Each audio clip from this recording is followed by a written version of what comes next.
Good morning, everybody. To my friends to the south of me in the United States, I hope you had a great Thanksgiving yesterday. And I know that Thanksgiving is more than just a one-day event. It's your biggest holiday of the year. And I know this because I actually spent 4 years living in the United States, going to school, and enjoyed Thanksgiving in Ocean Isle, North Carolina. I believe it was North Carolina. It could have been South Carolina. So somebody, I'm sure, will correct me on that. But it was beautiful. The experience was amazing. And I could have just gone home to Canada for the week. And nope, I always had plenty of invites. So I know that was a big deal. I know you're getting over your turkey comas. And I appreciate you sitting here with me and my guests today as we're going to talk about all the Black Friday deals on, but we're going to do it in a unique context. I'm going to have various guests on throughout the morning. I'll be here as long as you're interested. And these guests are going to talk about, well, what's in their camera bag, what kind of storage they have, lighting, cameras, lenses, and so on. Not to focus so much on what they shoot with, but why they shoot with it, offering their tips and techniques and their years of experience from photojournalists to videographers, cinematographers, directors of photography, landscape photographers, and so on. So I'm really happy to bring a diverse group with you, and I'd like to introduce my first guest. And, one other thing before I introduce my first guest, too. You're going to see a lot of, while my guests are talking, you're going to see a lot of pricing on the side. And what I'm going to be doing is locating what they're talking about so you can see if there's a deal on. And we're going to cover off deals at the same time, but it's going to be more of a kind of an afterthought. But there are some amazing deals. Like yesterday we saw, let's jump right to that screen and then I'll introduce my guest. We've got the Canon EOS R5 and the R5C. They're both $900 off. And of course, the Nikon Z8 has only been out for, well, less than a year now, right? And look, already $300 off. So some really great deals. But my first guest, I'd like to introduce you to him. He's been a photojournalist for 40 years. That's a long time. He worked for the Associated Press and others. But you know what? I can describe his experience. He can describe his experience better than me. So John, why don't you give a brief introduction of some of the things you've done and what cameras you've shot with over the years? Yeah, sure. Thanks for having me, Simon. I think I hear some kind of latency or somebody has their. I hear an echo of some sort, Simon. I hear that too. Oh, I think I know what's Yeah. happening here. Sure. I probably got it open on another screen. Simon. I think I hear some kind of latency or why. I hear that echo, but I don't know where it's coming from. Okay, well, never mind. Echo of some sort, Simon. All right. Well, I was a photojournalist, retired, and commercial photographer, and started off many years ago. And I have to talk about the film days because that's all we had. And I covered many, many stories. And one of my biggest stories is one of my biggest assignments, and it just happened to be, was the biggest tsunami. John, let me stop you for a second there. I'm wondering, do you accidentally have another window open with the broadcast? Years ago. 'Cause I have another guest here. He's muted, so it's not him, because that will irritate people. And one of my biggest stories is one of my biggest assignments. No, I don't. Okay, hold on. Let me mute you and see if it's coming from you. Okay, so since I've muted you, I don't hear it at all. I've just muted you. I'm going to unmute my other guest, Andreas. Oh, he's muted himself. Hello. Now. I'm also muted additionally. Okay, so you're sounding good, Andreas. So let me go back to John. I'm trying to figure out where the echo is coming from. Okay, so John, it's definitely not coming from our side. Technical problems live. All I have is just you on the eCam. Okay, so you're sounding good, Andreas. So let me go back to John. Well, it's definitely coming from your side. So I can't troubleshoot what's going on your side, unfortunately. John, it's definitely not coming from our side. That's weird. Oh, there? Oh. All I have is just, well, you on the eCam. Yeah, because as soon as I mute you, it stops. So it's definitely coming from your side. Why don't you, tell you what, John, I'll talk a little bit about what's in my camera bag, and we'll jump back to you if you want to take a look at what's going on in your background that could be causing it. Technical problems do I don't happen. get It's it. rare that we have it when we're going live. Yeah, That's Jared, that's a funny. good point. Do you have any You want me headphones that you to can wear? try As I to? mute you, it stops. It's definitely coming from your side. Because it's definitely I coming don't from see where I got YouTube. it. It's coming from the delayed I got stream. everything closed. What's in my camera bag, and we'll jump back to you if you want to take a look at what's going on in your background that could be causing it. I'm not seeing it here. Do happen. It's rare that we have. Wait. Yeah, Jared, that's a good point. Do you have any You want me headphones that you can to wear? try to? All right, so we'll come back to you in a minute Let me because we've close. had John on the channel before. We've never had this issue. Okay.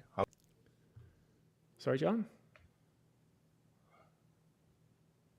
We'll see how that goes. These things do happen from time to time. So let's talk a little bit about what's in my camera bag. For the past 3.5 years now, I've been shooting with the Canon EOS R5. It's a full frame camera, and it's before the R5 came out, there was there's a sense that Canon had been sleeping a little bit. People who own Canon were tired. The cameras weren't being updated that much. And from people who were with Sony, Panasonic, and Nikon, they were looking at Canon thinking like, you're a little bit behind the times. The R5 was a really big deal in terms of how it kind of changed people's perceptions of Okay, Canon. testing. Now, how's it? I think it's better, John. Okay. I just rebooted. But That's it will all. take a few seconds because there was latency, right? So it might take a few seconds. So let me keep talking, and we'll hear if there's any feedback through your side, okay? All right. All right. So I've been shooting with that camera for a while. There's always this talk about 8K. Do we need 8K? And I'll tell you this, I shoot in 8K almost all the time. Not 8K RAW, not 8K all-I, but 4K HQ, 30 frames per second. And what that delivers is 8K oversampled in camera. So you get a lot of detail. I do shoot in 8K as well, but the purpose of that is when I get into post, I can move around, I can pan, I can crop, just like photographers do, without sacrificing a lot of information. And with my output being 1080 or 4K, that does give me an awful lot of leverage. But the camera bodies are kind of one thing. As you can see here, you can see we've got a few of them on sale. Like the Canon EOS R5 is on for an incredible deal. The Nikon Z8 is also on sale, and it's a much newer camera. Like, look at that, $3,700. Really good price. And the $29.99. And the secret with B&H is if you actually get their Paybo card or pay with their Paybo card, you get another 5% off. So you can drop that down to about $28.50. And I think what we're seeing here is that Canon's actually clearing out inventory, getting ready for a major announcement, and we all know what that's going to be. But that's one of the reasons why I chose the R5 as my full-frame camera. And John keeps coming in and out, so hello again, John. How are things going there? Okay, go ahead. All right. So lenses are more important, I think, than camera bodies, although there are certain capabilities, but I'd have to say that the 50 millimeter f1.2 is what I shoot with the most. When I'm doing portraits of my son, it's perfect. Like as a portrait lens, it's perfect. But for video purposes, and if you haven't guessed already, I'm more of a videographer. The nice thing about a 50 millimeter f1.2 is if I'm shooting in low light situations, I'm shooting in a forest, I'm shooting Halloween, I'm shooting at night, this thing is incredible. The low light performance that 1.2 offers you, equipped with a full frame camera like the R5, produces some really incredible results. But I also enjoy the 24-105 f4, not the f2.8 that hasn't been released yet. I'm not sure if I'm going to get that because what I like about the 24-105 because of its external zoom is it's ideal for travel. 24-105 f2, that's interesting. But on the super telephoto side, I have the 100-500, although I really like the 200-800 and have that on pre-order. I would love to have in my hands at least once that 800 millimeter f5.6, but that's, I don't know about you, John, but for me, that's the price of a car. And if I bought that for the channel, I might not be able to buy the R1. So John, I want to turn it over to you for a little bit. Let's see if your audio problems have been fixed. Do you hear any echo? No. Awesome. So you were just talking about your experience as a photojournalist. Yeah, so anyway, getting back to that, so I was a photojournalist for many years, so I covered a lot of stories. So as a photojournalist, your gear is the utmost importance. Without the right tools and the dependability, but you got a huge issue. So all through my career, both as a journalist and through my other photography work that I've done, I've always used Nikon. Uh, Number one, because of its legacy and its heritage, and I could always depend on it. So major stories that I've done, for example, the tsunami in 2004, my Nikon gear was absolutely imperative. It was, it always came through, and that's what I need, and that's what most photojournalists need. We need stuff that's dependable and that works every single time. So for that type of work, yeah. And then I used either two bodies and three zoom lenses for 99% of the work. Because one day you're going to be, well, in fact, in one day you could shoot sports, and an hour later you're doing press conferences, and then you could be doing one-offs, which is basically daily life pictures of the day. So that one picture with caption only, with no story. So I had to be extremely versatile, and then situations where it can get violent, then you got to have the right gear for the work. So I use predominantly Nikon for my work. Commercial stuff, I use Hasselblad and Fuji. Why? Because the Fuji has 100 megapixel, and I need the 16-bit depth. And this is where most people don't understand, is why do I need 100 megapixels? Well, you just do, because you need the bit depth. You need that 16-bit files and the 16-bit camera. And this is where people just kind of don't understand that it's not really the megapixel, it's the 16-bit that counts.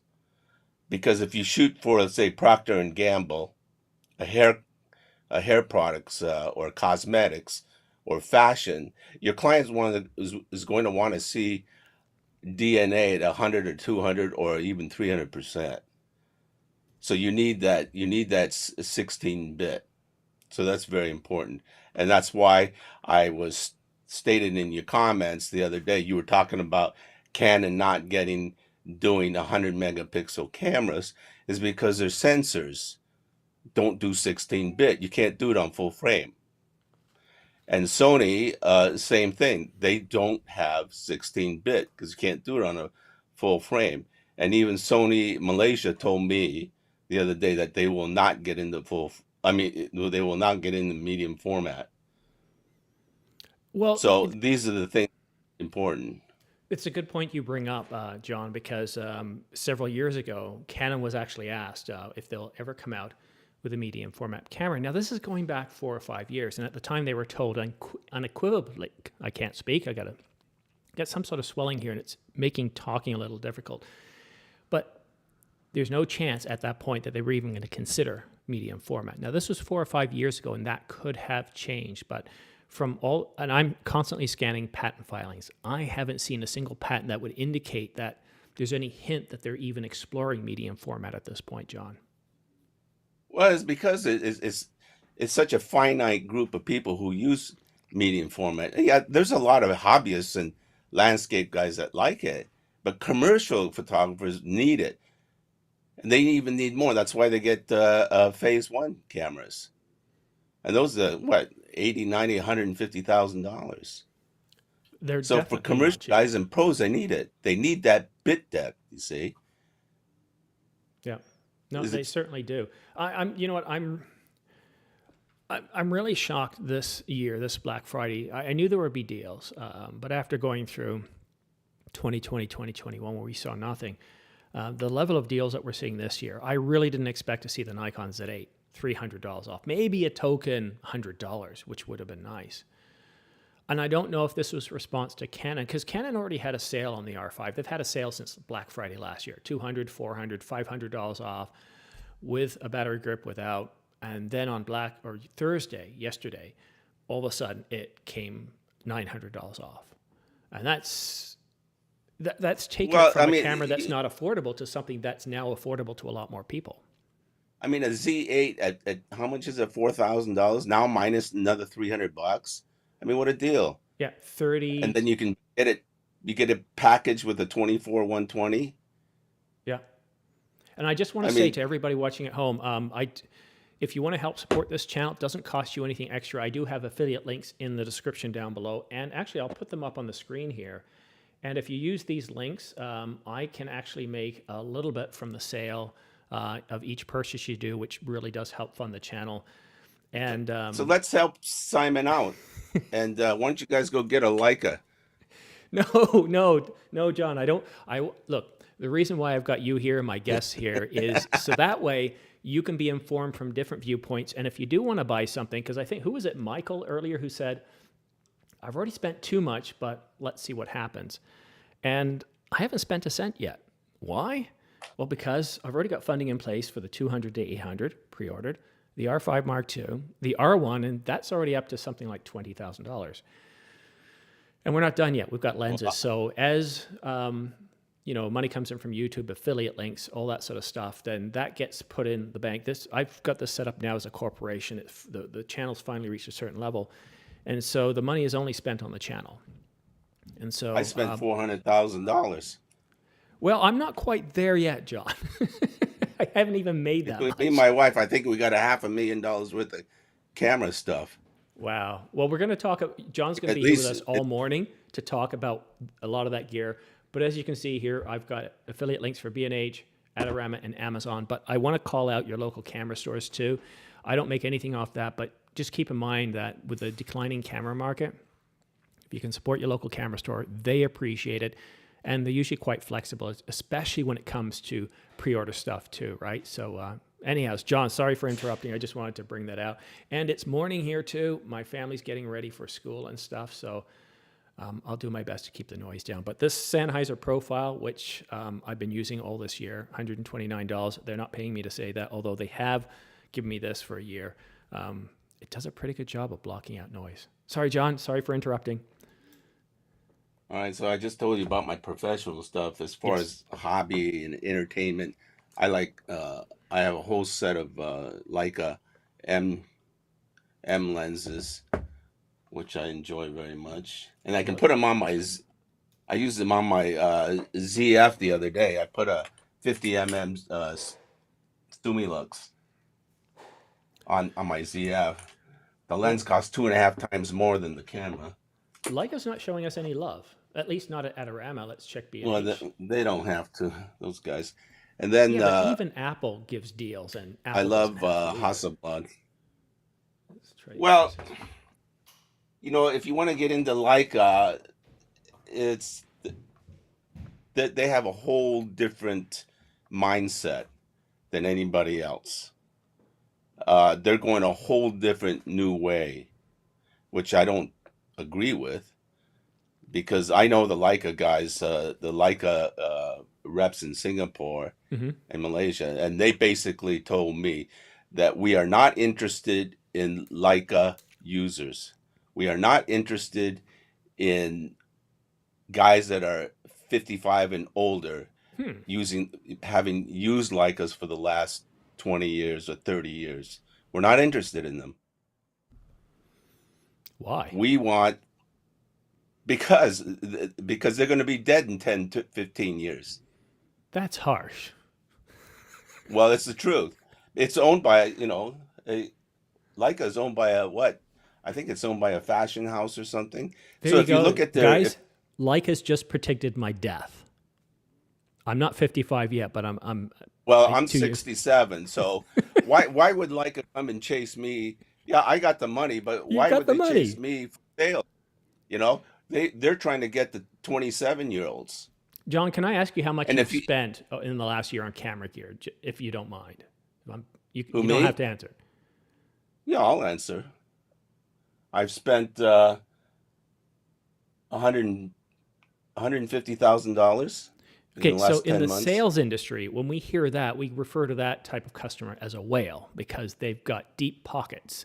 They're big, and if I was Hasselblad with the price of my cameras, I'd definitely be interested in that customer. I know Ferrari would, but yeah, I don't know, John. But in the long term, you Yeah, see, no, they're looking at long run. I'm 67. They're not going to chase after me when I'm 77. And if you look at the demographics and what they told me is we're chasing after the young ones. That's why the Leica Q3 is selling like crazy. let's bring up the Q3. In Thailand, the Q3 they sold 350 units in 1 day. Well, Q3s, it's one of the top and cameras it's at not cheap. B&H. No, it's Yeah, there not. you go. There, the Q3 is Leica's moneymaker. They don't make any money on M10s and M11s. The money is there. Q3s. Wow, that's a nice lens. Oh, by the way, now I have another guest here too. His name is Andreas. He's from Germany. And one thing I tried to do today is make sure this is not a North American only audience and guest panel. So obviously I'm here from Canada, and John is an expat living in Malaysia, if I'm correct.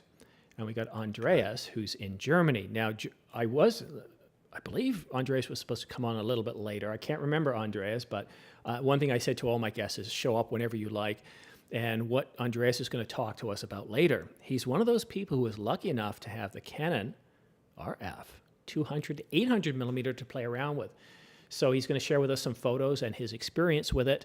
And so Andreas from Germany, thank you very much for joining us. I just want you to say hi, because people are wondering, why am I ignoring Andreas? Do we have you on mute? Oh, hold on. There we go. Now you're off mute. Yes, now you should hear me. So, maybe one thing I wanted to say about your thoughts with the 800 5.6, and also a bit in combination to my story with the 200 800. In my case, I had the possibility to take a look at the lenses at the camera exhibition. That was, I think, 2 weeks ago. Well, And we don't want to give away too much information yet, Andreas, because we want to save that for a little bit later. I have another guest coming on that I think would be good to pair you up with. So let's save that, but that is coming up a little bit later. Yes. But the only thing I wanted to say is that things like that are, I think, quite a good opportunity to just take a look at the lenses. At the exhibition, they had many of the big white primes, like the 100 to 300, 400, 600, and 800. So it's I paid 10 euros of entry fee, and I could just play around with the lenses for a few hours. So I think that's, generally speaking, a good opportunity to take a look at such lenses. And like 2 days ago, I think there was another exhibition or a Canon event where I wasn't there, but they also had some lenses there to take a look at. So yeah, I think if you manage to find somewhere something that can be a really nice chance to, even if you're never gonna buy a $20,000 or euro lens, you can still take a look at it, try it out, look how it feels, and so on. yeah, I appreciate that, because you gave me some information a little while ago that I wasn't able to capitalize on. True story on that later. But some incredible deals. Pete Breen has just told us that you can now get the Canon R5 for $2,000. It's a refurbished unit. Let me see if we can find that on Canon USA. Let's see. Canon USA refurbished Canon R5. Let's take a look here. I can already see 21. Look at that, guys. $21.99. Look at that. If you don't mind shooting refurbished, $21.99. This is a Canon R5. $21.99. That is just shocking to me. That's that's right around the same price as the Panasonic S5 Mark II and 2X. What do you think of that, John? $21.99. Would you ever buy a refurbished camera? No, Why? because I just wouldn't. Yeah, I but just pay why? the Help extra people money. understand, because people are looking at this and they're getting ready Well, to buy for it. one, okay, reason number one, I don't have access to refurbished cameras. All right, and I don't want to buy it off the internet. I go to my local dealer, and if I want to buy a Canon R5 or whatever, I just go to YL Camera, and I just call them. It says I'll be there in 10 minutes, and they'll have it for me. No, but is there a technical reason why you wouldn't buy a refurb? Is what I'm trying to Oh, get to. technical? Yeah, You mean like defective, or it's somebody's touched it, or you mean that type of anything like thing? that. Yeah. Oh no, I mean like people buy Apple computers that are refurbished and they're great deals. No, I don't have any issues about the word refurbished. No, that's fine. But if you ask me personally, would I buy refurbished? Like I said, I don't have access to it. I just go get a new one down at the camera store. God, that is stunning. I'm just pausing on this for a little bit. $21.99, and you can see at the top there, hey, we'll throw in an extra $200 if you want to pick up a 24 to 105. Is this only for one day or what? Well, it's refurbished, right? So it's as long as they've got stock, I imagine. Yeah, so I mean, it could be a lost leader, Simon. What I sense, now Canon's been doing pretty well if you look at their earnings, but what I sense is if they haven't already started the production run of the R5 Mark II and the R1, they're gearing up, they're getting things ready, and that is very capital intensive, especially when you make an announcement, and then you don't start shipping it for some time. So they got to carry that capital cost. And that has to be financed sometimes. It's like a car dealership. When they have those cars on the lot, they're having to finance that. They have carrying costs. So by putting sales here and clearing out inventory, they're providing much needed capital because it's very, very capital intensive. Well, in the States, they call it flooring, Yes. right?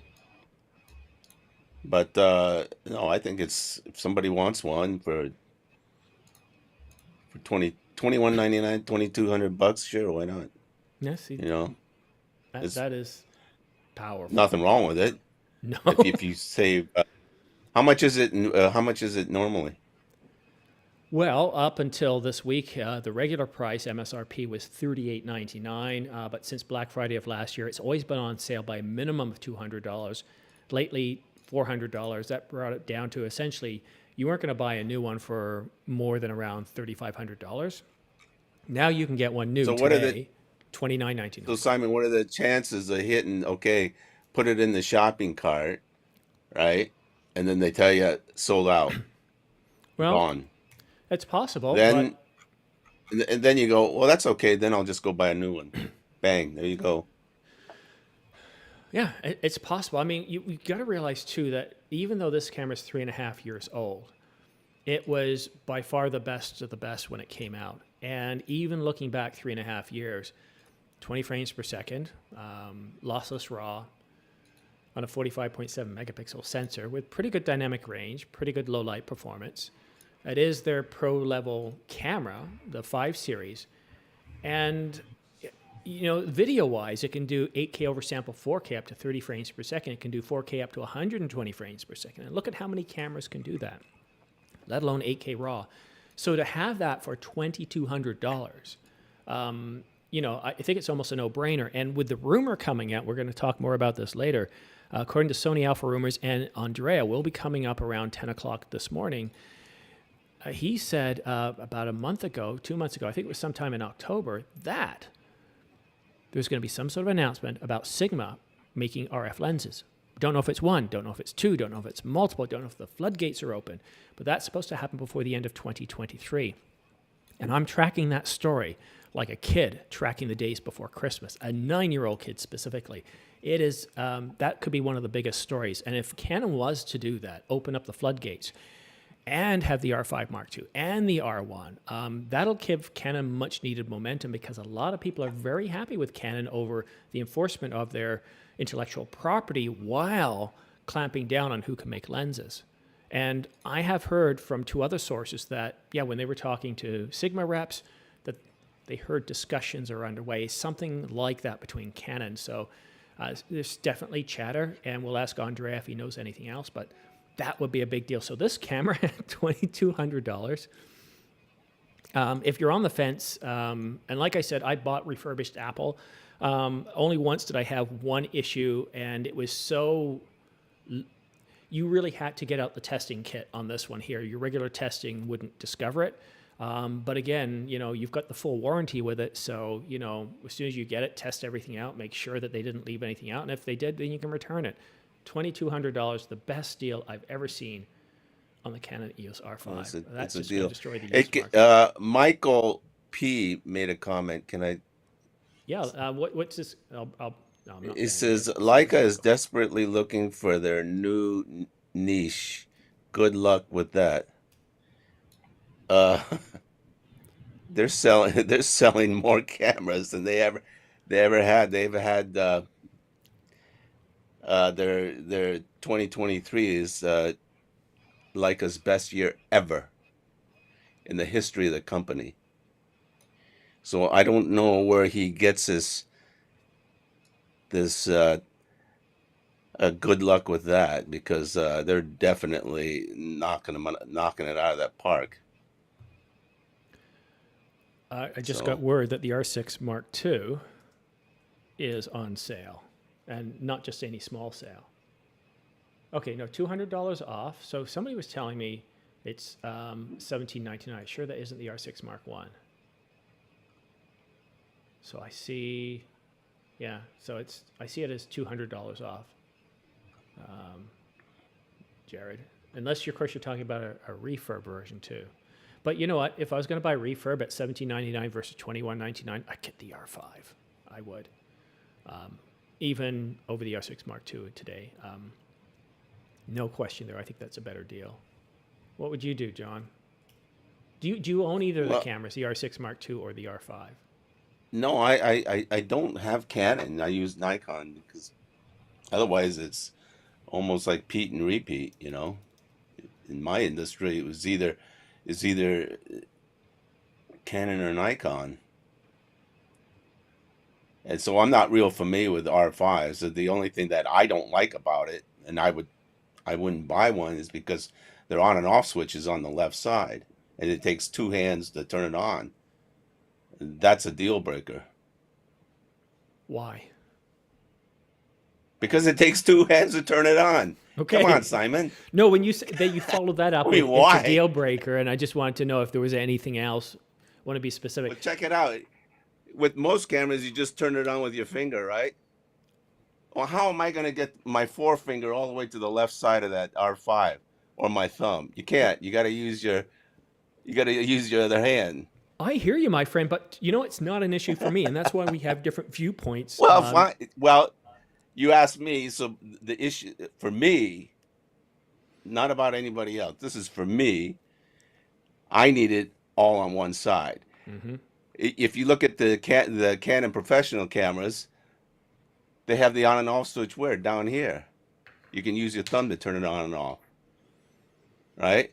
But if you're a working pro and I put you in an assignment where the cops are banging you and hitting you on the head and the protesters are throwing rocks at you, and you don't have the time for two hands, this is a big deal. Well, I'm just telling you from my experience. I've done this a long time. Well, you also you cover a lot of big events, and you covered the tsunami. That was one of your big breaking stories, wasn't it? Yeah, that was probably one of my biggest ones. The other day, 2 weeks ago, I was in Phuket, Thailand, covering the vegetarian festival, and they're throwing explosives at you. Well, no, let's go back to that big breaking story. Tell us why it was a big breaking story. Where were you? What happened? Give us the details. Okay, the detail was that I was in Phuket, Thailand, 2004. I arrived there December 19th, 2004, and having a nice holiday. And with me, I bring all my gear just in case. On 26th December, Boxing Day, I don't know if they have that in Canada. Yes, we do. Okay, then you know what it is. On the morning of the 26th, Boxing Day, there was a earthquake in the morning, which we all felt. And that earthquake turned out to be the earthquake in Aceh, Indonesia, which is about 500 kilometers away. That's pretty close. So within 2 hours, or within an hour and a half, that wave is traveling at probably about 150, 200 kilometers an hour heading eastbound. So then it hit the beach. And luckily, I was on the way to the beach when it happened. So I quickly grabbed my camera and take a look at what was happening. And I see all these Scandinavian guys running up the street. So good thing I had my camera. Then I started taking pictures. And since I was the only photographer there, I was able to get the pictures out. So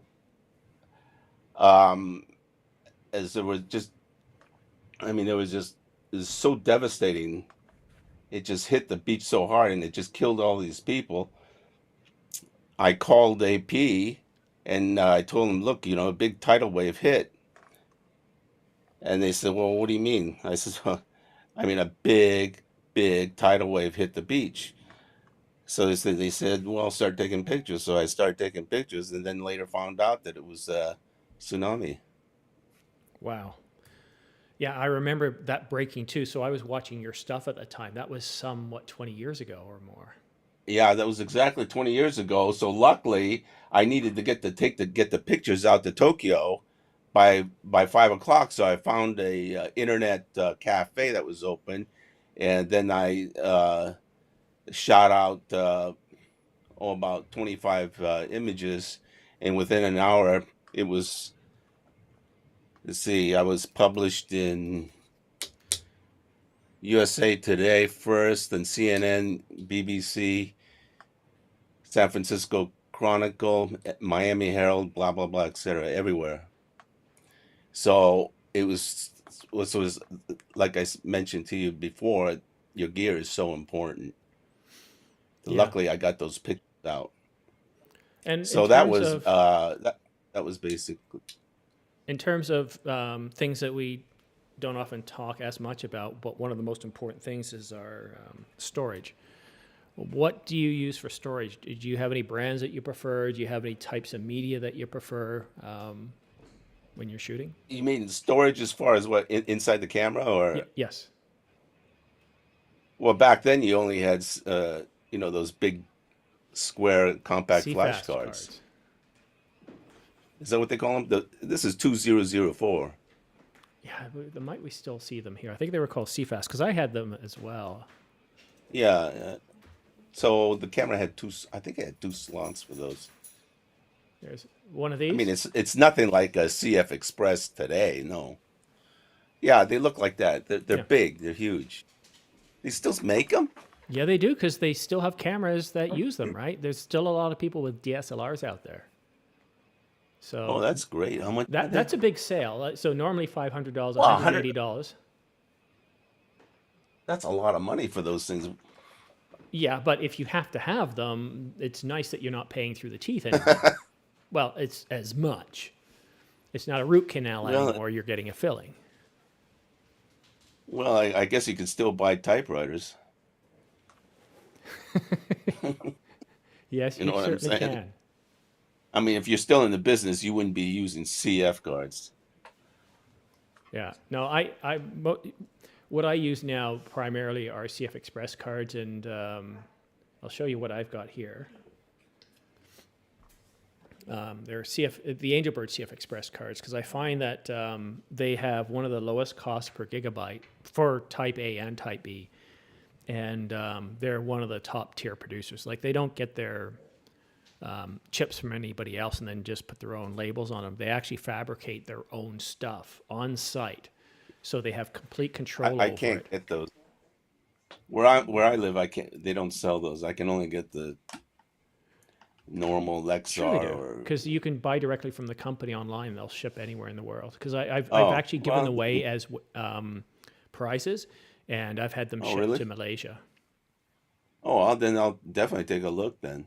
Yeah, no, because I used to think, what do you mean you won't ship to Canada? And then I just went to the company's website, and they'll ship anywhere that you've got a mailing address. But what's nice is they actually, I think I have one here. Where is it? So you don't have to go through B&H? No, let it cover my eyes so the camera will pick up. That is 4 terabytes. It won't work in my R5, but this will work in the Z8 or the Z9 because you need to recognize the GPT. And 4 terabytes, that's how much you can put in your Nikon Z9, 4 terabytes. I hope the R5 too will be able to recognize that. But I got various sizes from 1 terabyte, 2 terabyte. 2 terabytes are my favorite.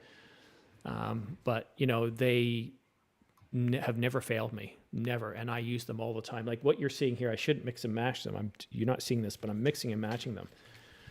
This is everything I shot this year. And I shoot 4K video, a lot of it, all I. And this is everything I shot this year. So I'm ready to finish a major project. Once that's done, I can start reusing these. But until I'm finished with a project, I don't want to format over my actual original footage. So I've got, how many terabytes? Is that 4? Yeah, no, 5 terabytes of video that I've shot, not including the channel. And I've got another one in the camera right now, which is almost full. So storage, I think, is one of the most important things. I didn't, you know, Angelbird wasn't my first choice. I had come from using SD cards. And back then, basically, it was SanDisk. Everything SanDisk, Extreme Pro or anything like that, it was SanDisk. And then when I bought the R5, I looked at CF Express cards, and they were prohibitively expensive. So I ended up going with a Pro grade. It was $700 for 325 gigabytes. Very expensive. But within a short period of time, Angelbird started coming out with some really incredibly priced cards. Like, I think now, let's take a look. This 512 gigabyte, $130. Just incredible. You're seeing that cheaper than some SD cards. And their 1 terabyte card, that's the 4 terabyte I was talking about. Well, where's the 1 terabyte? Well, look at this, 2 terabyte. Look at that.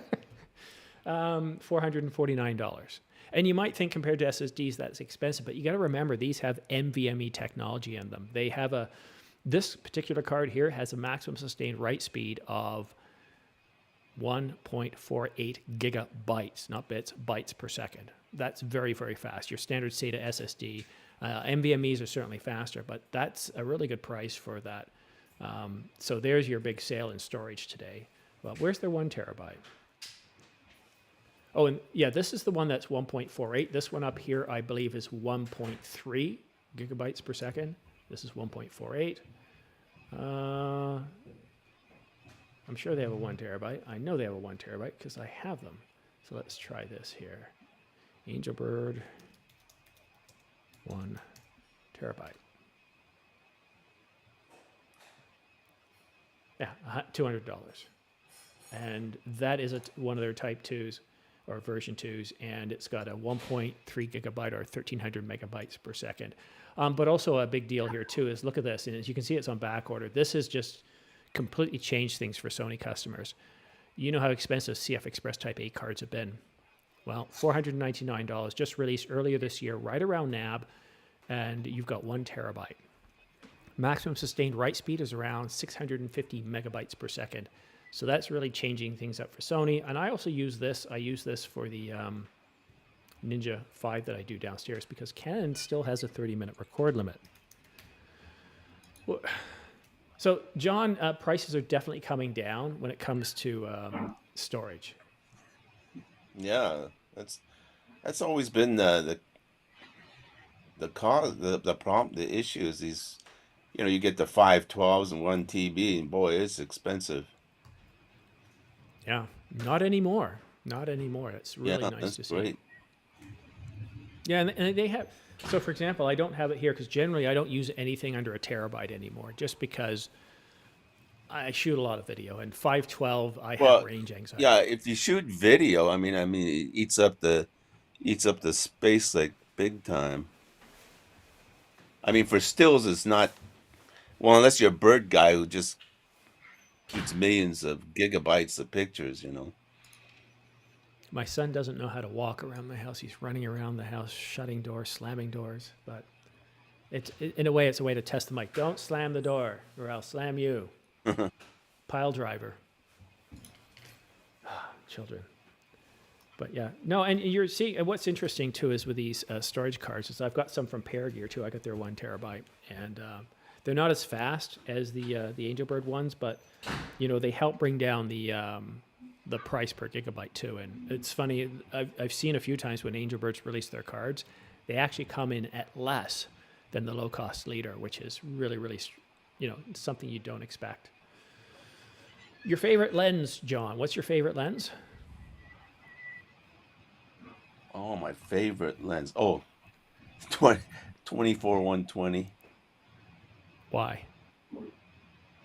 I don't know, man. It just it does it all, and it's just it's amazing, and the colors, and it just like I took it to where did I do? I used it a lot in Mongolia, and I used it a lot in Phuket at the Nine Emperors Festival, and it just was just the right focal length, you know. I need a wide, I got 24. I need something a little closer as the crowd is coming. I can zoom in, get a tight shot, and pull back. It's just works great, and it's probably on my Z8 most of the time. And Andreas, what would you say your favorite lens is? So for me, it's definitely on the RF 24 to 240, pretty much for the same reasons. I mean, I do have the extra reach up to 240 millimeters, which is, I think, really nice because it just really does it all. Like right now, I'm using it, I'm on 24 millimeters. It's perfectly fine as a wide angle. And even if I have to get really close, 240 millimeters is also really a lot. It's definitely not as bright and also not as sharp as, let's say, a 24 to 105 f4. But for me, I think the versatility is much more interesting the uh, than the lens being a bit faster. Especially since I'm just a hobby photographer, and I just want to go out, have fun, and shoot pictures, and not change lenses every 5 seconds. That's interesting. Those two choices that we have up on the screen here. The 24 to 240, I shied away from that because I wasn't too sure about the sharpness. So I ended up with the 24 to 105 f4. And now I'm on the fence. I'm thinking of the 24 to 105 f2.8. Currently, whenever I'm shooting in low light, I put the 50 on. f1.2, it's terrific. But when I look at the 24 to 105 f2.8, I think, well, you know, if it was f2, it would be a no-brainer. I would get it.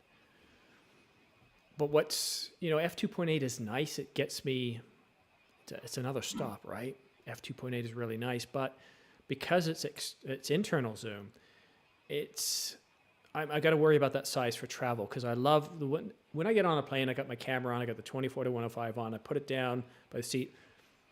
Never had a problem. They just keep walking by. They look at it, they keep walking by. But if you got a much longer lens on it, they're going to look at you like, you know, you got to stow that thing. So no, I think you made a wise choice. That 24-105 Canon, I use that a lot. But what do you think, John, about the f2.8 version they just announced? Well, I wouldn't spend the money for it because just bump up your ISO a bit.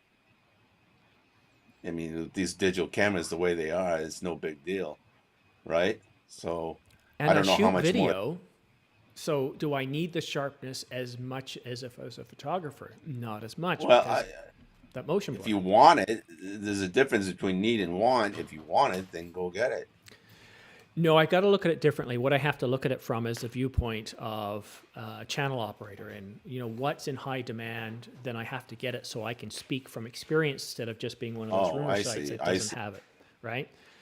So how much is to it? 800, no question. I've pre-ordered that, but I think I've got it up on the screen here. It's $29.99. It's US dollars. So in Europe, you're going to pay a bit more. When I say a bit more, I mean a lot more. Okay, so it's about $3,000 for 2 point. How much is the 105 f4? $12.99. And $3.99 for the f4 to 7.1, which I wouldn't touch because it's not weather sealed. Well, that's quite a difference, but I mean, Canon's been making that 24 105 for God years. I mean, I used it when I used Canon. Yeah. Yeah, this is great. Oh, and F4 Jared is- just told us. Let's see what Jared just said. The Sony 24 to 70 f2.8 RF is $12.99. Wait a minute. Oh no, not Sony. He's got my name on my glasses there. I need to update the prescription. So 24 to 70 f2.8 is $12.99 refurbished. That's a pretty good deal. That's pretty amazing as well. So yeah, that's an interesting couple of lenses there. The 24 to 240. I wasn't expecting to hear those as your favorite lenses. I got to say my favorite is the 50 f1.2. Now it is because I shoot a lot of, I have a YouTube channel, so it's my primary lens. But like I said, whenever I shoot at night, low light, that lens is amazing. Rarely do the only time I have to open up to f1.2 is if I'm shooting at night. If I'm shooting in the day and I'm in low light situations, I've gone as fast as 1.6, but I've never had to go faster than that. Very, very impressive lens. If you can consider it an investment, then you can justify it. Yeah, well, and the nice thing about now that I'm incorporated, there's better tax Write it laws that off. apply to me. So I Yeah. can write off the asset expense, and I can do it pretty There you quickly. go. And, it's easy to say, yeah, I use it. I've never done an audit because, like I said, I just incorporated this past week.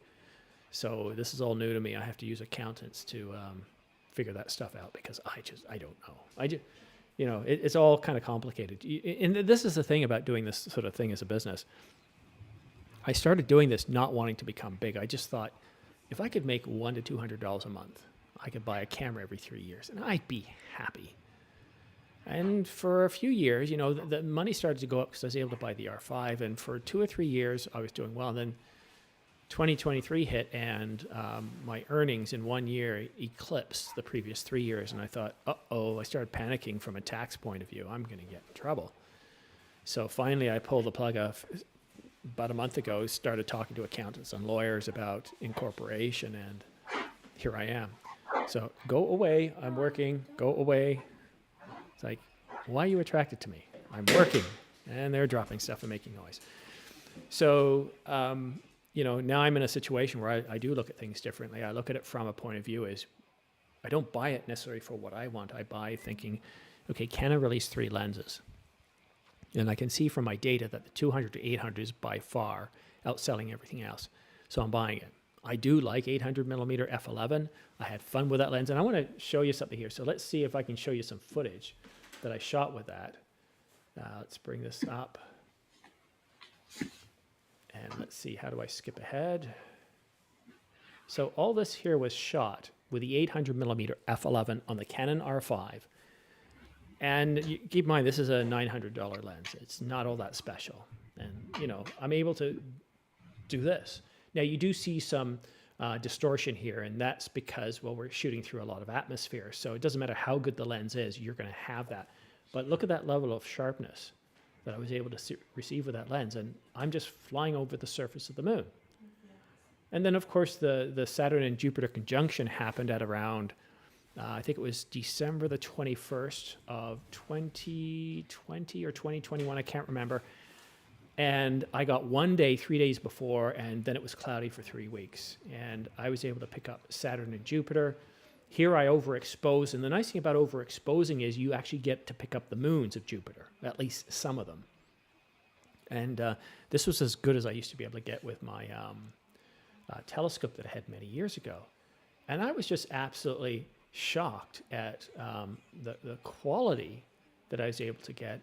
I really, really enjoyed this, and I thought this was an awful lot of fun for what it delivers in price. And yes, the 800 to f11, it does have some issues, and you have to deal with those issues. And some of those are it's f11, Doesn't start at f11. It starts and stops. It's f11. That's it. You can go to f22. You need a 2 times extender. You can go to 14 or 15 with a 1.4 times extender. And I was shooting with a 2 times extender when we got really close to the moon. It doesn't have a variable aperture. The autofocus isn't the fastest in the world. Sometimes I put on manual, get it really close, and switch it to auto. But I still stand by the fact that it's the most enjoyable lens I've ever shot with. That might change when I get my hands on the 200, 800. But it's an awful lot of fun. Well, That was just an example of me shooting up in the sky. I also shot some birds, and I'll show that later. I don't want to bore you with one lens, but let's see if that lens is on sale. Canon RF 800. Yeah, we'll skip all those expensive ones. Not on sale. I am shocked. It's not on sale. So that tells you one thing. They've got a lot of stock of the 200, 800 coming in. They want us to buy that, not this. They probably don't have a deep inventory. It's not a look at the Black Friday deal. That's not a Black Friday deal. That's the regular price. Actually, when it came out, it was $8.99, so it's up $100. I don't know where the Atomos is calling that a Black Friday deal. Let's check B&H. Canon 800. Let's just do F11, save myself some time. And yeah, $9.99. So at least they're not calling it a Black Friday deal. Thank you. Atomos, come on, Black Friday deal? Please, don't tease us like that. So thank you, Michael. Thank you, Zokis. I'm going to actually try to find the birds that I shot as well. But in the meantime, Andreas, this might be a good time to talk about your experience of a couple of weeks ago about the 200 to 800 millimeter. And why don't you go ahead and do that, and I'll see if I can't find some more footage of the 800 millimeter shooting wildlife. Okay, sure. Maybe I just add a few things first, because I also have the 800 f11, and I also really like it a lot. It's really fun to have when hiking or something, because it's just extremely light, and you still got 800 millimeters, which is also just, it shows you the world differently, because it's basically like having a telescope or like a binocular with you, and still being able to take pictures with it. But the reason I said earlier it's not my favorite lens, but the 24 to 240 is because the 800 millimeters are simply quite a bit narrow, and either you can use it or you can't. So sometimes it's really amazing, and sometimes it's just useless. But yeah, coming back to what you said with the 200 to 800. So I've had the chance to take a look at it at a photography exhibition, and I've handled it for, I think, a few hours, with some talking with others in between. And I was not allowed to take any pictures or something and saving them. The only thing I could do is taking pictures without a card and just taking a look at them on the camera. And the best I could also do is taking a picture of the camera screen with my phone. But from my first impression, it's definitely much better than the 800 f11 in pretty much every way. The quality is better, the autofocus is a lot better. You really notice the difference between USM and STM. I mean, it's probably no wonder.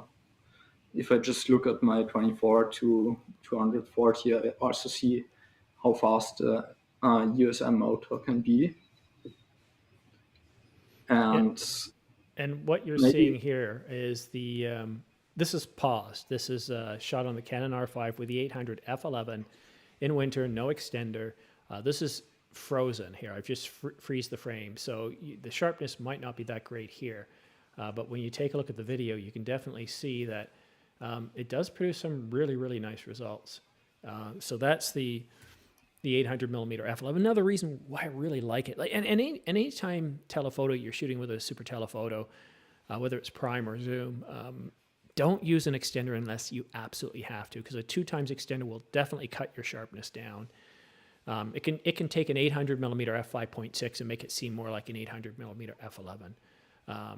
So I would avoid that. And if you're going to get one, consider an f1.4 because the cutoff in sharpness isn't as much. But when I shoot with a 100 to 500 millimeter, I shoot sans extender because it's just not worth it. But sorry, go ahead and tell us a little bit more about your experience with the 200 to 800 millimeter. Yeah, so as I was saying, in general, the lens is pretty much a lot better. It's honestly really what you'd expect for, I think it's $1,900, or here in Europe, it's 2,500 euros. So it's pretty much what you expect. I think it's not quite the image quality as the 100 to 500 has, but it is definitely very close. So on the camera screen, I think you can't really notice any difference. It might be a difference when you look at it on the big screen on your laptop or on a monitor or something. So I don't want to say it's equal to the 100 to 500. Maybe it's a bit worse. Maybe it's really similar. I can't tell too precisely, but it's definitely up there. And it's also definitely a lot better than the 800 f11. So there's honestly zero doubt about that. And so let me sum up here a little bit based on what you've told me and what I've read in the press.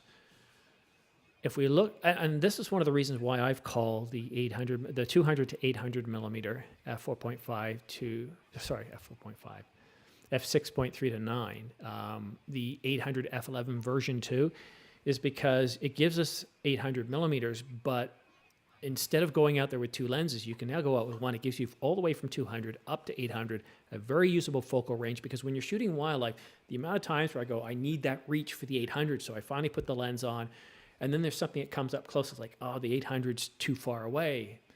So now I have, or, you know what I mean? So I have to switch it out. Well, with 200 to 800, it solves that problem. The 800 can be a little bit slow at focus, but now you've got the faster focus with the 200 to 800. You've got the better sharpness. So it's not on the same quality level as the 100 to 500, but it's not near the price of it either. It seems like a really good solid lens, and $18.99 is a lot less than I thought Canon was going to go for. That they could have sold this for $21 or $22.99, and the market would have taken it, I think. Yeah, I think too. I want to welcome another guest of ours, a longtime guest of the channel, James Jackson Films. He's a director of photography. James, welcome to the channel. We're just talking about our favorite lenses and the Canon 200 to 800 millimeters, the topic. Andreas from Germany was just telling us how he got his hands on it. What are your thoughts on that lens or the other lenses that Canon announced a couple of weeks back? You sound a little muffled, but I guess you were talking about the 200 to 800. First of all, thank you for inviting me to the channel, man. Really appreciate it. So, I mean, a lot of things of Canon's, they seem cool, but personally, I'm not really interested in the majority of them. But I know for photography, they are very intriguing for people. The one that they've announced recently that and I've talked about it on my channel, is the 24 to 105 2.8. I saw your video. Yeah. Yeah, because that's a lens that I see with my 70 to 200. I mean, not my 70 to 200, my Canon C70 when I'm shooting really, really running gun, but mainly for like weddings because I still do some wedding videos. Uh, that's a lens I totally see where I can basically bring that and then maybe one other telephoto lens or like a 70 to 200 or like a 135 macro, one of those options. But but just having that, because the C70 has such great great shadow shadow noise. Um, it's that lens is what intrigues me. It's a big lens, but it's not that much bigger than the 28 to 70 f2, which I love, and I put that on. And anytime I get my hands on that, I'll put that on my C70. So of the lenses Canon announced, that's really the only one that has intrigued me so far. Did I hear correctly? Did you say the Canon 28 to 70? Yeah, the 28 to 70. I've used it a few times on a couple weddings and as well as a couple other more narrative like music videos, and uh, I love that lens. I love that lens. I love the fall off of the focus of that lens. Um, it's a very beautiful lens. Is it pricey? Yes, but you're also the whole argument that it's basically covering potentially three different primes. It is true, like and because I personally very rarely shoot beyond f2 anyway. Um, there really has to be a a storytelling choice in decision making in terms of my part to go beyond f2. Help us And understand that. Tell us more. Why? so usually because with an f2 now we're getting one most of the time beyond f2 you're talking about going really with a lot of lenses you're getting a lot really soft focus, um, and usually during that, at least for somebody, it's something like that where I see where it's more like a dream or like a psychedelic effect. If I'm going for like a psychedelic or a dream-like effect, then going beyond f2 makes sense. But majority of the projects I shoot, we're shooting at f4 or f5.6, um, because it just one we're dealing with a lot of moving parts. One we want to sort of bring. I'm typically like bringing people into a world, and it's hard to bring people in the world if you're tuning the world out. Now, when it's like very focused on a character, there's a moment in particular time when I'm focusing on a character, then I'll go to like an f2 because it's still there's still enough fall off focus wise where you can get more into the character. Like I said, it's a very careful decision to go beyond f2. It's like for similar to me, it's a very careful decision to use a lens that's beyond 30 millimeters because it's like if I'm going beyond 30 millimeters, because 30 millimeters is like a wide to me. Going beyond that, outside of things like real estate or something that requires something that wide, for me, it's like there has to be a narrative decision making to do that. Interesting. No, I like getting the different viewpoints, and I listen. It's like when you're talking, I'm just because video is one of the things I do, and it's interesting. And what you said is very, very germane to what kind of story you're telling. And I was telling everybody earlier that I like the 50 because I can shoot fast in really dark situations. Like at night, if my son's going trick or treating, it's very dark, and how do I get the exposure right? And I said, other than nighttime, I rarely ever get down. The fastest I ever shot was f1.6, but if I'm shooting at night, then yeah, I open things up and I can shoot in complete darkness with only a little bit of light, and it's amazing the results I can get. But the autofocus system at that point just kind of goes, it's what are you doing? It's minus 10 EV. I can't do this, and it just goes absolutely crazy. So I wanted to let you know here, I don't know if you know this already, maybe this is an opportunity to say Merry Christmas, Happy Christmas, James. Here's a wonderful Canon RF 28 to 70. It's $500 off, $25.99. What do you think of that? Uh, it's good. It's definitely somebody's. I hope somebody. If you guys have ever thought about potentially getting the 28 to 70, definitely. It's definitely worth. First, I would just definitely say rent it. Always rent before you buy. Um, right now, it's not in my budget. Even at that discount, it's not in my budget. And there's other priorities right now for me, um, going into next year. But it is something that once the budget is there, I I will. And barring if I still have the Canon C70, but yes, I will definitely pick that up. If it goes back to 3K, okay, I'll get it at 3K. But if somebody has the means to get it and they've been thinking about getting it, you should definitely get it. It's worth it. See, I was ready to pull the plug on it, and I started doing my research because I thought, you know what, I love that f2 for what I shoot, for what I need. I'm going to get it because this can now be my go-to run and gun lens. And currently the run and gun for me is 24-105. So in travel, doesn't matter what I'm doing, that lens fits most of my needs. But f4 is just not fast enough. And then I saw some videos where I heard the focus motor and I'm like, no, I would have thought their most expensive lens in this category would have been at least silent. And that's a problem for me because when I'm doing run and gun, I don't always have a mic with me. I can't always mic up my talent. And quite often I'm shooting with something like this, which is a Sennheiser MKE 400 or 440. And a really tiny thing that goes on top of the camera. And that's what I like to shoot with when I'm doing run and gun because it picks up pretty good audio. Now, if the subject's far away, it doesn't work. I need to mic up my talent. But when I'm traveling, this is perfect. And the 28-70 would mean that I'd have to mic up my talent all the time. What are your thoughts on the noise levels that it produces? It doesn't bother me at all because number one, I'm usually booming and I'm loving.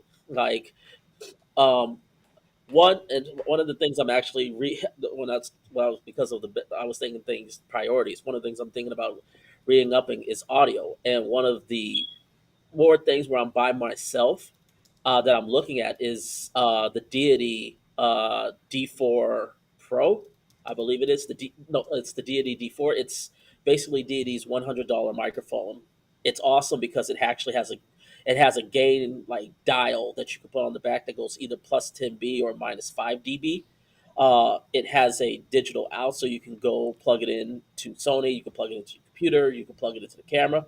One of the things I was thinking of with the new Rode Wireless Pro that has 32-bit float, it has a mount at the bottom of it where you can put the slide on the Rode Wireless Pro onto it.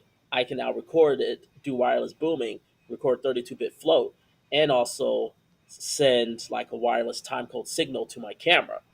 So, and I typically like going that way. I like laving up because audio is just key to me. Audio is just like one of the most critical aspects in video. There's an old saying in filmmaking: you can be forgiven for bad visuals, you can be forgiven for bad acting, you can be forgiven for bad effects. You will not be forgiven for bad sound. But That is I want to ask you something too, because, well, it's not, it's more of an observation. See, you're a professional. You don't go on screen where there isn't a shot list and a detailed idea of what needs to be done and the equipment. When I go on vacation, like when I go to Vancouver, I don't say to my son, okay, stop what you're doing after that bear's running towards you. Stop, let me mic you up, let me get the camera ready, let me frame it up. Wait, I know he's almost on you, just give me a few more minutes. All right, now let's shoot the shot. And that's the frustration I have, is because it limits my use. I agree that your audio is important. You've got to plan it. Laving up is really great because it doesn't matter how far your subject runs away, your audio is consistent, and it's really, really important. Yeah. I agree. If you get bad audio, it is kind of like fingernails on a chalkboard. It just, people will click off right away, won't they? Yeah, and I will also argue for that specific scenario. I don't. Yeah, even I don't think the 28-70 is appropriate for that. It's really either designed if you're doing stills or photography. It's really designed for like more studios because of the weight. Especially when I was using the R5, the weight is very off balance. Now the C70 is a bigger camera, and you can use the bigger batteries, and it actually with the top handle, it balances out really, really well. If you're with the R5, it to me it may be too front heavy, where I would prefer using another lens, especially for a scenario like that where it's like I'm out, like if I'm going on a trip with the missus, and we're on like a boat, I would rather get something like a 35 millimeter prime, or like one or two primes that I know that I will like to work with. And also with the Deity microphone, what's also cool is they're similar to Rode. You don't have to worry about turning them on or off if you're plugged into the camera. when you turn the camera off, the mic goes off too. So that's also a good mic to have where you can basically never have, if you don't have to worry about it. Well, that's what this does too. I got the Sennheiser, and this is the version 2. Turn the camera on, it comes on. No, yeah, turn the camera on, this comes on. Start recording, this comes on. Turn the camera off, this goes off. No more forgetting to turn on your audio. That is huge. I would highly recommend getting either the Deity or the Sennheiser.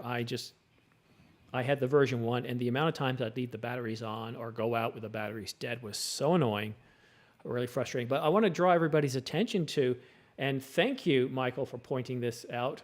I think it was Michael. Let me just take a look down. Who brought it up here? No, it was Sean. We have a refurb price on for the Canon 28 to 70. Look at that, $19.99. That's a really great deal.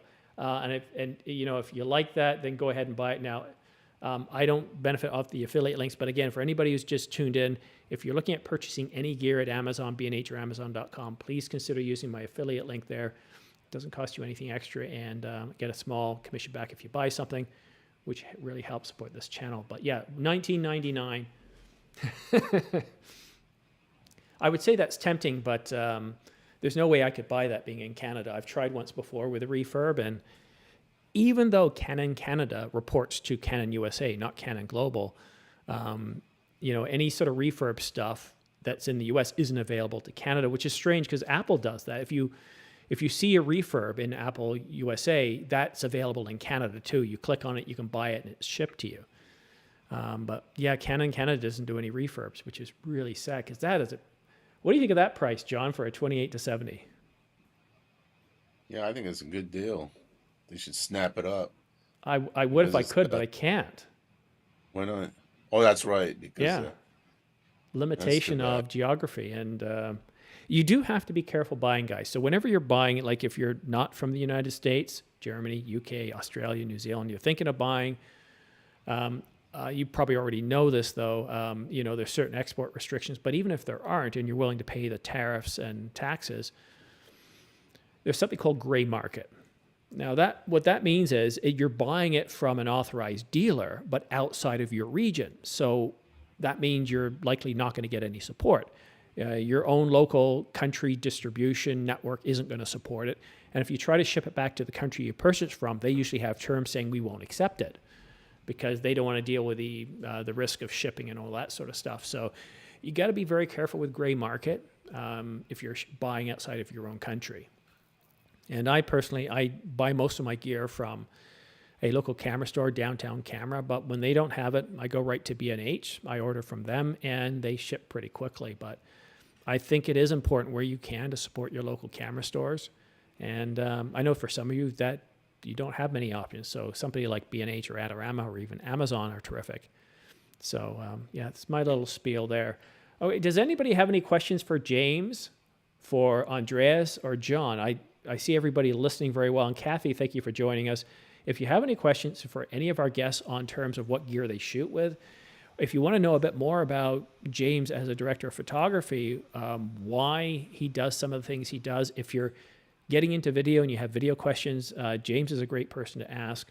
Or my other guests, if you have any questions, if you're an aspiring photographer, you want to become a photojournalist. John has 40 years of experience, and he shot with everything. And John, tell us a little bit about some of the cameras that you actually have in your possession now. Yeah, sure. I got them right in front of me. For landscape and portrait shooting, I use Fuji GFX 100S. For my go-to everyday camera now is Z8 or the ZF, which I just fell in love with. My hobby cameras for street photography is a Leica M10. And for nostalgia's sake, I like to use a Hasselblad 907X because I love the shape of it. I just want to jump in there. Do you know that the GFX 100S is $1,600 off? Oh my God. Go get it. Guys, we are seeing some pretty amazing deals here. This has got to be, I will say that this is the best deal today. I've Oh, not seen it. that's it's an incredible camera. Where else are you going to get a 100 megapixel 16-bit depth for that price? Come on. Yeah, I'm looking at the 43. R5, which I thought was the best deal of the day, $900 off. But this is $1,600 off, medium Oh, format. Price of the this will smoke R5C, regular price. Oh, That- that's a deal, man. Okay, if you ever thought of medium format and just thought it's out of your price point, this brings it a little bit closer, a lot. This closer. is no excuse. John, I mean, take it away. This is a money maker. What's that? Take it away, John. Look at that. It's a money maker. I mean, Why? come on. Why is it a money? Tell us Why? more. Because you can get jobs for that. You can do all kinds of product shots. You can do fashion. You can do lots of commercials. You can do real estate. You can do hotels. I mean, the details it picks up, and the dynamic range of 16-bit. You can pull the hell out of the shadow area and save it. I mean, it's incredible. And your clients are always going to demand medium, usually demand medium format so they can see the details, especially for cosmetics and hair shoots in the studio. You don't need 30 frames per second. You're only going to shoot one frame every five minutes probably, because you're going to have to reset everything every time you shoot. So, I remember back in the day, you get a CNR, it would cost you $50,000-$60,000, and that was only like 4 megapixel. So, this thing, because I got one. I mean, I'm telling you that I got all the lenses, the 80, 1.7, 110, and the pictures will blow you away. Well, there you go. Use my affiliate links if you want to pick that one up. John, maybe you want to buy a second one. No. I don't need to. I'll probably wait till around next year when the 100 Mark II goes on a Black Friday deal. Well, That, can I mention something to you about that Mark II? Okay, here's the deal. I don't know if you saw the latest Petapixel with Chris Nichols, I believe, and they're discussing the Mark II, and they said that if you shoot single, it's 16-bit, but if you put it on continuous, it will drop to 14-bit down to 14 from 14 to 12-bit, and it was not disclosed by Fuji, so I'm not too happy about that. yeah, So no, I would really have second thoughts, because you're basically getting the same thing as this for $4,300. The other one's almost double money. yeah, but the photo size doesn't interest me on that camera. What? It's the video that interests me on that, and the video Well, option. then I'm not a video guy, so I don't know what bit it's going to shoot when you shoot it in video. Well, it's pretty much going to. They said it was going to be 12-bit, and I think Petapixel also was going to be 12-bit. Which again, it's not a big deal. It is a big deal. You know why it's a big deal? Because it was never disclosed. No, for the photo side. Yeah, I agree that Fujifilm. No, they never disclosed it. They never disclosed it at all. No, I'm saying they should have. What I'm saying is, it doesn't. In terms for me, it doesn't affect me in terms of going with this. What affects me more is the aspect ratios, the new options, recording and video options in the 1.2, which you can't get. Yeah, I'm with you there. I got it. I mean, I understand what you're saying, but I like to have. I'm totally with you on the photo side. Like this, I like to have full disclosure. I would like to have full disclosure. I love this. I love this back and forth. That's really very, cool. very important, because I was ready to jump on it, right? I sell my GFX 100 and get the 2, right? And then I still have to top up another couple of grand on it, at least. And then I spend all this money on it and find out that I'm only at continuous. My assumption was wrong, and you didn't disclose the fact that it's from 16, it drops down to 14 and down to 12. I mean, come on. No, no. I Like I want said, full disclosure. I'm with you on the photo side. If you and the majority of people that's going to know are generally photo cameras. I'm just saying, just for me, from a video perspective, the Yeah, video, and but again, I'm with you on that. And Fujifilm needs to be held accountable for that. Um, I was just saying, as me as a video person looking at the camera and seeing the footage that I've seen from that camera, it's even with this discount on the original 100, the improvements video wise are still better on the two.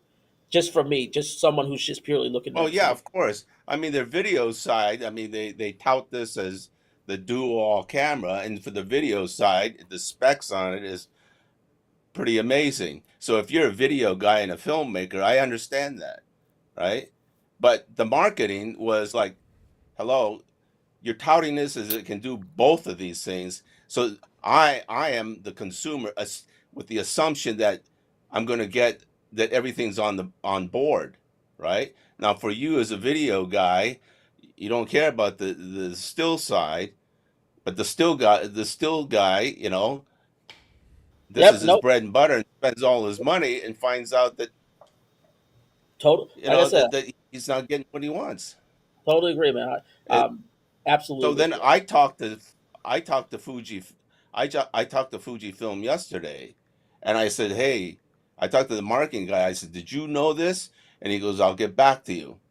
So then he reported to the engineers down in Singapore at Fuji Singapore, the regional office for Southeast Asia, and they confirmed with him today that yes, it is true that when you put it on continuous, the bit rate drops from 14 to 12, and it was not disclosed. That's where I have the issue. It's not right. Yeah, I agree Nikon with did the you. same thing with the D850. It's frustrating, and I know that most people who buy these cameras buy them as photographers. I've done polls on this, and while a lot of photographers do use video, the vast majority buy these cameras for stills, and so that's something that's neglected. I want to focus on the 100 to 500, not just because it's on sale, but because it's a potential opportunity.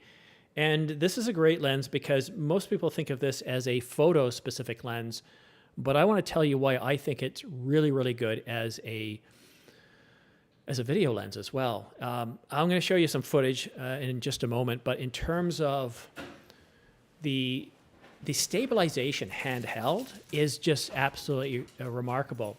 So let me think, what video should I bring up here to show you? With dog running around, brain, think, focus. Oh, Simon, while you're looking for that, can I give a little Black Friday deal, sort of to another thing that I found out that I've really been playing, that I've been using lately? Go ahead. Uh, you probably saw this on Canon Rooms, but as well. But Topaz Labs, they have a major deal on the bundling for if you're into video, even if you're doing photography. Topaz Labs is they basically have an AI generative tool that allows you to, a lot of the video side, they allow you to upscale, like it upscales resolution. It allows you to uh, get slower frame rates and gives all these other cool things using artificial intelligence, um, artificial intelligence duplications. And I've been playing around with it for like the past 24 hours. It's really good. Right now, they have like different packs. They like I have a photo version, then they got a video version, and then they got stuff for like sharpening, noise. You can get the whole bundle for right now for about $300, where normally it's like $750. So it's like 60% off right now. Um, I've so seen some of the shots, and I almost looked at it thinking like, it's too good to be true. And they show some shots where it does so much work, but then I'm thinking like, well, now is this closer to CG animation because it's giving you information that wasn't there. It's shocking how good it is. Like it really does Yeah, oh, it's no, It's it's not really just upscaling; it's beyond upscaling. no, it's actually like creating new pixels, and I've done, and it works really, really well for photos. There was like I had a client, my client who I just did a documentary on. I actually sent him because he gave us a photo of his grandmother who passed. For the documentary, and just yesterday I gave him basically I used it to basically enhance and upscale the resolution, and it was able to pull out so much. It was able to basically rebuild the face that basically was muddied out. It was able to find it and basically push it out. And I gave it to him, and he was like floored. It's like, how did you do this? Um, it really in the video side it works well. It's just it's incredibly processive intensive. um you definitely want to set, if you definitely looking at using it, you want to definitely set time and plan on what you want to do. The slow motion works as well. I'm still tinkering to find the best solution. And I found it used because I've been finding it because lately I've been shooting. I'll just get like grab this really quickly, hopefully not knock too much over. I've been shooting on this guy, uh, the cinema camera 6K full frame that from Blackmagic. They actually sent this over to me, and I'm actually using it right now. In OpenGate, you can only go up to 36 frames a second, but with Topaz Labs, I can basically shoot up to over 1,000 frames. Although my computer may go in a fetal position and cry for 2 days afterwards.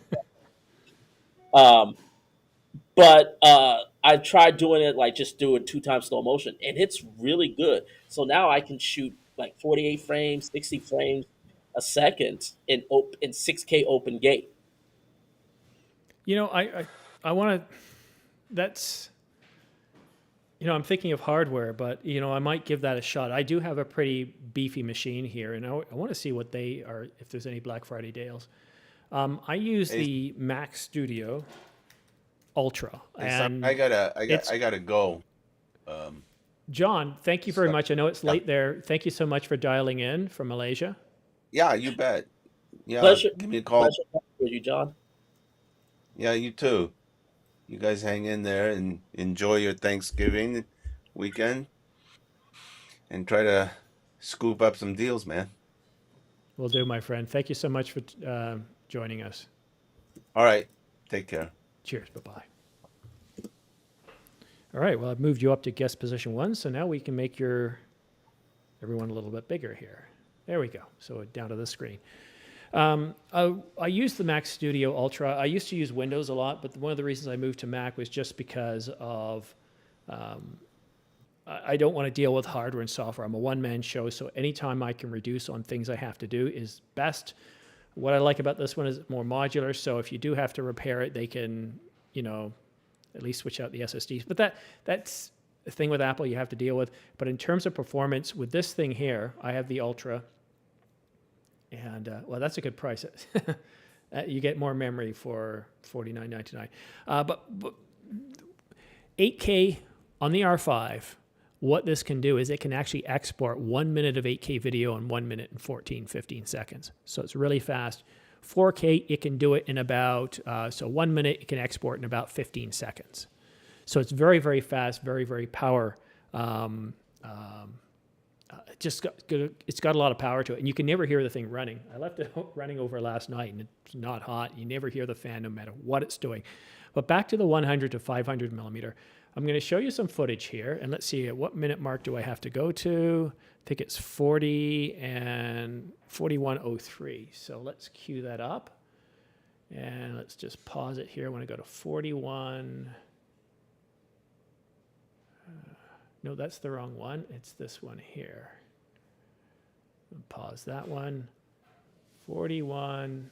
You can tell what kind of videos these are. There we go. That's where I do a lot of my testing. I'm always trying different things. That's not 41:03. Here we go. So it's a different version than the one I was looking at. Okay, so I'll start here.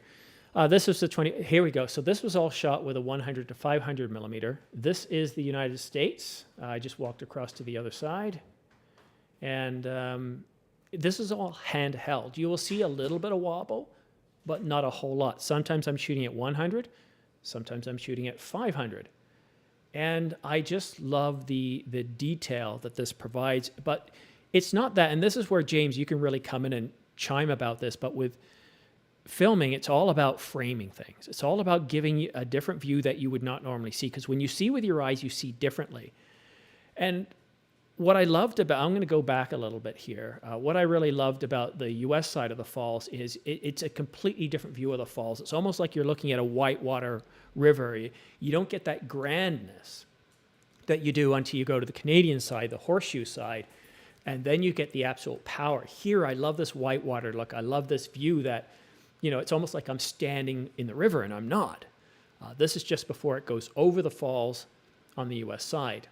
And if you've ever been there, definitely spend the money. Go on Maid of the Mist on the US side or the Hornblower on the Canadian side. This is an experience you definitely want to have. It's a bit of a tourist trap there, but this is one of those things. Spend the money. But look at this. This is 4K 120, f/29. This is probably more like f/20 or f/18. Shooting it slow-mo, I found, was incredible. And yes, that drops the sharpness, but look at this. Look at this view. I mean, you're able to get that close, handheld, stabilized. This is shot Canon Log 3, so I've graded it already. It really gives you a view. I mean, that's incredible. And you get a sense of, that wind is generated from the water coming down and the heat differences between the air. Just look at that. It's just absolutely incredible. All this here, f/29. And people will say, don't shoot past f/8, you lose sharpness. I'm also shooting 4K 120, so you lose further sharpness. But do you really feel by looking at this that you've lost that sharpness? This tells a story of raw power. You get to see the colors as it looks. This is the actual color of the water, that turquoise color as it goes over the falls. And I never thought of taking the 100 to 500 with me. I took the 24 to 105, and a lot of this was all blown out, and I just thought, crap, I've wasted the trip. I came back the following week and reshot it. And I thought, oh yes, the 100 to 500, really, look at this. I mean, you think of a lens for a given purpose, but you don't realize how that lens can be reused for different purposes. And I'm just gobsmacked by the 100 to 500. I just think it's incredible. And kind of one of my last shots here is actually as a bird just flies into the falls here. It was just, I didn't time it. It just happened. I thought, what a great way to kind of leave this scene and go into another scene. And this is the 24 to 105. Let me skip ahead to the power plant. This is where I'm using the 50 millimeter f1.2. I'm inside, and it allows me to have pretty good, what is this? Yeah, 24 to 105, I think, at this point. And even the noise that you're seeing here isn't that bad. It's actually pretty good. I'm pretty happy with this. But you see when you get down here, you definitely have a bit of a fall off with the light. But still, it's amazing what you can do. So I just want to open up the discussion on this lens, because I think if you're on the fence about getting this lens, and even $500 off, it's expensive. But none of the reviews really harp on the stabilization and how incredible that lens is handheld. For stills, you can put the shutter up to 1,000. You can put it up to 2,000. And you can have, with IBIS, a very stable shot. But to shoot video and to have that cinematic level of stabilization handheld is incredible, because you're basically stuck at 120, 240, or 60 for the shutter because of that rule of 180. What are your thoughts, James, on that lens and what I got out of it? Am I blinded by my own work, and it's not as good as I think it is? No, the work is good. So I'll just start off saying this: it's beautiful, well shot. Look, at the end of the day, Canon's a lens manufacturer first. Yeah. They can make they can make the slowest, and they have like super slow, and everybody was like, well, "Who's going to use that?" And then you put it on, and it it brings out and it gives you options you never thought of option you never thought before. Uh, I remember I forget which YouTuber it was, but somebody was like decided to take a shot of Saturn. Um, Maybe that was you, Simon. But and it's like, but get like with the 800 and using the teleconverter, and they're able to do it. It's just, to me, it's like it, reading spec sheets. We need to stop doing this, and we as Yes. YouTubers, not just we got to hold ourselves, just like when we present stuff with our content and our videos, of reminding people to stop looking at spec sheets, that you need to just go out there and just try and just explore and do things. Um, the camera I'm filming on right now, which is the, like, man, I brought up the cinema camera 6K, the full frame camera. One, Blackmagic needs to. I really Blackmagic needs to work on these names, but when you read the spec sheets, everybody just grumbled and just like, ugh. I haven't given my thoughts even on my channel yet, but I have been having fun filming with this camera, and it's opened me to possibilities that I didn't think I could have as a filmmaker. The Me exploring, Simon, I've told you for a while, I've been looking for cameras that I can just go and be able to go start creeping in, even not fully, even though it's not officially, but into medium format, into really large format, getting closer to that Alexa 65 um, uh, field of view. And that's sort of where I've been exploring. And this camera is actually the first camera well, not I've, the Infinity camera's given me a shot to that. The point I'm trying to get is that these cameras, these cameras and even these lenses, they give you, even though it's on specs, oh, it's full provide. If you can go out and just understand composition, you understand lighting, you understand framing, Yes. you understand the motivation for what you're doing to tell your story. You can use anything, but you gotta just you just need to have the knowledge and the awareness of why. Because if you can't tell why, you're just throwing shit together. Forgive my excuse my French, but you're just throwing mess together, and you're just doing some montage. When you can just sort of blend and sort of give let people connect with a story, and being able to connect with what you're telling. These are all just tools. Let's Okay, no. I want to chime in here because he said something very, very important. Now, as a videographer, and even me as an ordinary filmmaker, yeah, you're telling a story. In every video I put out there, I'm telling a story. But one thing he said that is very important, and it's about specifications. Forget the specs. So, and I do this in all my videos. I will give the specs the rumored specs, but I always talk about its capabilities, the outcomes, because that feeds back into the why we're doing it. As James said, it's about the why. So think about the outcomes, for example. What am I trying to do? And I did this when I looked at the R5. I looked at buying a new camera. I came up with my capabilities. And what I wanted 4K video. I was ready for 4K, but I didn't just want regular 4K video. What I wanted to be able to do was to deliver 4K that had sharpness, that didn't have a significant amount of rolling shutter. I wanted it to look good. I wanted it to look natural. I wanted to have enough dynamic range that it looked natural, right? All those things to produce natural. Now in specs, that could be 20 different specifications. But when I say I want 4K to look natural, I want the color, everything, lighting, everything to look natural. And that's a big deal for me. And I got that with the R5. And that's why I ended up having to spend 3 times what I normally would have spent on a camera, because the other cameras couldn't deliver it. I wouldn't have been happy. And if you want to avoid buyer's remorse, whenever you're thinking of getting a new camera, a new lens, ask yourself, what are the outcomes you want? What are the results? Outcomes, capabilities, they're results. It's the ability to do something.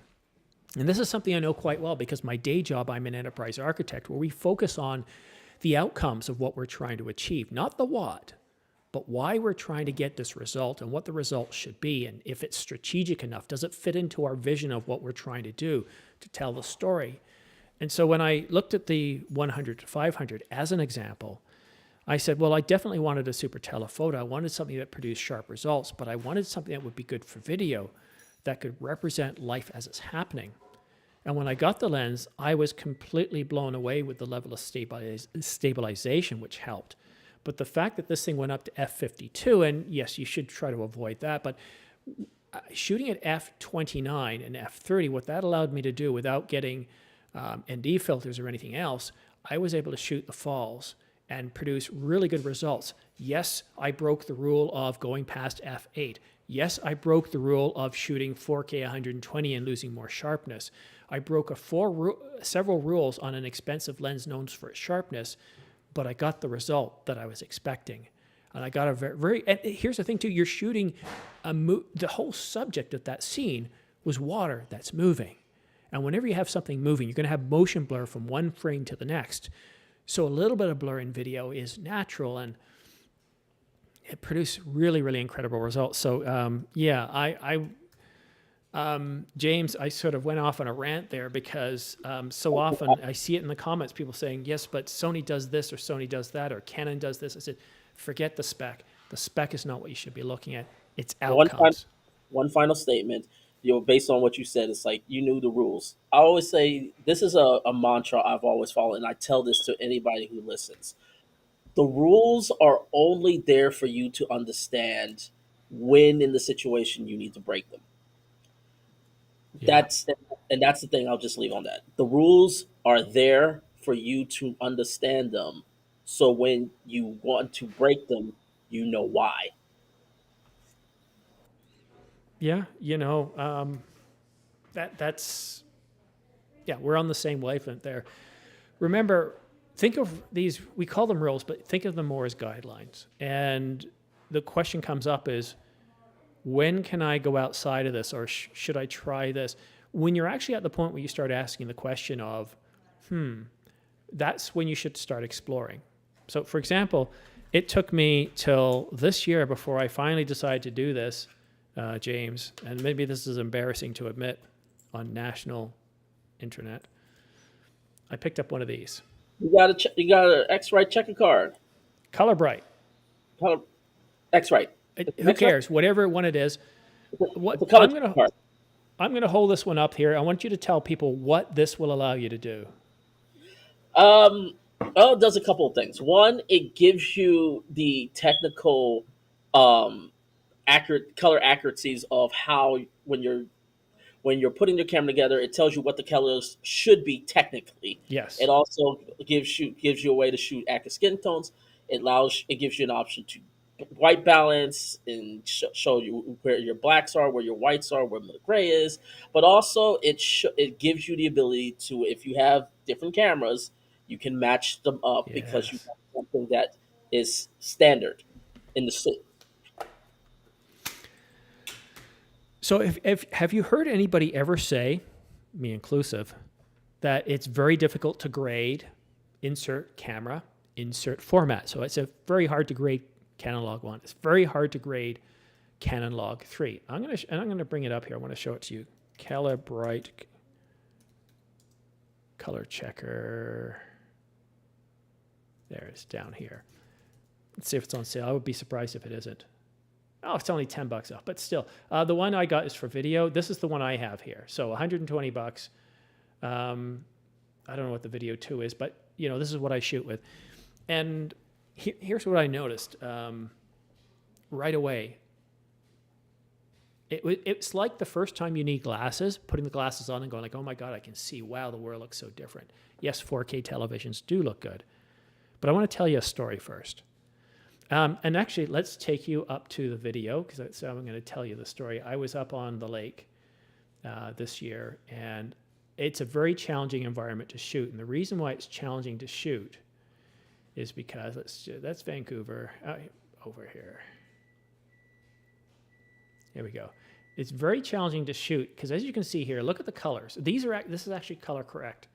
But the problem is, I'm shooting a lake. So it's got a very dark sand, a very dark granite type sand that just doesn't look quite right. And then, of course, you've got the water, what's at the bottom of the water, the colors, and you got the green shine. There's a lot of green tint, and it becomes almost impossible to color grade.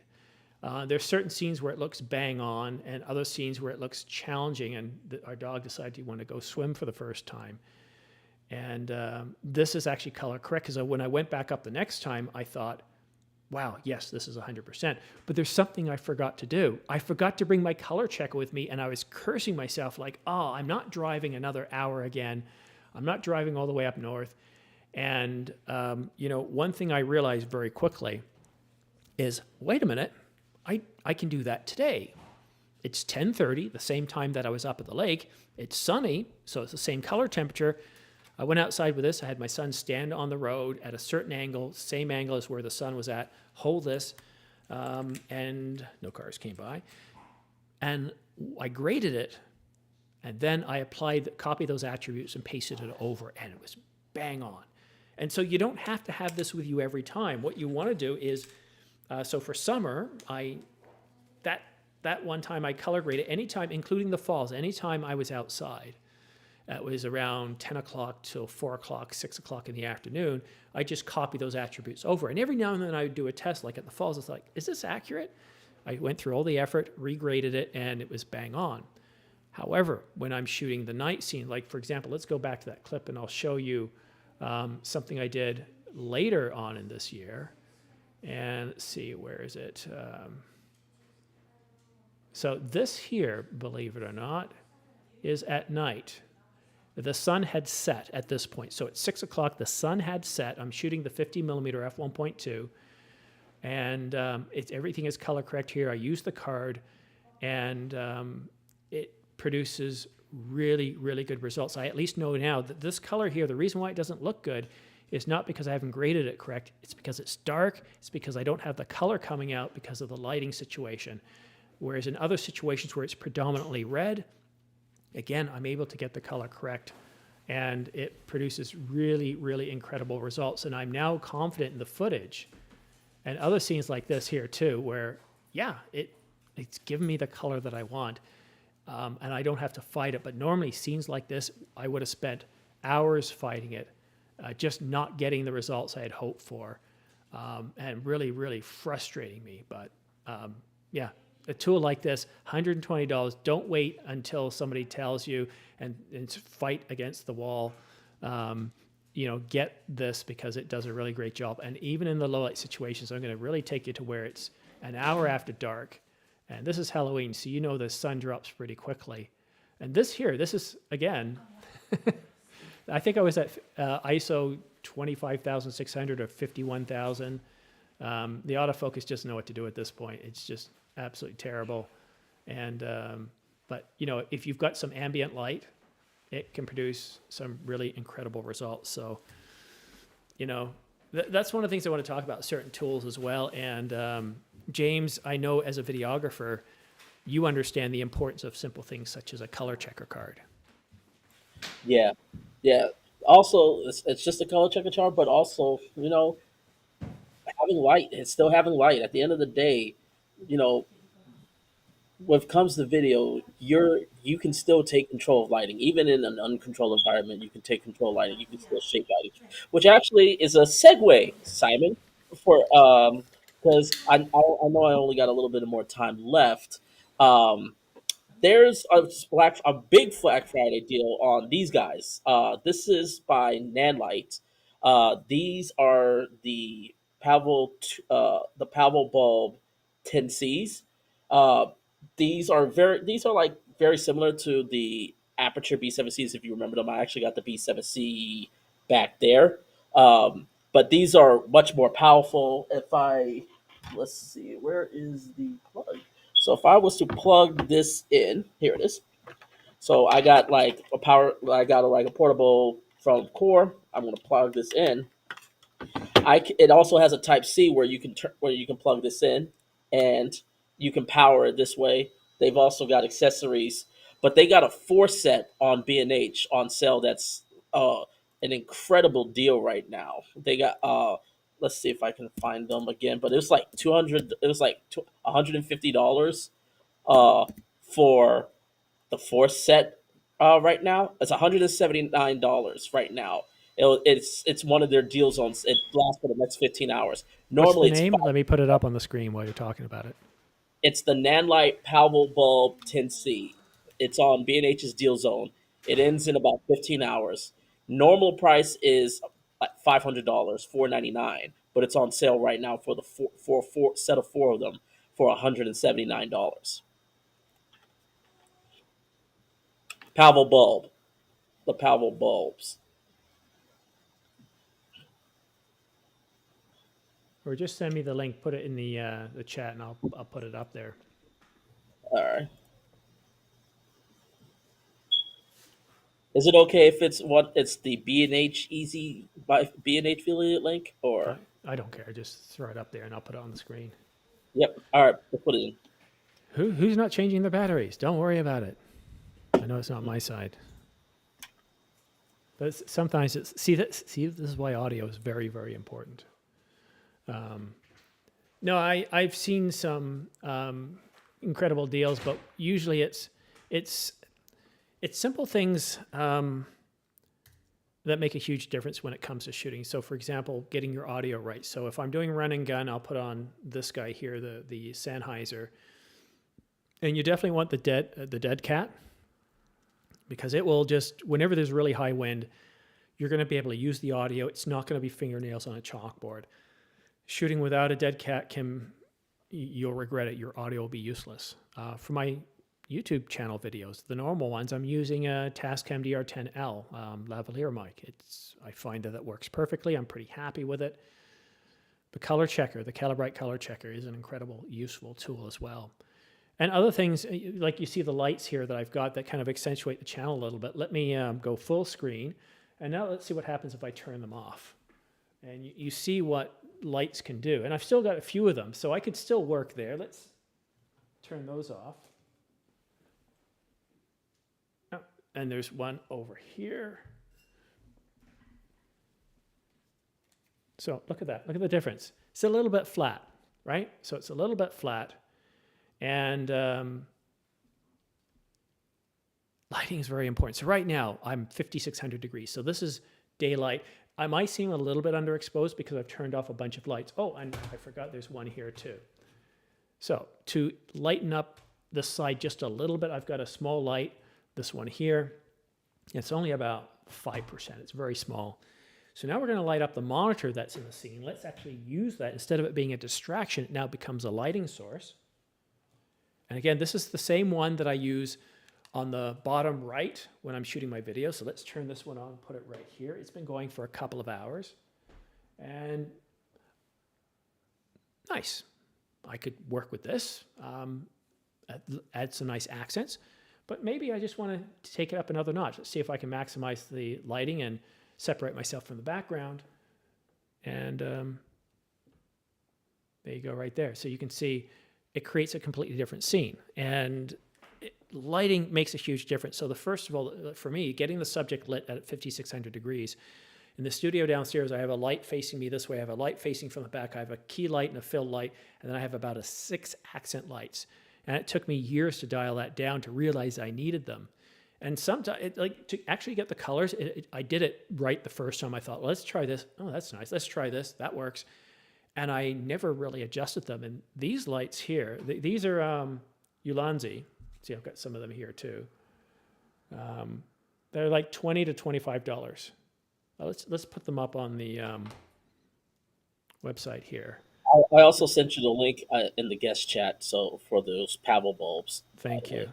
Hold on. What was I just? Oh yeah, Ulanzi RGB lights. These are the older ones that I still have right here. So I've still got the old ones. And you can see they're numbered, so I know where they go. They're all dialed in. Then I have a file on the computer. It tells me exactly what colors and brightness they need to be. And the new ones, well, maybe they don't have them here. You might have to go to Ulanzi. But they're a little more modern looking. But I also got some of the larger ones, and these are the LT003. These smaller square ones I charge up after every video. These larger ones, see if I can take it out, give you an idea of the size of it. I charge once a week. That's how big these things are, how much power they have, and I don't have them fully maxed out. So lighting is very, very important, and figuring that out and a way to tell a story. And as James so eloquently put, is when you're trying to tell a story, you got to be careful about your depth of field, because the background, everything about what you're framed up is helping tell the story. And if you're not careful with your lighting, with your exposure, with all those settings, then you can blur out or soften things that you don't want to, that are essential for telling the story. Yeah. So Simon, I'm going to have to hop off myself. I got to get ready for the day. John, I wish I see you more, man. It's good to see you again. Hey, good to see you too, John, buddy. And it's good to meet you, man. I really do appreciate it. Simon, thank you again for having me on. Yeah, and guys, please reach out to James Jackson Films. He has a YouTube channel by the same name. Subscribe. He really has an awful lot of information when it comes to photography, cinematography in particular. And I really liked his recent video where he talked about the 24-105 f2.8. So please reach out, subscribe, and do the same for John, who's going to be taking his spot. And John is from the great state of New York. How are you, John? Good to see you. I'm great. How you doing, Simon? Well, you know what? It's always good to be on here. We haven't had you on this channel for a long time now. Yeah, it's been over a year, I think. It has been. And it's funny, depending on the time I do these videos, I'm always thinking of where are people in the world? How do I get them on? And I'm always thinking of, well, with this product, who would be best be there? So for covering the Nikon Z8, I want Nikon people on the channel to talk about it, to be happy about it. How did you have a good Thanksgiving yesterday? I had a great Thanksgiving. Went to our cousin's house. My wife's other cousin is a chef, so he does all the cooking, or most of the cooking, and we had a great time. Wonderful. Did you shoot anything? Not really. Not yesterday. You, Not yesterday. We just watched football and ate. Yeah, I can understand that. I've had many a Thanksgiving down in the southern states, and certainly enjoyed it. See, it's almost like a nervous twitch. If I don't have the camera and I'm not filming something, then if something happens, I always regret it. I guess I'm getting ready to close out a project that ends every November, so I'm ready to close that out. I decided, while there is a parade tomorrow night, it's like, you know what? Don't try to put in too much. You want to capture. In this project, I want to capture the life of our family as it happens in natural moments. And so I'm going to close it out. It's at 70 minutes, and also get ready and start the next project. And then I'm going to upgrade the operating system, upgrade Final Cut. I don't like to upgrade during the middle of a project. Lesson learned. And I'm really looking forward to that. But yeah, I'm always there with the camera. So tell me, what's changed? What new gear have you purchased over the past year? What are some of your likes and dislikes? Have you seen any great sales on that you're interested in? Well, it's funny. I just had a trip to Rome, so I'm kind of tapped out financially, actually, for the time being. That was a great trip. In fact, I done a series of 7 videos. Actually, the 8th video is about to launch tomorrow. Documenting my trip to Rome. I went to all the major sites except for the Pantheon. I missed that, but as far as like gear, I haven't really. I'm trying to think. What have I bought this year? My main purchase this year was actually a GoPro Hero 12, which I'm doing most of my vlogging with nowadays. There's too many John Drummers. I'm trying to find. Oh, this is the one, I think. There we go. There you are. Yeah, that's me. Yep. So that's his channel, guys. It's good to see you up over 1,000. See, it's been a while since we've talked. Yeah, it's over 1,300 now. Yeah. And you know what I like about John's stuff too is you feel like you're alone there with John. It's just you and him. Most of his videos don't have a lot of background noise, so it's always very tranquil. So look him up, subscribe. These live streams wouldn't be where they are if it wasn't for the guests that come on the channel, which is very much appreciated. So John, tell us about some of your gear that you use and We'll see if we can find any of that stuff on sale for people. Right. Well, again, I like I said, my most recent purchase was the Hero 12, so I use that for vlogging. But my main camera is the R5. I'm a Canon shooter, so I've got an R5. I got an R6 that I use as a backup body and also for video. And my main lenses are the RF 14 to 35 f4, the 25 to 20, 24 to 105 f4, and the 100 to 500 f4, 5 to 7.1, I think it is. And I also have a 100 macro lens that I use occasionally. And then I've got two other primes which I hardly ever use: a 16 millimeter and a 35 1.8. I hardly ever use them. You've got a lot of kit there. So the 100 to 200 is on, or sorry, the 100 2.8 macro is on sale. That's nice. The GoPro Hero 12 Black is on sale. We're seeing a lot of sales there as well. Yeah, now. Well, yeah. Yeah. Did you expect to see the Nikon Z8 on sale, $300 off? No, I did not. That's a brand new body. I'm surprised it's on sale already, but Well, I think I know why. maybe they may be because of the A9. Or look at this price. You might not have seen this. It just happened. Canon R5. Look at this price. We have $29.99 on sale. Yes, I did see that. And a refurb, $2,000. Yeah, I did. I didn't see the refurb, but I did see the new one at $29.99. That's amazing. Yeah, so I think Nikon's going it's like okay, wait a minute. It's $900 less than what I bought it for. Yeah, it's a shocking price. And please, guys, use my affiliate links if you're looking at purchasing any of these. Let me bring up the link here. It's in the description, but really does help support the channel. But get some incredible deals there on a lot of the gear that you shoot with, John. But what I think our viewers would be interested in knowing a little bit more is what type of... actually, let me take a question from Michael first. So Michael wants to know if I'm planning on doing a video on the new quad pixel autofocus patent from Canon.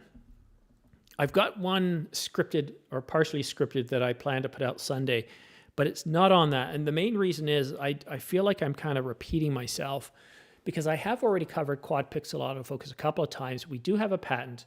Let me see if I can find it here. JP 2023 149 423, and it was published back, this is all in Japanese, so I'm trying to read it, March the 31st, 2022. And that's the one you've seen that I talk about quite a bit. No, actually, that's not the one. Sorry. It's 2022 2383 Alpha. And that's the first one that they came out with, talking about quad pixel autofocus. This goes back to 2020 and was updated again in 2022. And then we had another patent coming out. So we definitely have patents, and I addressed that. And sometimes when I talked about the autofocus improvements, I also talked about the previous patent as well. So the ones that Canon Rumors or the Camera Insider have talked about are just more or less say they found another patent. And when you see multiple patents on the same subject, that shows you that they spent a lot of work researching and spending time and resources on something to develop it. And that most likely shows that it is something coming out. So the problem I have if I do a video like that is I'm trying to figure, okay, well, what am I going to do in this video that provides value over previous videos that I've talked about this quad pixel autofocus? What value can I provide over what the Camera Insider or Canon Rumors are saying? And if I can't think of any value to provide, I would just usually reference previous work. And to tell you the real outcome here is, what this points to is because they've done a lot of work on this, we've got the R5 II and the R1 coming out in early 2024. Most likely they are going to have this quad pixel autofocus. And why is that significant? Well, when you're shooting like this, or if you're shooting like this, a landscape and portrait, the autofocus system is designed for that. But if you're ever shooting off balance,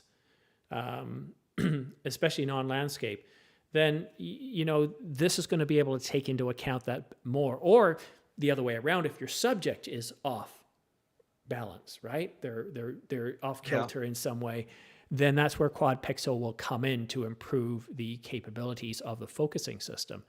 So the video that I do have that I'm scripting, I'm trying to get validation on it, is supposed to come out either Sunday or Monday, and I think that will probably more blow your socks off.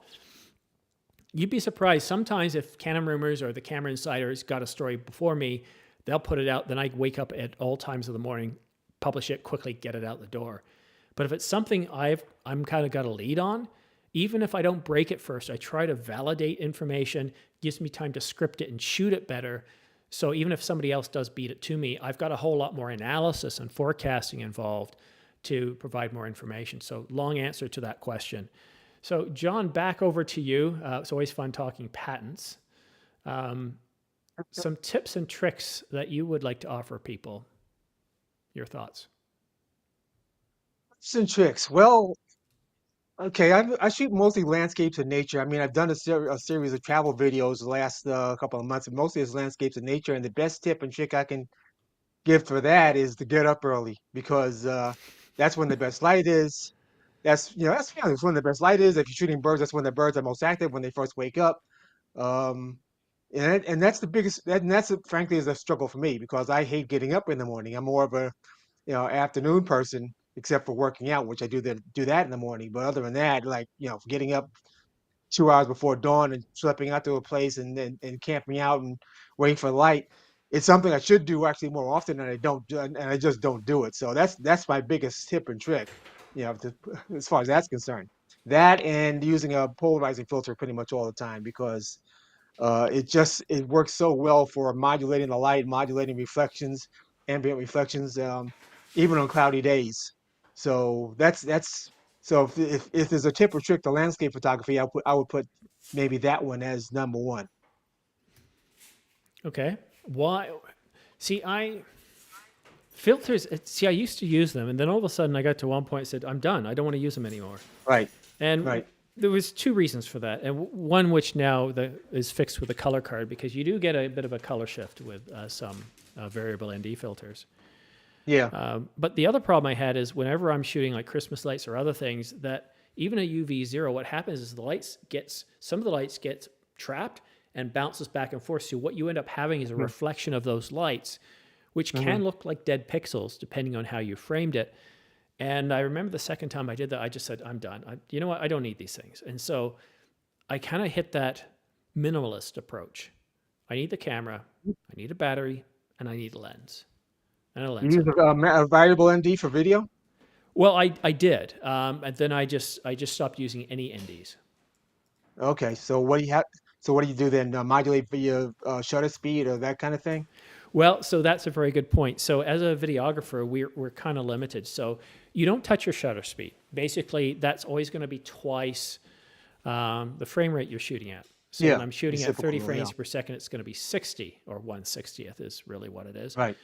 So I've got that locked. ISO is always automatic. The reason is you cannot change things quickly enough. Now, when I'm shooting in Studio A, no, I've got it set. So it's 250. I've got everything set because things don't change. But in a dynamic lighting environment, I have my ISO floating, and then I use the aperture to expose. That's the only option I have left. Mm-hmm.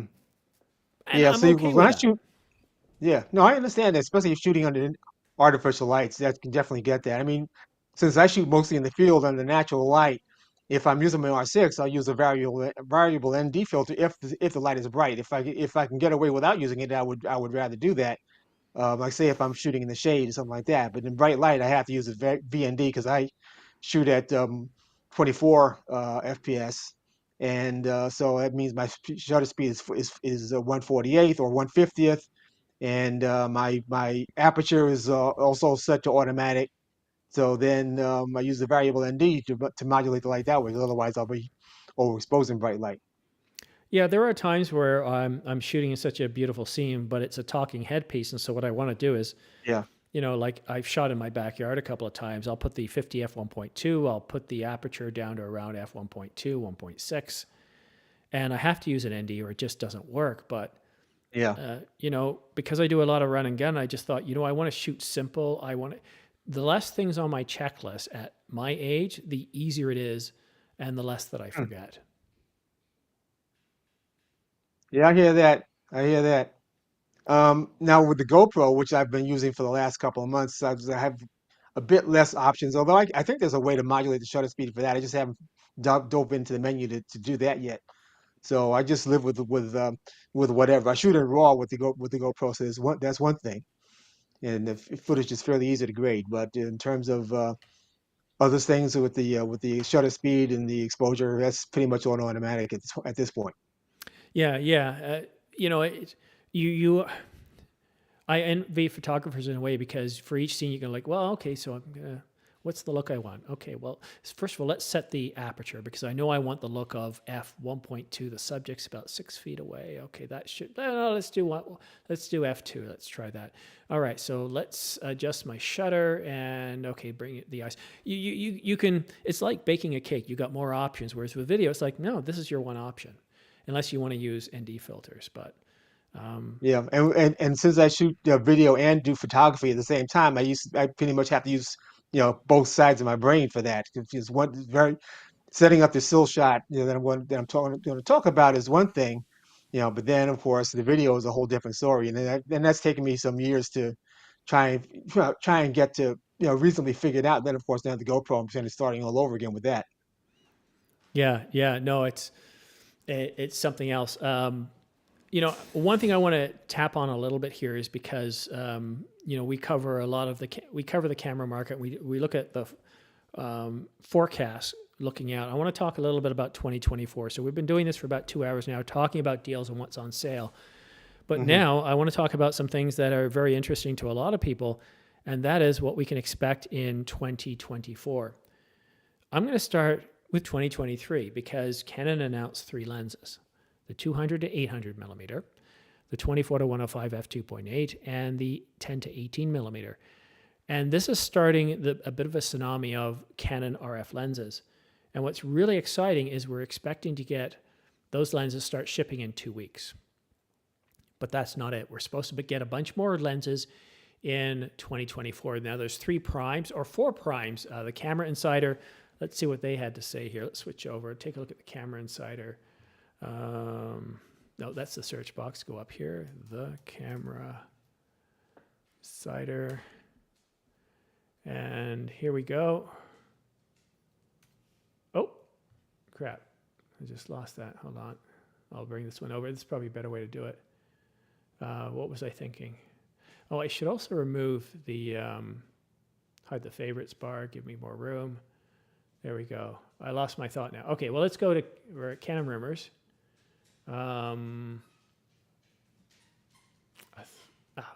What was I thinking? Oh, lenses. So I think it was either Canon Rumors or the Camera Side were talking about new lenses we're supposed to be getting. And we're supposed to be getting 4 primes. I don't see them here.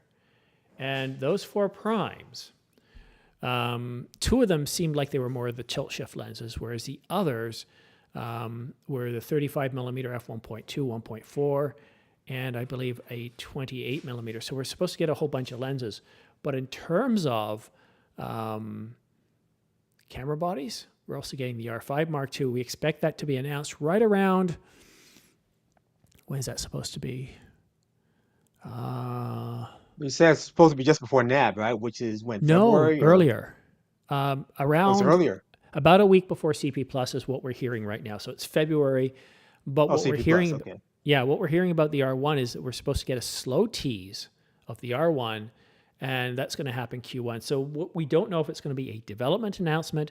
We don't know if they're going to do what Canon Australia did with the R5 after the development announcement and say, hey, the king is back and here's some information. So and Michael's predicting February the 14th. So this is a really, really big deal. And so the Camera Insider and Canon Rumors have been talking about these lenses and camera bodies coming out. But it's not just that. We also have Panasonic that we're at the 5-year mark in January, early January, when Panasonic announced the S1 and the S1R. So we're at the 5-year point. So if we don't, I can't see Panasonic pushing the refresh of the S1 series 6 years. So that means the first half is the most likely probability that we'll get a refresh. Remember, the Olympics are coming up.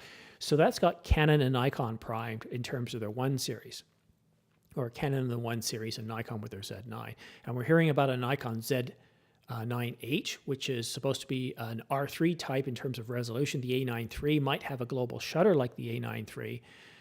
So that's a very sort of validated rumor at this point. We've got the Nikon Z6 Mark III, Nikon Z7 Mark III. We've got the S1 and the S1H successor. I'm not sure if they're going to merge the S1 and the S1R together. There's a lot supposed to be coming out, a lot crammed into. It's going to be very hard to cover. And Fujifilm in the first quarter of 2024 is supposed to be releasing a minimum of 3 cameras. Sony, we're getting an FX camera. We don't know if it's an FX3 Mark II, an FX6 Mark II, an FX9 Mark II, but there's definitely going to be an update there as well. It's just going to be a busy, busy time. And I want to see what you guys are putting in the comments here, because it's really, what do you guys want to know? How can we help clear up anything? Yeah, thanks for clearing that up. I just wondered that if they came out with that again, maybe before the R1 comes out. So as far as pre-ordering, you'll be able to pre-order the R5 before the R1. That's the way it's looking. We have very few in terms of leaked specifications. And of course, there's one other thing, and this is kind of a big deal. Sony Alpha rumors. I think it was, let's just do a search on their site. So do a search, and it shouldn't be too hard to find this. Canon. They talked about, no. Where is it? Here we go. This one here. So I would have expected this from Canon Rumors or the Camera Insider, but Sony Alpha Rumors, and let's be clear here. Whenever Sony Alpha Rumors says they've got it from validated sources, I found that the accuracy on those rumors have been high, above 90%. When they don't say that and say, hey, look, somebody sent us this, treat it as pure speculation, treat it as tabloid. But what they're saying here is that they've heard that Canon will close their mount, let me just read this to you here. Canon's weakest spot compared to Sony is the fact that they've closed their mount, not allowing third-party manufacturers to easily make lenses with full electronic support. So communicating through the mount, allowing autofocus and all that metadata to travel through. Sony correctly has done the exact opposite, completely opening up their mount. It's one of the main reasons why it's done so well. And what he says here, if the rumor is correct, Canon will change course and an official announcement will happen by the end of 2023. Okay, so since then, I talked to a couple of people. One of the people I talked to was John. And John, you were telling me that you were at a trade show and you had a conversation with somebody at Sigma or about Sigma. Do you recall what it is that they said? Yeah, I mean, it wasn't very much. I mean, yeah, it was at the Build Expo, and I went to both the Sigma and the Tamron desks and talked to a couple of reps. And the Sigma guy did say that he'd heard rumors that they were working on Canon RF mount lenses, but he had nothing beyond just that. As far as Tamron guy hadn't heard anything. So he hadn't heard anything about anything. But the Sigma guy said he'd heard rumors that they were working on something, but he had no specifics. So that's pretty much all I had. And you know what, John? When you first sent me that, I thought, okay, interesting. So there's another one. And then I heard from somebody else, a similar situation. They were at a trade show in Europe, and the person had said, and I put out a video of this. I don't remember the exact quote, but to paraphrase, we're in discussions, or I've heard we're in discussions with Canon. And I thought, well, this is really strange, because normally these companies are tight-lipped and they don't let anything out. But the fact that people in the company are saying these are rumors they've heard, it's creating chatter. So we've had 3 different sources say they've heard this. So here we are, November the 24th. It's not December yet. We got a month before the year end. I don't know if this is going to shape up. Now, let's take us back in time here.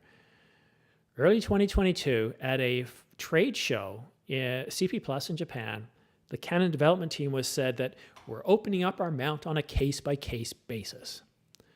That was more or less BS, because while there was hope, Cosina at the same time announced the Voigtlander, and I believe Canon rumors just did an update on that. It took a year, almost 2 years for this Voigtlander to actually come out. Yeah, so from early 2022, CP Plus in February, till October I think it was October the 26th or something that they finally started shipping it. Unbelievable. And it's a manual focus lens. Then we got the Leica. I think it's a 50 millimeter as well. That was announced and is available for sale. 2 lenses. So we got our hopes up, and once again, it kind of proved that there isn't any. And I understand this. Look, a lot of the lenses I shoot with the L series, because there's a certain, when it comes to the optics, Canon does pretty much, most cases, offer the best optics on those lenses, but you're paying for it, as you've seen with the price. But the vast majority of the marketplace is looking for that affordable $400 to $1,600 price point for lenses, something that Canon historically hasn't really addressed. Yes, the 100 millimeter f2.8 macro at around $1,000 is a good price point. And yes, we have the 600 and 800 millimeters. But if you take a look at the Sigma 150 to 600 millimeter, you can get that for around $899. And there's many options. You can get the 35 millimeter f1.4. And I get it. L series makes better optics, but for the vast majority of us, those buying the R50, the R7, the R10, or even the R8 that can't afford these $3,000 lenses, what Sigma and Tamron have to offer is an affordability that doesn't have the exact same level of sharpness and capabilities, but is more than good enough for the rest of us. And that is why this has caught our attention. So I keep watching this thing. This thing I'm watching like you wouldn't believe, because John, Andreas, if Canon does this, it's significant. But what we found really interesting is no matter who we talk to, and this was consistent, again, 3 different sources telling us it was only Sigma. They didn't hear anything about Tamron or anybody else. It was Sigma. And if Canon is just allowing Sigma, but they're giving them complete reign to do any focal length or aperture or any lens type they want, that would be huge. That would give us a bulk of what we're looking for. I keep hearing people saying, I want the Sigma this. I don't hear Tamron mentioned as often. And of course, if Sigma is approved, then I'm sure that would allow Tamron and others to come later. This has me excited the most. And That I had, look that, at my... that, Go on. no, go ahead. No, I was just going to say that it has me interested also. I mean, there's a couple of lenses in the Sigma range that, like the 20 millimeter f 1.8 or 1.2 or 2, I should say, that which is maybe the one lens that I would like to have that currently Canon doesn't make. So there's that. Yeah, it's interesting that it's only Sigma that anybody's talking about, but Sigma may make the best third-party lenses, so this may be just as well. I'm sure that I also wonder if they're going to put limits on certain focal ranges so they don't have overlaps in their lens lineup. Like say, Canon doesn't make 20 millimeters, so Sigma wants to make a 20 millimeter. Fine, we'll do that.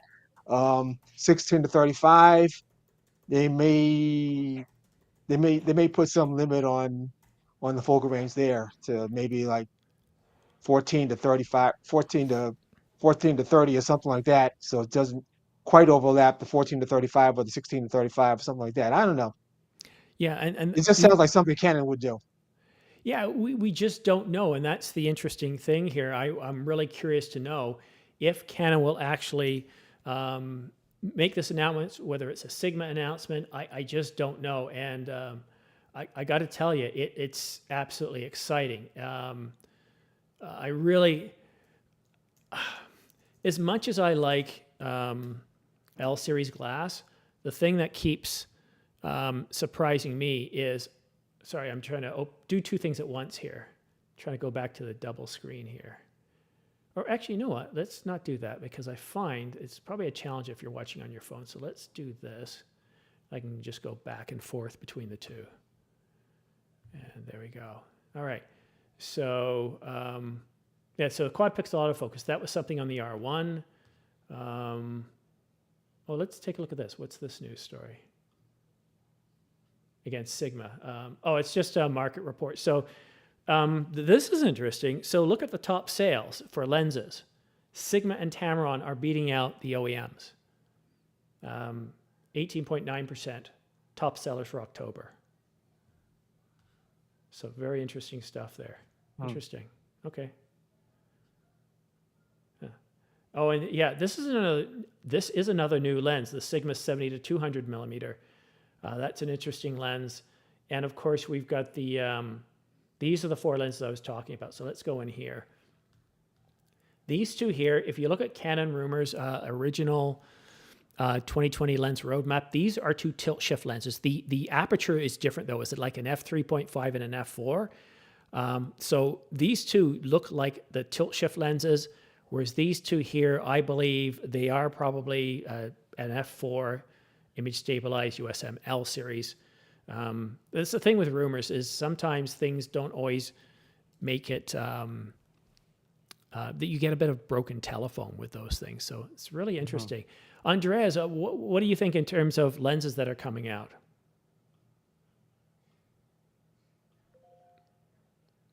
Or the latest rumors from Canon?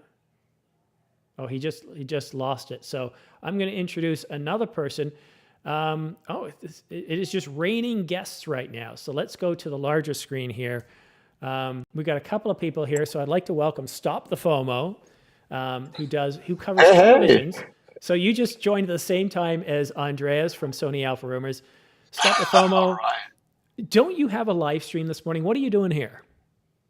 Well, that's what I'm saying. Coming by, saying hello, right? Being thankful to be a guest and being your friend, of course, Simon, and just enjoying this year. It's just amazing. So yeah, I'll be on for maybe another 30 minutes with you guys. I'm going to jump up and prepare for my own Black Friday live stream. But it's great to see everyone here. It's awesome. You're not being completely honest with people. You're more than just a friend. You've actually mentored me, and you helped give me a bit of a boost to the channel by sharing certain knowledge with me. And I've actually taken that. I don't know if you've noticed my latest videos, but I talk a little bit slower like this. And I'm working on changing my audio tone, and it's not the speakers. It's not the speakers. It's not the microphones. It's me. I'm trying to improve how I speak. So that is something, it's a bit of a challenge. What's interesting you say that is, I watch a lot of content, not just camera and TV reviews, which is my space, but I watch shows related technical, like Level 1, right? I really like their show. And I think they're from Kentucky. So it's like a southern area.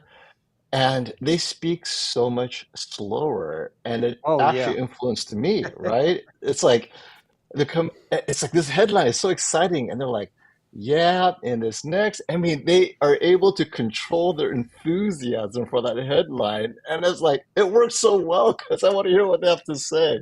So it made me stop and go, I have to channel that controlled excitement, and it's there's so much to learn when you watch other creators that you don't know where you are. And watching, and for example, I didn't even know Andrea was the Sony Alpha Rumors guy. Well, until so this is you said he was, right? This is perfect that you showed up. I look at his website all the time. Now here's the face of the guy. So it's awesome. What I would love to do is I can be completely silent here. Like if you want to ask questions, because people not everybody realizes, but you film and you shoot. You're a Sony guy. You have the FX cameras. You've had the Alpha 1. You had the A7 IV.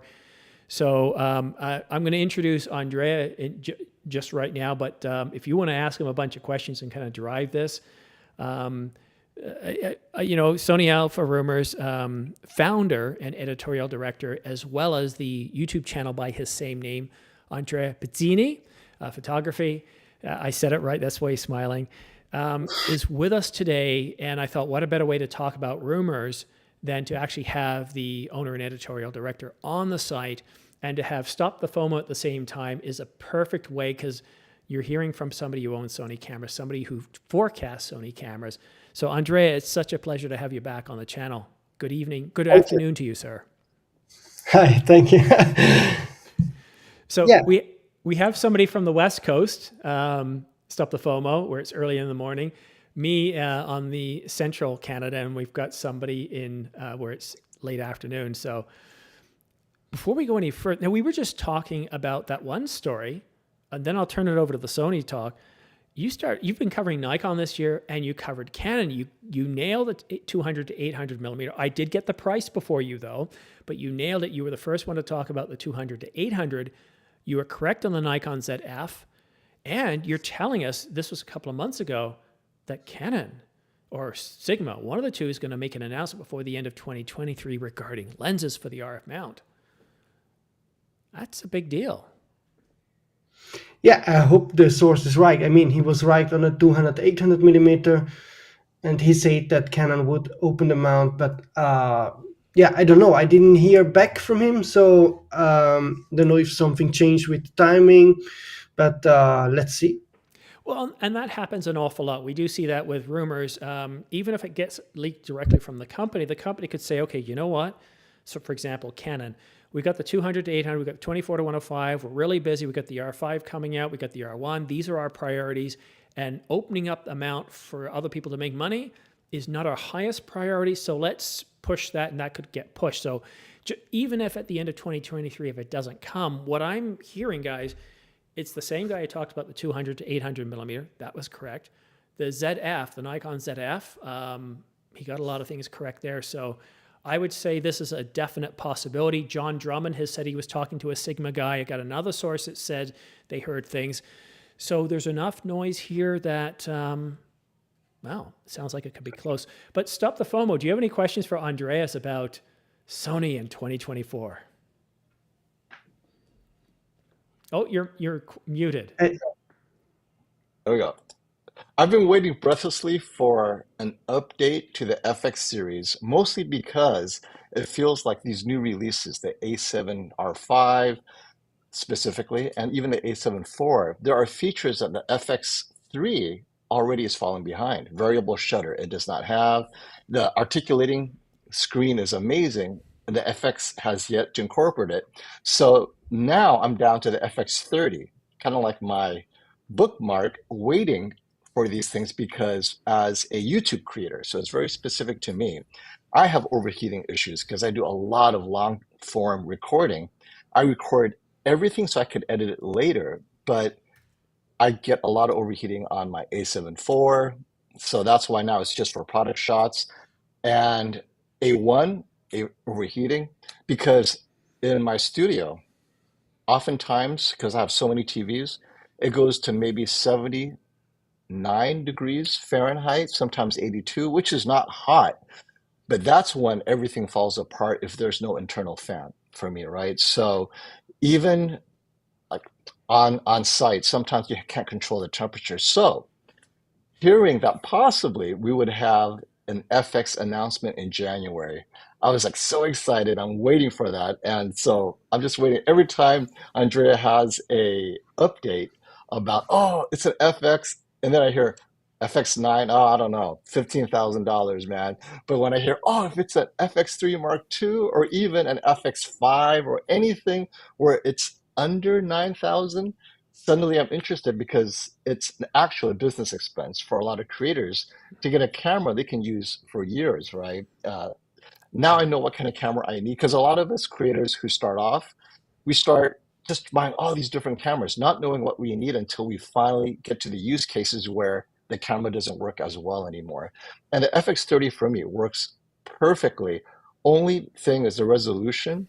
I cannot zoom in to start editing and punch in those edits. I kind of have to keep it as is because the resolution is not there. So all your updates, Andrea, you are the only one that focuses on Sony to the detail that I'm like, oh, this is exactly what I want to hear.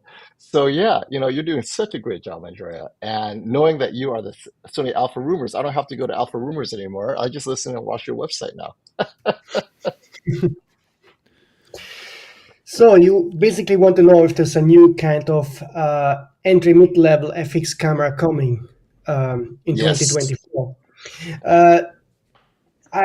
I'm now starting to gather some information. The first one is that there appears indeed to be a sort of FX9 successor coming first. So this is likely to be the first camera coming, maybe even January. So this is definitely not something for you. I'm also hearing something about the ZV lineup, but I don't think that's something for you. But Sony's really focused on the ZV lineup, so I expect to get a new camera there.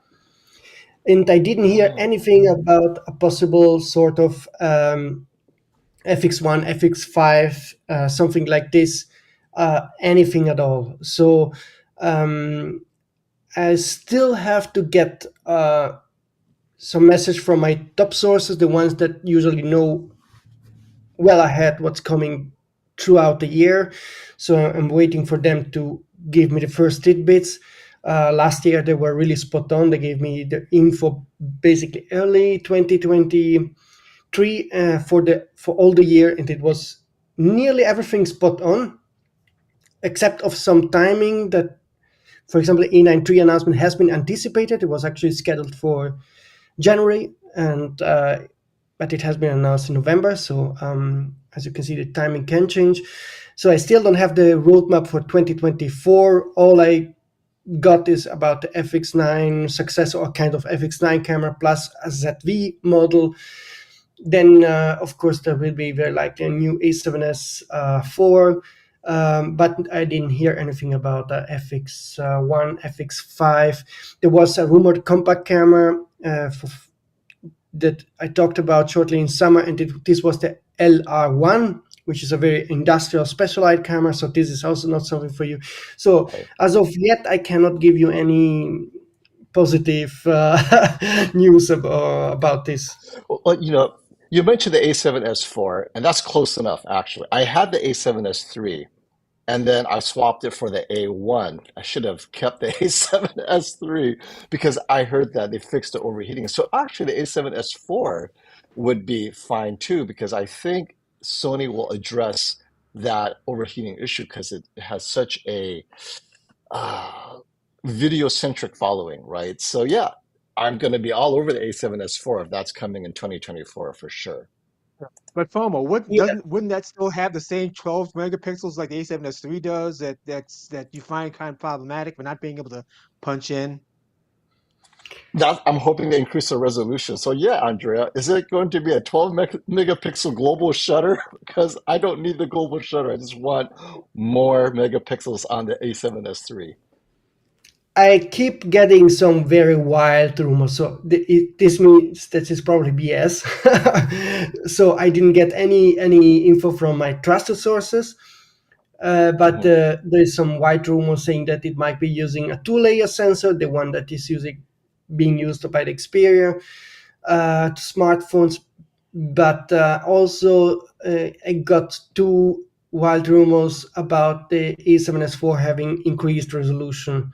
That yes, but again, that's the same kind of rumor that I was getting about the A93 that turned out not to be true. Those are the just rumors that are going around. You read them, for example, on Chinese accounts, or you read them, and so sometimes they're right, sometimes they're right. It happens a couple of times per year.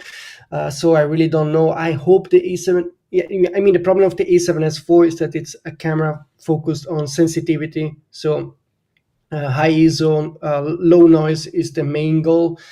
So if they go from 12 to 20 something megapixel, they have to be sure that there isn't more noise, that it at least matches the noise performance of the predecessor, but it probably has to beat it.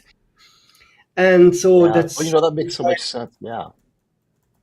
Okay, so you mentioned the rumors, and I know Global Shutter was a big surprise when it was announced. When did you find out about the Global Shutter? Was it something that you knew but you had to keep concealed, or did you find out close to the last minute? I got the global somebody told me because I received nearly, I don't know, 7-8 anonymous rumors through the contacts box per week. No, dog. So actually checking back, I realized somebody wrote me about this 1.5 months ago, but I didn't post it. I mean, if I would post every kind of rumor, it would become it's difficult. It's difficult. So actually, that guy was actually right, but then I had the confirmation nearly 1 week before the announcement, but then I waited a bit.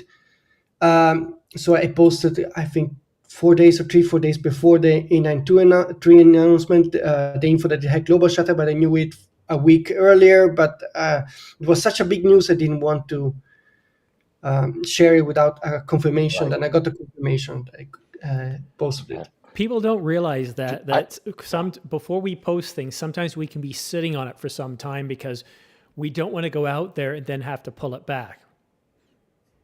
Yeah. but I didn't know that what you said, Andrea, about the A7S4, the focus is on low noise. That is so amazing to me in the sense that I can see Sony's design objective for their cameras better now. Because before, like, so, what's this A7S3? What does it mean by it's video centric? The focus on low noise for me is actually very important because I shoot a lot of low light scenes where the FX30, there's a lot of noise. Even when I have it at its best base ISO, in the darker scenes, there's still a little bit of noise, right? Partly it's a cheaper APS-C sensor, but still, knowing that, oh, if I am focused on low noise scenes, I should get a camera that in those scenes, I'll pull the A7S4 out. And then for the brighter scenes, I could still use the FX30. So thank you, Andrea. I didn't know that the A7S4, its focus is on low noise, which really makes a big difference for those who buy multiple cameras for use cases. And that allows me to designate, okay, I'm going to be in a darker place, blah, blah, blah. Resolution is not important if in a darker area. High resolution noise, right? What good is that? So yeah, this really is insightful, and it's only something that I would get from a specialist like you, Andrea. That's awesome. I'm not a specialist. It's just somebody Oh trying to no, get some information. well, you dive so it's like it's almost okay. So this is why it's a specialist, right? Camera users just use their cameras. So they know what they want to do with the camera, but their job isn't to know about the camera, right? It's not their thing. Their thing is using the camera. So if you ask them about the camera, all they can do is tell you, oh, well, for my use, this is what the camera is good for. You actually dive into the technical specs over and over the years, and now you have an intuitive feel for the camera that nobody outside of people who do what you do, Simon, where you guys are staring at specs all day long. You're separating the specs, and over time, you have an intuition that honestly, other than the engineers at Sony, no one else has that intuition. And so don't sell yourself short. I am so sensitive to how you share your information. Like, this guy really knows the subtleties between the camera models.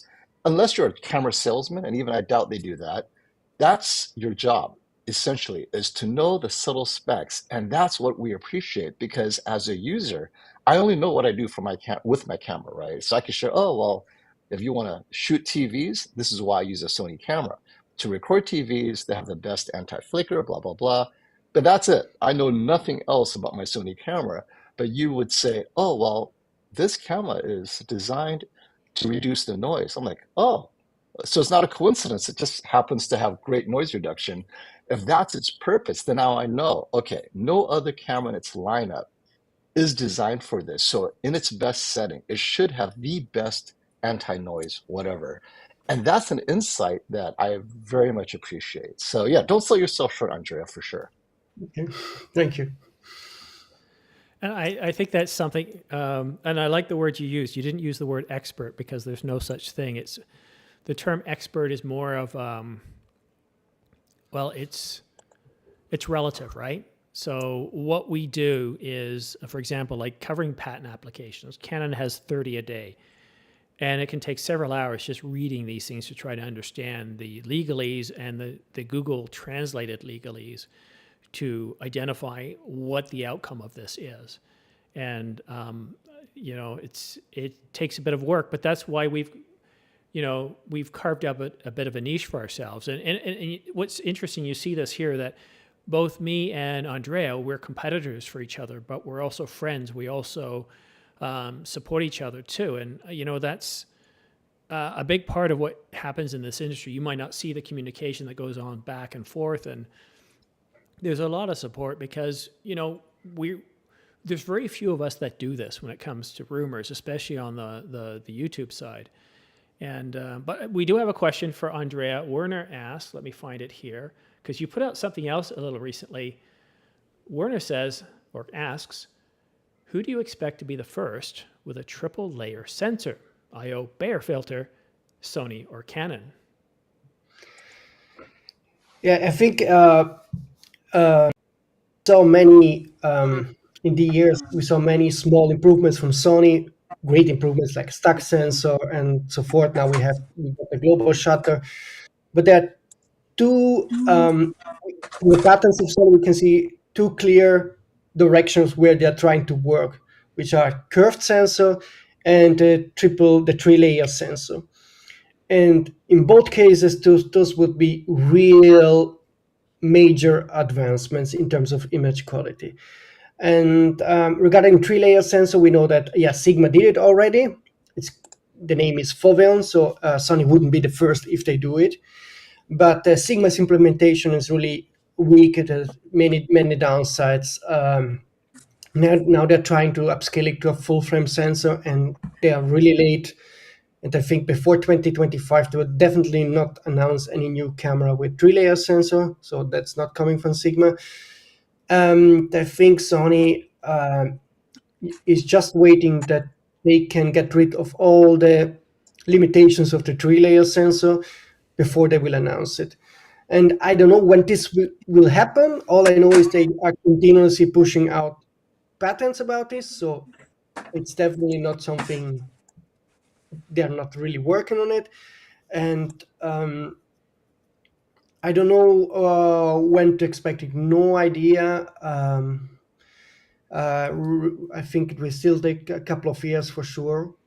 But once it arrives, this will be one major advancement in terms of image quality, really a big one, at least compared to all other smaller improvements made in the past years. This is a big one. So I'm really crossing my fingers for this because it will also solve some limitations of the current sensor designs and open new kind of possibilities. So let's hope that in 2-3 years, maybe at best, Sony can announce the first three-layer sensor camera. Well, thank you for that. And if you guys have any other questions for Andrea, go ahead and post them in the comment section or in, well, however this looks on your side. So Stop the FOMO, I know that you don't have much more time left. Run with the floor. You can facilitate if you like. Ask away. I don't want to take away from the theme of your stream, which is It's what's not. in my bag, right? Is that the theme? What's yeah, your we gear kind bag? of switched right around about 15-20 minutes ago. We switched because we spent about 2 hours talking about what's in our camera bag. And with a new guest coming on who's from the West Coast, we'll talk a bit more about that. But I've got a whole series of guest lines up. And what I'm doing is I'm switching gears as the flavor of the guests show up. So with you and Andrea, it's just, let's talk Sony. Let's talk Sony Alpha Rumors. Because 2024, the first 3 months for Sony customers is going to look really, really interesting. And I'm really curious as to what we see there. Michael asks, are you based in Italy, Andrea? Yeah, but I'm actually a native German speaker because there's a part in northern part of Italy where the Dolomites are. You speak German. So my native language is German. Live in Italy, but I'm also a Belgium citizen because I lived in Belgium for a long time. So it's all a bit of a mess. An international man of mystery and intrigue. I love it. I'm multi-citizenshiped as well. We won't even get into that. It'd take me half an hour to go through everything. So Stop the FOMO. What other burning question do you have about Sony's lineup for 2024? Well, so I think the last ZEV, I guess that's their vlogger creator theme now. I was so surprised at the high quality full sensor they used on it, and it's expensive. So the Z, I'm just calling it the Z series because I lose track of what it is, ZEV 110, whatnot. The specs are so impressive for a camera that looks to be what is more like a entry-level enthusiast camera, but the price is like almost $2,000 or more or something like that. And it concerns me because as the price of that model lineup, the Z lineup, continues to go up, I'm wondering if Sony is going to displace a alpha camera, because once you break $2,000 barrier, that's where the alpha starts, right? The A7 series and so forth. For example, at some point, why would you get an A7 if the Z, well, it's more expensive, it's full featured, and who is the A7 for then? Because the A7 does a little camera, a little hybrid, but the sensor on the Z looks like there's more love and thought put into it, although we know overheating was not its thing. But its design, all the features, I can tell that whoever designed it had the authority to make this a really compelling camera for, I don't even know how to call it, the creator community, but a creator that doesn't want to think about cameras, like they're like, oh, it has everything I need. I'll get it. And if I don't like it, I'll just get another one next year, right? But it's fancy enough that it appeals to that young creator where it's an all-in-one, but it's not cheap. So it appeals to that. I guess if it's expensive enough, then it must be good, right? So it's a heuristic that Sony appears to be uniquely tapping into. I do not see any other camera brand doing that. Canon, Panasonic, I mean, they're just trying to stay alive with their dedicated professional cameras, right? But this Z series, as it continues to increase in price because it's using the parts bin that are really good, because I'm just thinking back what Andrea was saying. Oh, well, they may release another Z series. So let's talk about that, Andrea. What are you hearing about the next Z? Is it going to be even better than the last one, which is already shockingly expensive to me? Are we off base with looking down at the Z series now? Because I'm like, this thing is getting better and better every year. What are you hearing about the Z series? Now, first of all, I disagree with the fact that the ZV series somehow can be, let's say, a danger for the normal Alpha series. The usability is really completely different. So no photographer would buy a ZV camera, and no vlogger would buy a big A7 camera. So I think there is no risk that Sony is going to compete with their own products, not for real. And what I'm hearing is that because the ZV-1 is actually it's a great camera, but it's also expensive, that there's a fair chance they will offer a much more entry level version of this. That's what I'm hearing. That because professional vloggers, yeah, they might have the $2,000 to spend on a ZV-1, but probably it's overkill for many. Also, in terms of, you probably don't need a full frame. It could be that APS-C is enough. So what I'm hearing is that like $1,000+ ZV camera might be announced in very early 2024. Wow. Yeah. So 2024 is, it was looking to be 2024 was going to be a big year for Canon, but with the Olympics coming up, Paris at the end of July, Nikon is obviously thinking about this because they have their Z9, and now that we're hearing about a Z9H, it doesn't really surprise me. It doesn't surprise me that there would be some sort of refresh or announcement. Sony, what is Sony going to do? Are they going to do any update to the Alpha 1 Mark II, which, Andrea, you've said you've heard nothing. It doesn't look like anything's going to happen anytime soon. But again, there are times where sometimes we're just not aware of things. Companies do a great job of holding things back and we don't hear anything. But the Olympics is a big deal, and that's why we usually see on schedule every 4 years, the major camera companies always update, refresh, or do something with their top-end gear, top-end lenses, top-end camera bodies. One thing I keep wondering, since Sony came out with the FX3, $300 more than the Sony a7S III, a camera that I've had, a camera that I love, I asked myself, well, with the FX3, what's the purpose of the A7S III? Does an A7S IV make sense? Could we see an FX3 Mark II and not have an S4 at all, Andrea? Yeah, I don't know. To me, the A7S IV still makes sense, even if you have the FX3, just because of the usability. It's a camera that has grip and EVF. and many things that FX3 doesn't have. So I think there's still a market for the A7S IV. And yeah, I'm also sometimes thinking if Sony isn't overstretching with so many different cameras, so many ZV cameras, so many FX, so many A7 cameras. Sometimes it looks like some of the products, and but I don't think that for Sony this is really a problem.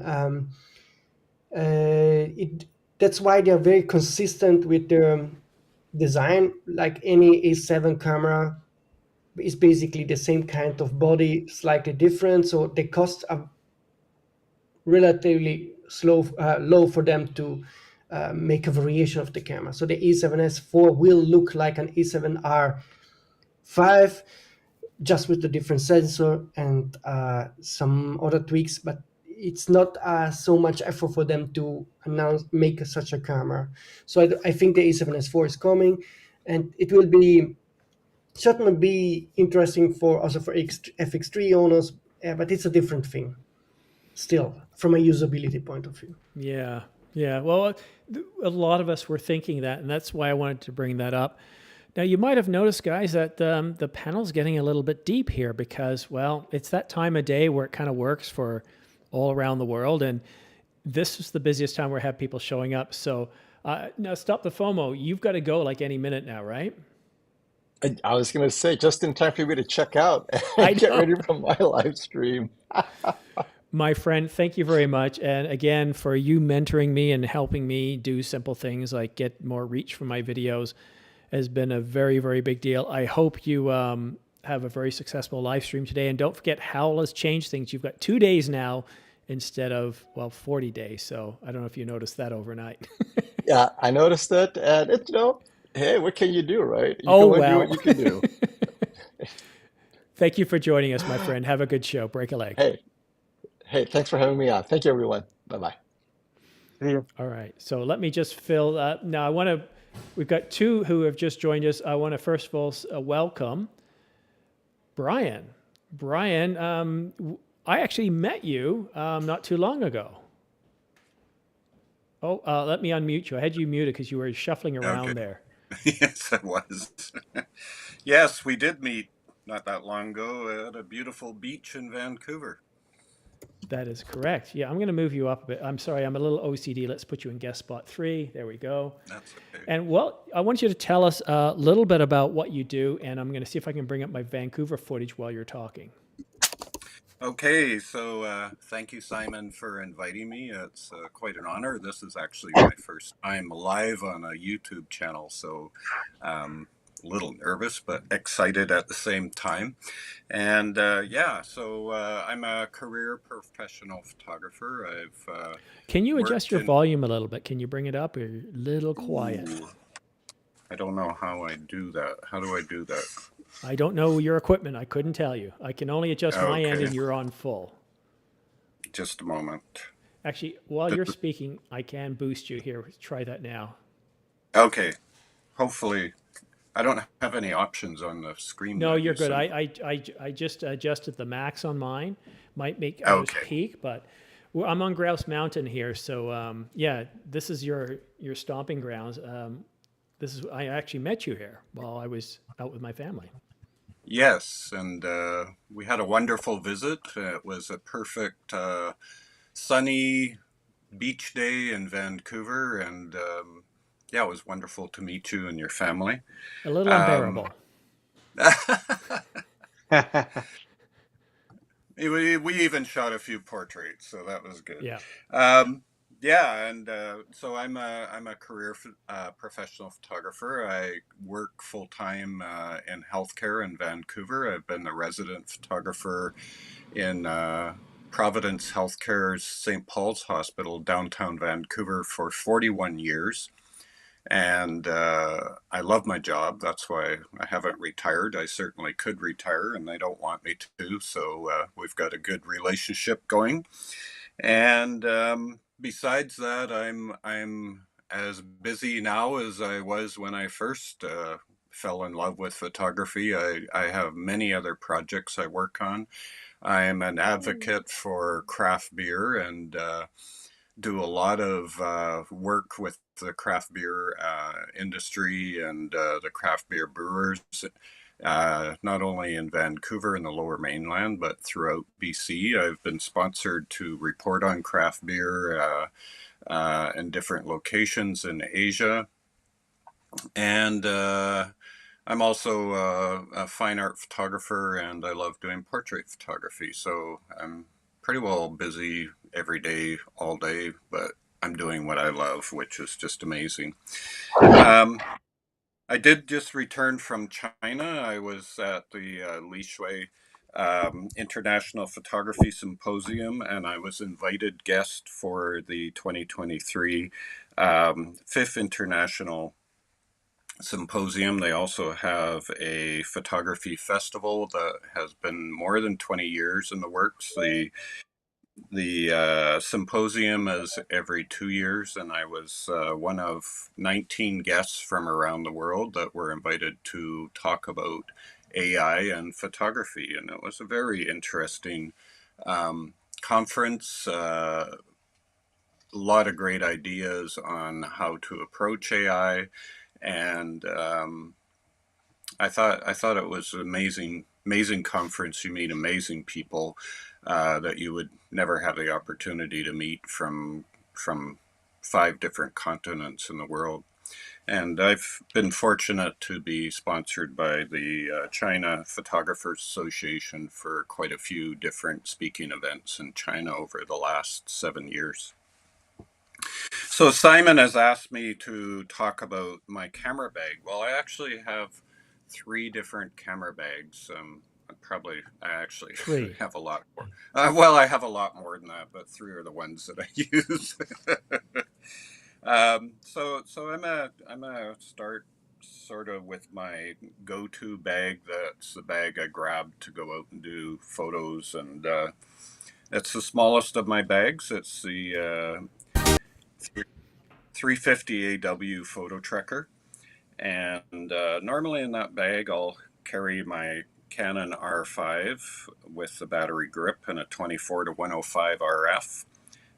My Canon 50 1.8 RF. I don't have the one that Simon has, which I wish I did, but I don't. It's a nice lens, really nice.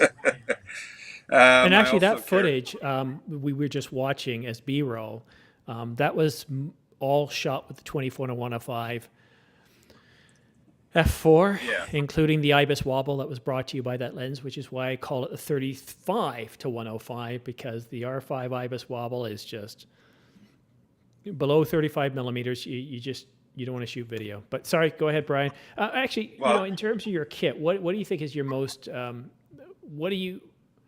what piece of equipment do you consider to be your essential piece of kit that matters more than anything else when you go shoot? Yeah, probably my R5 with 24 to 105. It's the quality of pictures from that combination is just incredible. I've been shooting Canon for well over 20 years, and I started out with 10D, and then I was shooting Canon before that. I had their top film camera and everything, but digitally I started out with their 10D, and then I moved up from there, and in 2005 I got the 1DS Mark II, and thank God I got that camera because I traveled all over the world with it, and the files from that camera are just unbelievable. They still shine with the new software we have, and I actually get 5 times the amount of information off those files that I could back when I bought the camera. So in my camera bag, I also carry my 100 to 400 EF with the adapter. I'm really amazed at how well that works. When they first mentioned they were bringing out adapters for the EF lenses, I went, oh God, it's going to be some sort of solution that doesn't really work, but they actually work. I swear that they work better on the R cameras than they do on the regular camera. Well, yeah, because you're taking advantage of a modern sensor, so you're able to actually get better results than on an old EF. So yeah, definitely, I've noticed that myself. Yeah. And then I carry usually extra batteries, of course, and a power bank with me. Now, let me stop you for a second, Brian, because I'm getting a little dizzy watching the adventures of Vahagan of Videography. Let me introduce him too, and then we'll have a discussion. Everybody who's on the panel, feel free to jump in, especially if you hear Vahagan or Brian or John say something. I want this to be a dynamic now because we've got so many guests. I want everyone to participate, and that's what attracts the audience in here is when we have lots of different viewpoints. Vahagan, we haven't talked since Chuck did his last live stream on AP Studios. Oh, no Muted. audio here. You muted yourself. It's not me. Hi, guys. How are you? There we go. We're good. Can you guys hear me? Loud and clear. Yes. We hear you. Hi. Yeah. How you guys doing? Good morning. Yeah, Hi. up real early. I've been going for 3 hours already on this thing. Oh, wow. Yeah, it's about 7 o'clock here in Las Vegas. And how's the audio? Good? The audio is great. You're coming through loud and clear. Yeah, no problem. Yeah. One second, guys. 1 second. Give me 1 second. All right.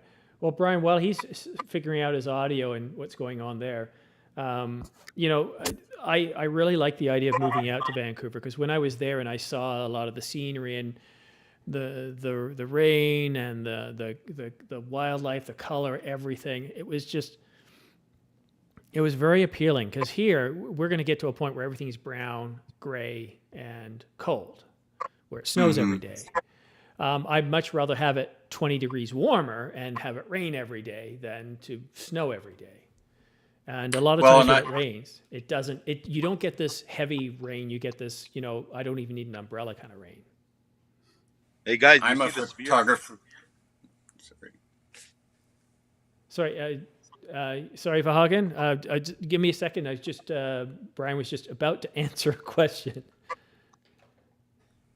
Yeah, I was going to say that you know, I'm not a fair weather photographer, and I love all the different effects of atmosphere that we get out on the West Coast. And a lot of times when it's rainy and stormy, I'll be grabbing my camera and going out to do pictures because I just love the feel and the mood that it creates. Yeah, it certainly does. Now, Vahagan, how much time do you have there? Because you seem like you're at some sort of event and your time is limited. About 10 minutes. I'm here for a wedding tomorrow. So. Is it yours? Yeah, the wedding. No. What about wedding?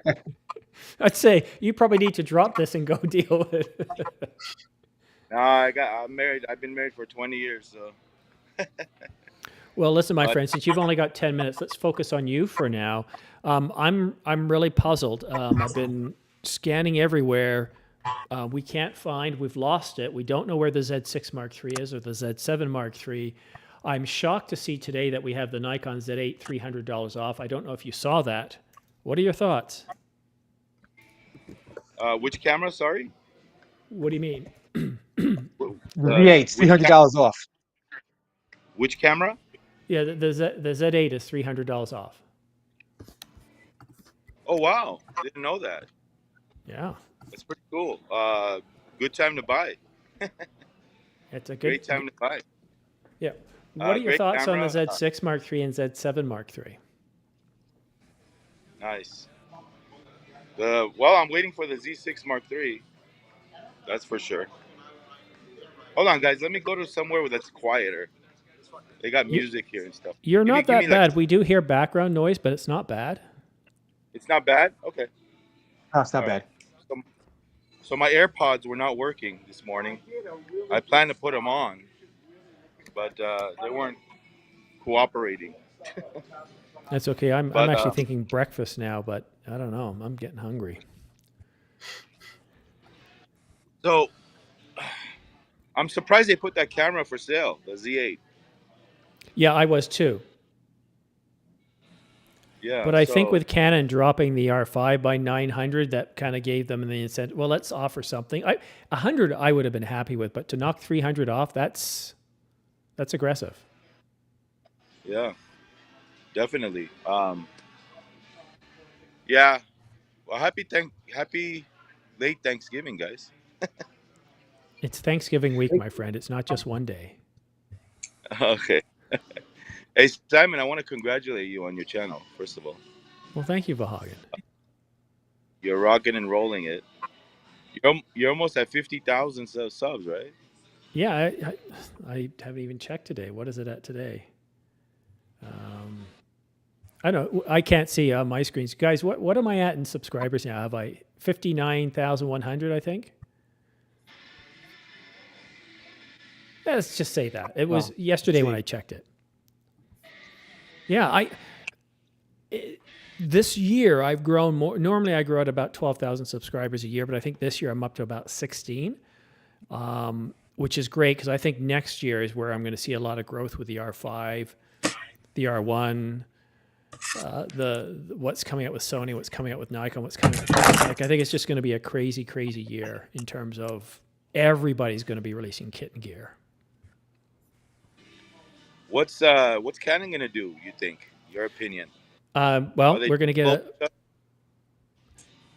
to get 3 lenses that have been announced. Then we're probably going to get another 3 to 6 lenses in the first half. Some primes. There's rumor that Canon's finally going to open up the mount to Sigma. That's a big deal on the lens front. It's the elephant in the room. It was just like not having phase detect autofocus for Panasonic. This is Canon's PDAF, right? So that's big. Refresh of the Canon EOS R5 Mark II. That's a big deal. I'm so glad the Nikon Z8 came out because that helps give Canon a kick in the pants. The R1 is up for a refresh. The last time we had a 1 series was the 1DX Mark III, a DSLR, so that's definitely happening. So R5 II and R1 are definitely happening first half. And the lenses. I don't know anything else in terms of bodies. I don't really care at this point. That's enough. That's a lot of big stories to cover. So it's going to be a big year. But what we wonder is, that Z6 Mark III has been rumored since the middle of, 2022? And we haven't seen it yet.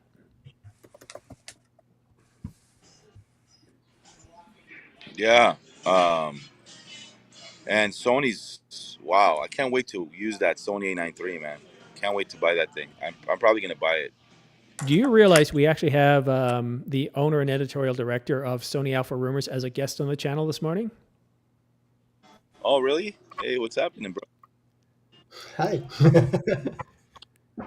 So this phone is so small that I don't see all the squares that well. I can get closer to you, so.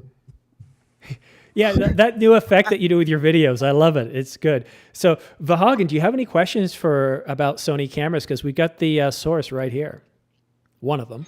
Well, I'm excited to try out video with the global shutter. Yeah.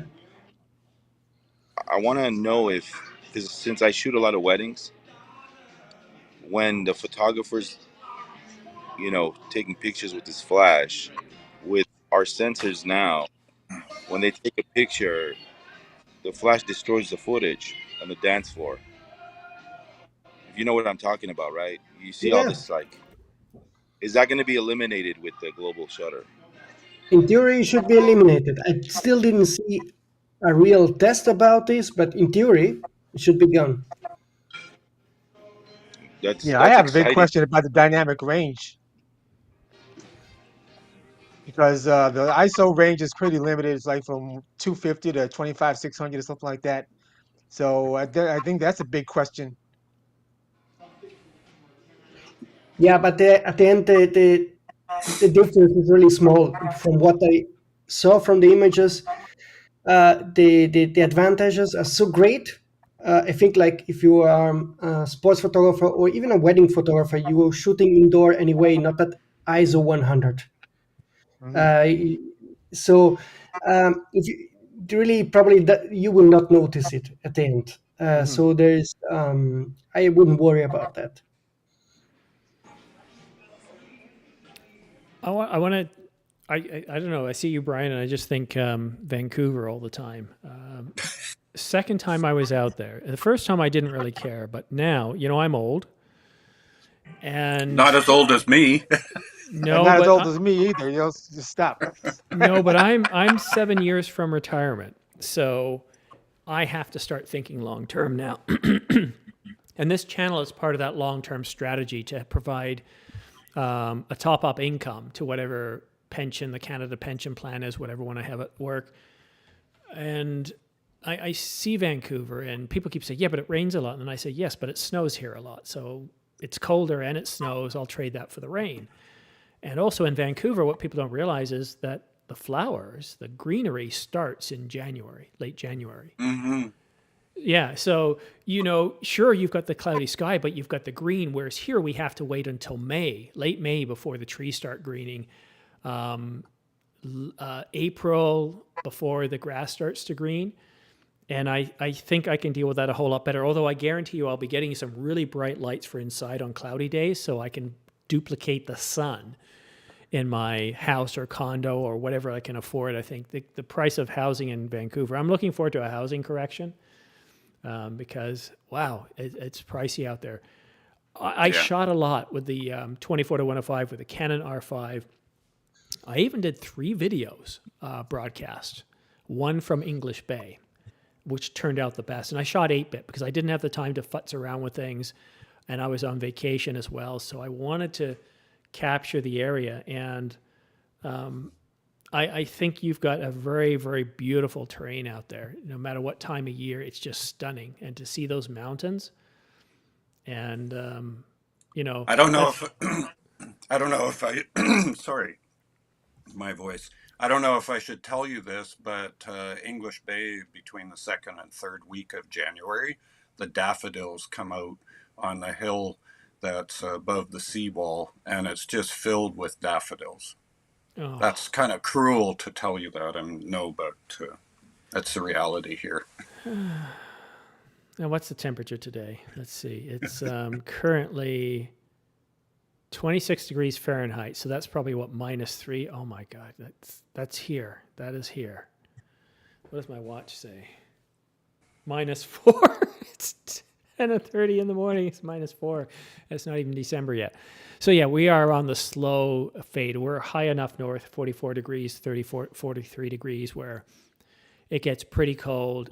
It snows every day, not like a ton of snow, but you might just get a flurry for a little bit that makes the roads wet, slows things down.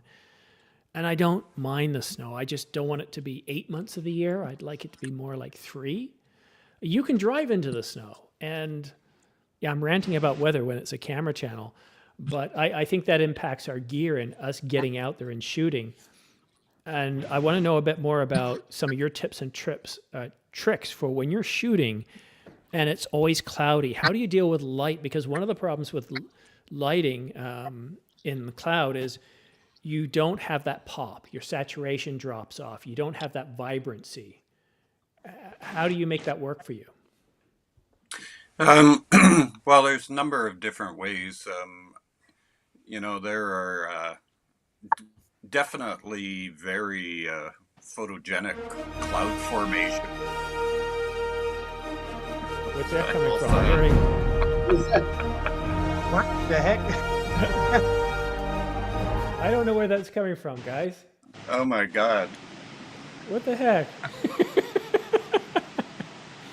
Not me. That's fine. That was Right. quite dramatic.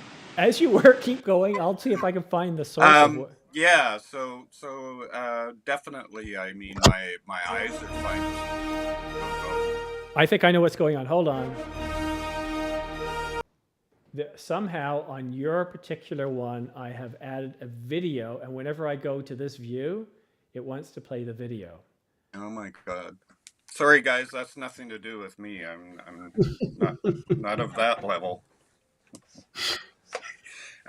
Yeah, so I mean, living out here all my life, I've developed quite a fine eye for clouds and cloud formations, and if it's just a gray kind of what we call almost like sea fog day, there's not a lot you can do about about it, but a lot of times we get very dramatic clouds and things change rapidly.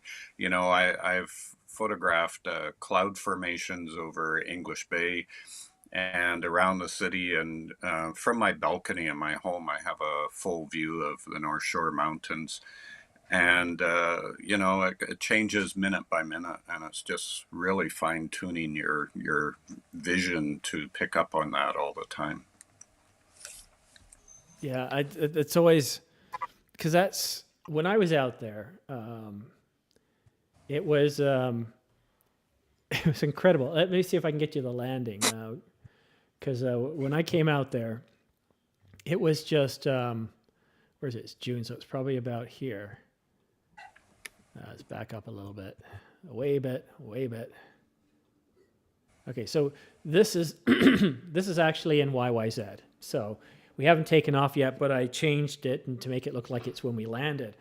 But this is, yeah, my son's in there. What you don't realize, he says, oh yeah, you can use this. And so my son goes to throttle up here and you don't hear it, but all of a sudden you hear, the plane is off, but he goes, oh my God, there's an error. And you know, the pilot knew this and he had fun with it. But we get up there and you can see where it doesn't look very clear here because of the forest fires coming from out west. It didn't have a lot of usable footage in the takeoff. We got above the clouds, things looked great. But then not too long after that, we start our descent into Vancouver. And you'd be surprised, but it was actually, you're not going to believe this, but it was actually raining. It was overcast.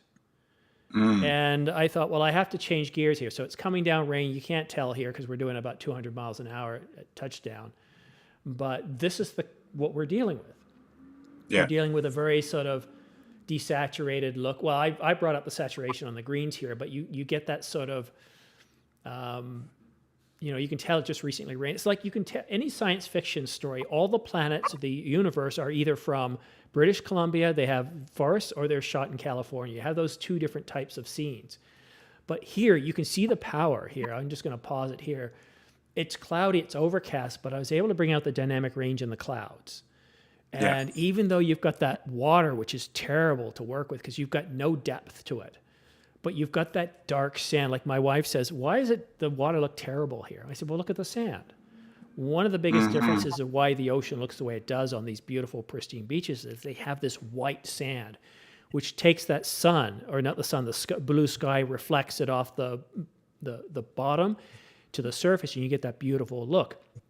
Well, here you've got a very dark sand, and so the water looks very scary and foreboding. And then if you can play on the clouds, it makes it pop a whole lot more. And of course, when you do get a sunny day, you get something that looks like this, and you wake up and it's a completely different world. Yeah. But again, shooting in the cloud here, or in the shade, and that's what I found in Vancouver is I had to really rethink how I shot, because unlike Ontario, you don't get to wait another day to reshoot, because here I love shooting in the sun because of the way the colors pop and everything. You get more dynamic range in terms of the color response, whereas you don't get that in Vancouver. It's a huge challenge. Yeah, we can we can have what I call diamond sun days in Vancouver, where it's extremely bright. The light is very harsh, and then the next day we can have West Coast rainy day, and we got lots of variety, definitely. I would like to hear from each one of you and the audience as well in terms of what lenses you think I should get next. So obviously I've given you a good idea of what I like to shoot. I'm looking for my next lens. What should it be? And Brian, let's start with you. What should my next lens be? Well, I know you've got it on your list because I heard that yesterday. The 200 to 800 is a very interesting lens that Canon has announced. I think for your videos that you do, that would be a very cool lens to see what the results are like.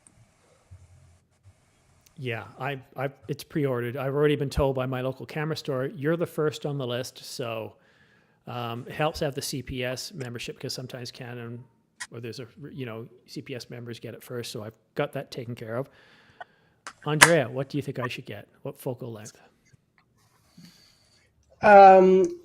It's difficult to say. It is. First of all, I don't shoot with teles, so it's not my kind of photography. Max I use is 200 millimeter.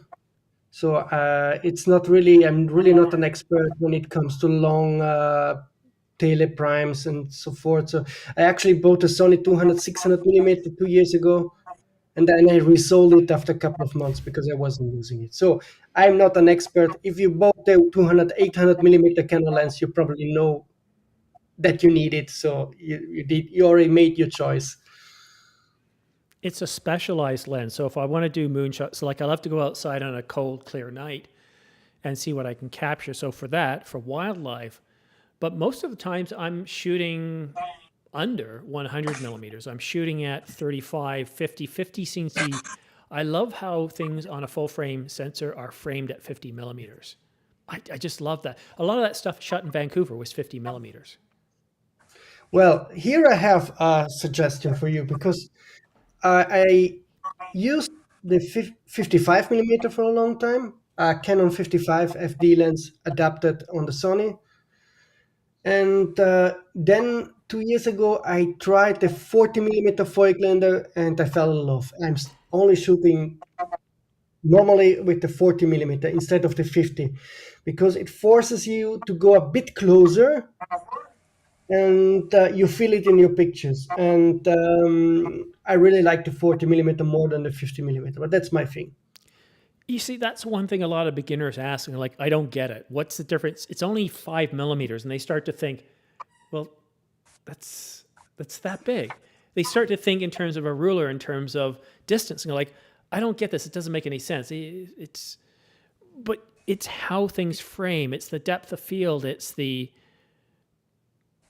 mood that you create. And, I would never have thought of hearing that recommendation. And so, I'm going to keep an eye out. And maybe what I can do, see, this is what I love about the 24-105, is before I bought the 50 millimeter, I got to play around and I would actually say, okay, I'm going to shoot at 50 millimeters and see how it is. I'm just going to focus on 50. And I found I was very happy at 50. I tried 24 and I'm like, no, 24, there's too much going on. 24 is too wide. And so I ended up focusing on 50 millimeters and I bought the lens. And it's the same thing. You recommend 40. And while I don't think there actually is an option for a 40 millimeter at this point, once it becomes available, I'm going to try that. I'm going to take a look at it. But I can do that with a 24-105. I can see what 40 looks like. And there were actually times, it's funny that you mentioned this now because I'll put it to 35 and then I'll just push it a little bit above that. And it seems to work for me. And that's probably where 40 is. So a 40 millimeter f2 would be perfect. Good. Thank you. I appreciate that. John. Yeah, I was going to suggest the 35 f1.4 when it comes out. But my question was going to be like, with using your 25-104 the most, 24-105 the most, what focal length did you actually wind up using the most within that range? Well, so because this is interesting. To give you an idea of. You brought up a very good point. I hardly use 35 millimeters, but if we think YouTube channel, if we think Studio A, because right now in Studio B, I've got 50 millimeters, but in Studio A, if I put the 35 on there, it changes things. So instead of the camera being 8 feet away, it's something like 5 feet away. Right. And it's like the age-old question, why do people feel the need to shout when they're on a phone and it's right next to our face? Well, we're not. We're shouting to the person we think is far away. And it's the same with a camera. When I've got my camera 8 feet away, you notice I talk a little louder, a little more assertive. But here, with the microphone closer, I talk differently. And so by having a 35 millimeter, it automatically changes my perception in my head. And I think it's going to allow me to talk softer and a little bit slower. It's more intimate. Yeah, that's a good point. I mean, like say my 24-105 is my go-to lens. Man, I use it pretty much 90% of the time for my landscape stuff. But the focal length I actually wind up using is probably mostly between 45 to 55 degrees or millimeters. So if I was going to get a prime, I don't have a 50. I might get a 50 one of these days if I need to, if I find it, I want to shoot it like f1.2 or f1.4, because currently I rarely shoot any faster than f4. In fact, I usually shoot around f8, but that's because I still mostly do landscapes. But if I took up night photography or did more stuff in low light situations, then I'd probably look for something a bit faster. And that's when the 51 point, even a 51.8 would be useful there. I don't have that, so that might be the next lens I get. It'd be the 51.8. I'm switching gears a little bit now. We've got Vahagan who's come back. I don't think he's probably going to stay long because he only had 10 minutes about 10 minutes ago. So I want to flash up some Nikon stuff that we see. And Vahagan, I'm surprised, but the Nikkor Z600mm isn't on sale. It's still $4,800. The Nikon Z6 is on sale. Let's see if we can find anything on sale here. Here's a new arrival, or it says the Nikon Z30 with the 12 to 28 is $100 off at $846. So an affordable lens and camera kit. It's really, see, the biggest thing for me today, that if you're a Nikon shooter, the biggest thing of my interest is actually the Nikon Z8 here, $300 off. I mean, Yeah, $300 off. That's like, great. How's the audio now, guys? Sorry, I was downstairs. There was a ruckus going on, but Sounds good. yeah, great. Yeah. First of all, Simon, thank you for inviting me to your live stream, man. It's great to be here. It's great to meet all you guys on this live stream here. Yeah, $300 off, 4,000, 4,700, $3,700. Not bad, man. You're getting a camera that's pretty much has a lot of banging features, and I love it. I have a Z9 myself. You asked me what's in my bag, right? Your question for this live stream was what's in my photography bag. I'm a little different. I carry mirrorless and DSLRs in my bag. Only because I love my DSLR kit. Yeah. But I do have a Z9. I have a Z6 original made in Japan. I love that little camera. I bought it ever since it launched 2018 and never had an issue with the Z6. Sure, one card slot, but who cares? XQD cards have never failed on me. But yeah, Z9 is my main shooter. Z6 off to the side. Then I carry a D5 in my bag as well. So, and a couple of speed lights, and about 5 or 6 lenses. But so you don't have a Z8 currently? No, I don't. I skipped the Z8. I tried it. It's pretty much the Z9. I mean, I love the unibody design because I shoot a lot of portraits. I like having that unibody vertical grip with a unibody camera like a D5, D4, D6, Z9. It just, the balance is different versus attaching a grip and shooting the same thing. I just love unibodies. So the Canon has the R3, but Sony doesn't have a unibody design. I'm wondering why not, if they're going to do that. We got the Sony guy here, you said? Andrea, yeah. Yeah, what's up with that? See, the Alpha 1 Mark II, it would make sense because the Alpha 1, you see it as the same price as the Canon 1DX Mark III. You think, oh, it's $64.99, but you have to spend an extra $300 to get the battery grip. And that's what's frustrating with the Alpha 1. Yeah, I mean, I don't mind spending the money if it felt the same way as the Z9 feels in my hand. Yeah. But it just doesn't. Any camera, Nikon, you touch a grip to a Nikon camera, still the D850. But so, I got to ask you though. See, here's the thing. I'm looking at getting the R1. Well, I'm going to get the R1. But what bothers me is, what's it going to be like to walk around with this hulking big camera? And I tried the R3 and it doesn't feel heavy, but what's it like when the Z9 is your daily shooter? How long does it take to get used to that extra heft? Well, I'm used to it because I've been shooting ever since the D3 days. So it's my camera. I mean, it just feels like a glove. But if you've been shooting a D4, D5, 1DX Mark II, 1DX Mark III, you're okay because it's just not foreign to you. But um, I don't know. I guess if you're smaller guy with smaller hands and get the Z8, but to me it doesn't bother me, man. Hey guys, by the way, I'm in Vegas, but can you guys see the sphere? Watch, let me show you guys. Can you see that Yeah. Yep. right there? That thing is something else.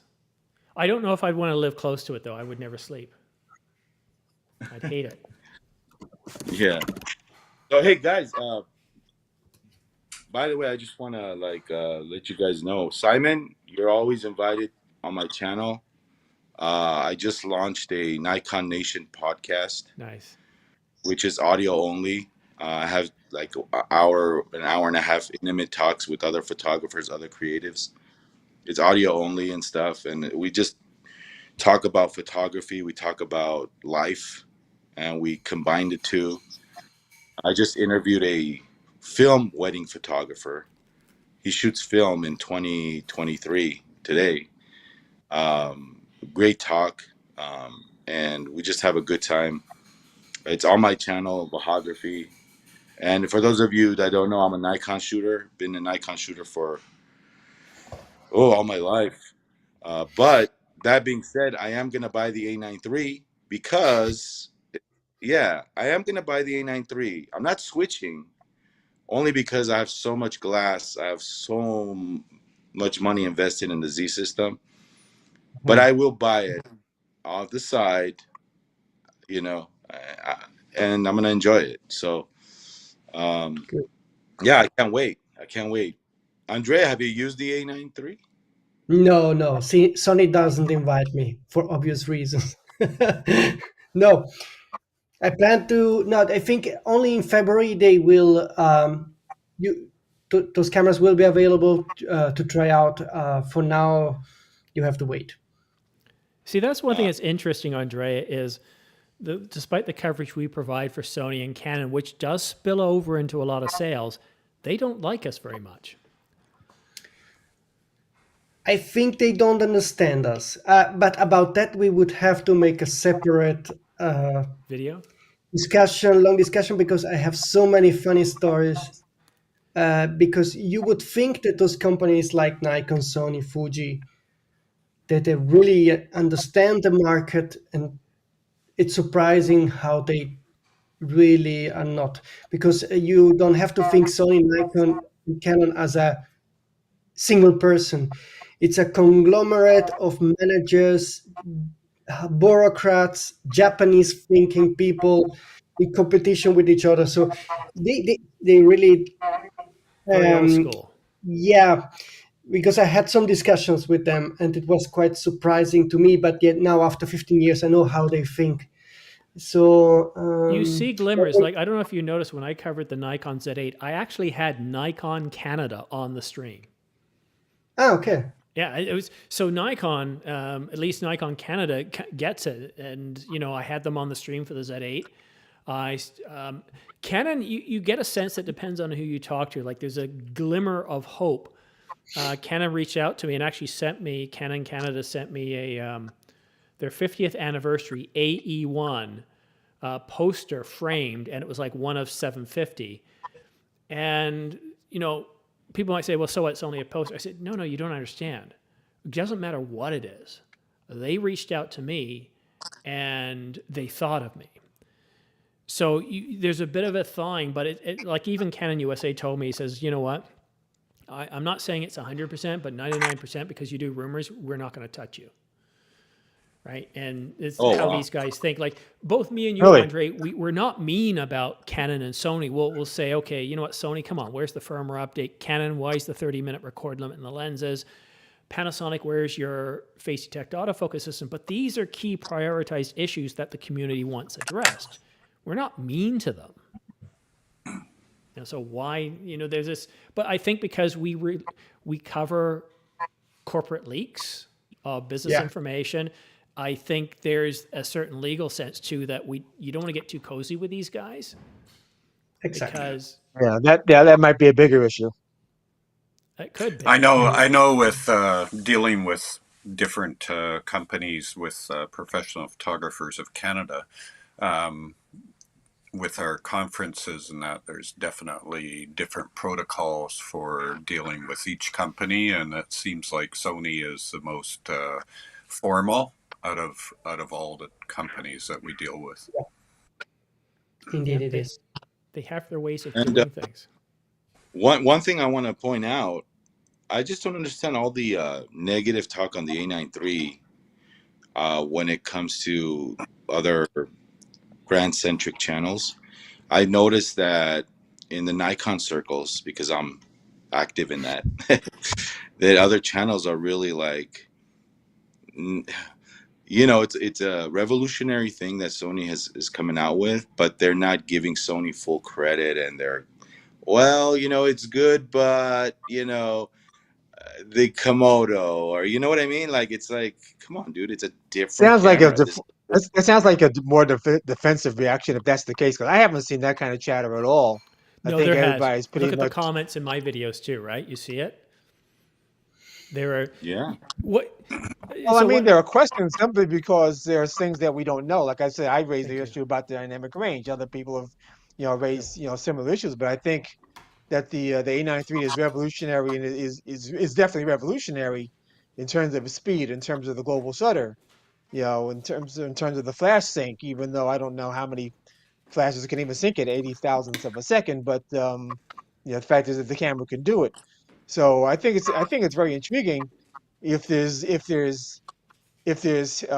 hate towards the camera, I think it's probably more of a being defensive about your own brand as opposed to actually hating on the Sonys. There's that again. Let's do it again. So when we want to get cinematic. Oh, by the way, this is Chloe. Just He's definitely the most important guy in this chat, so he deserves it. And I live in Hollywood North, so there you go. Yeah, it's sweet. Yeah. Keep it on. Yeah. So that's all I was going to say about that. By the way, this is my dog Chloe. She's a true lap dog. So if you see her popping in and out of the shots, that's her being in my lap. Yeah, we have that too. One thing I'm reflective of, 4 years doing this. This year, I had Canon send me something. I had Nikon Canada show up on a live stream. I was able to reach as many as 859 peak concurrent subscribers on a live stream. And I got incorporated. And, all of a sudden I realized I've learned a few things. And, certainly from a tax point of view, I realized, oh my God, I can no longer put this off. I have to incorporate. I have to do things properly.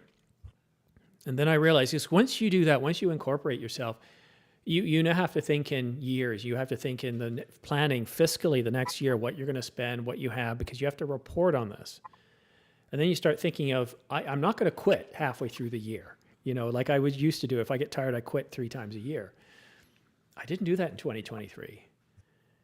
And here I am today. I've had the best year in terms of growth, in terms of what I've learned, in terms of color accuracy, in terms of audio, in terms of guests, in terms of relationship with other channels, relationship with Andrea, it's just, see, the tough thing is when I want to talk about things, I can't always talk about it in the public. I can talk behind the scenes because I've heard this, I can't really talk about it. And we can talk about things that we're not ready to discuss with you guys yet. And then, of course, there's seeing that, while this doesn't make as much as my day job yet, I see the potential, if not to come close to that, to become my retirement gig. And that is huge because it doesn't matter whether I move to Spain, Vancouver, or somewhere else. All I need is an internet connection. And thanks to Starlink, that can be virtually anywhere in the world. And so I'm very happy to be here, and that 50,000 people, or close to 50,000 people, let's take a look at how many right now are actually interested in, checking out my channel, I think is kind of bizarre. Because to me, 50,000 is actually a decent number. Yeah, you're less than 900 away from that. Yeah. No, you're So definitely rocking it, man. With my channel, I'm kind of controversial sometimes. Like, I call people out, and a lot of corporate heads don't like that. So, you know, but anyway. I don't do that. One thing I I try to do, and this is where we all have our different ways of doing things, Vahagan, and I think that's cool. Like I don't have Chuck's rant, which he does a really good job of. I don't have Casey's sense of humor, although I am working on that a bit more. As you know, I talked in my last video about the 45 megapixel. What was it? The Nikon ZH was going to be around 22 to 24 megapixels, and I delivered that completely straight faced. And I got so much. People was like, I had to do a double check. Did you? And I enunciated it clearly enough so it did stand out.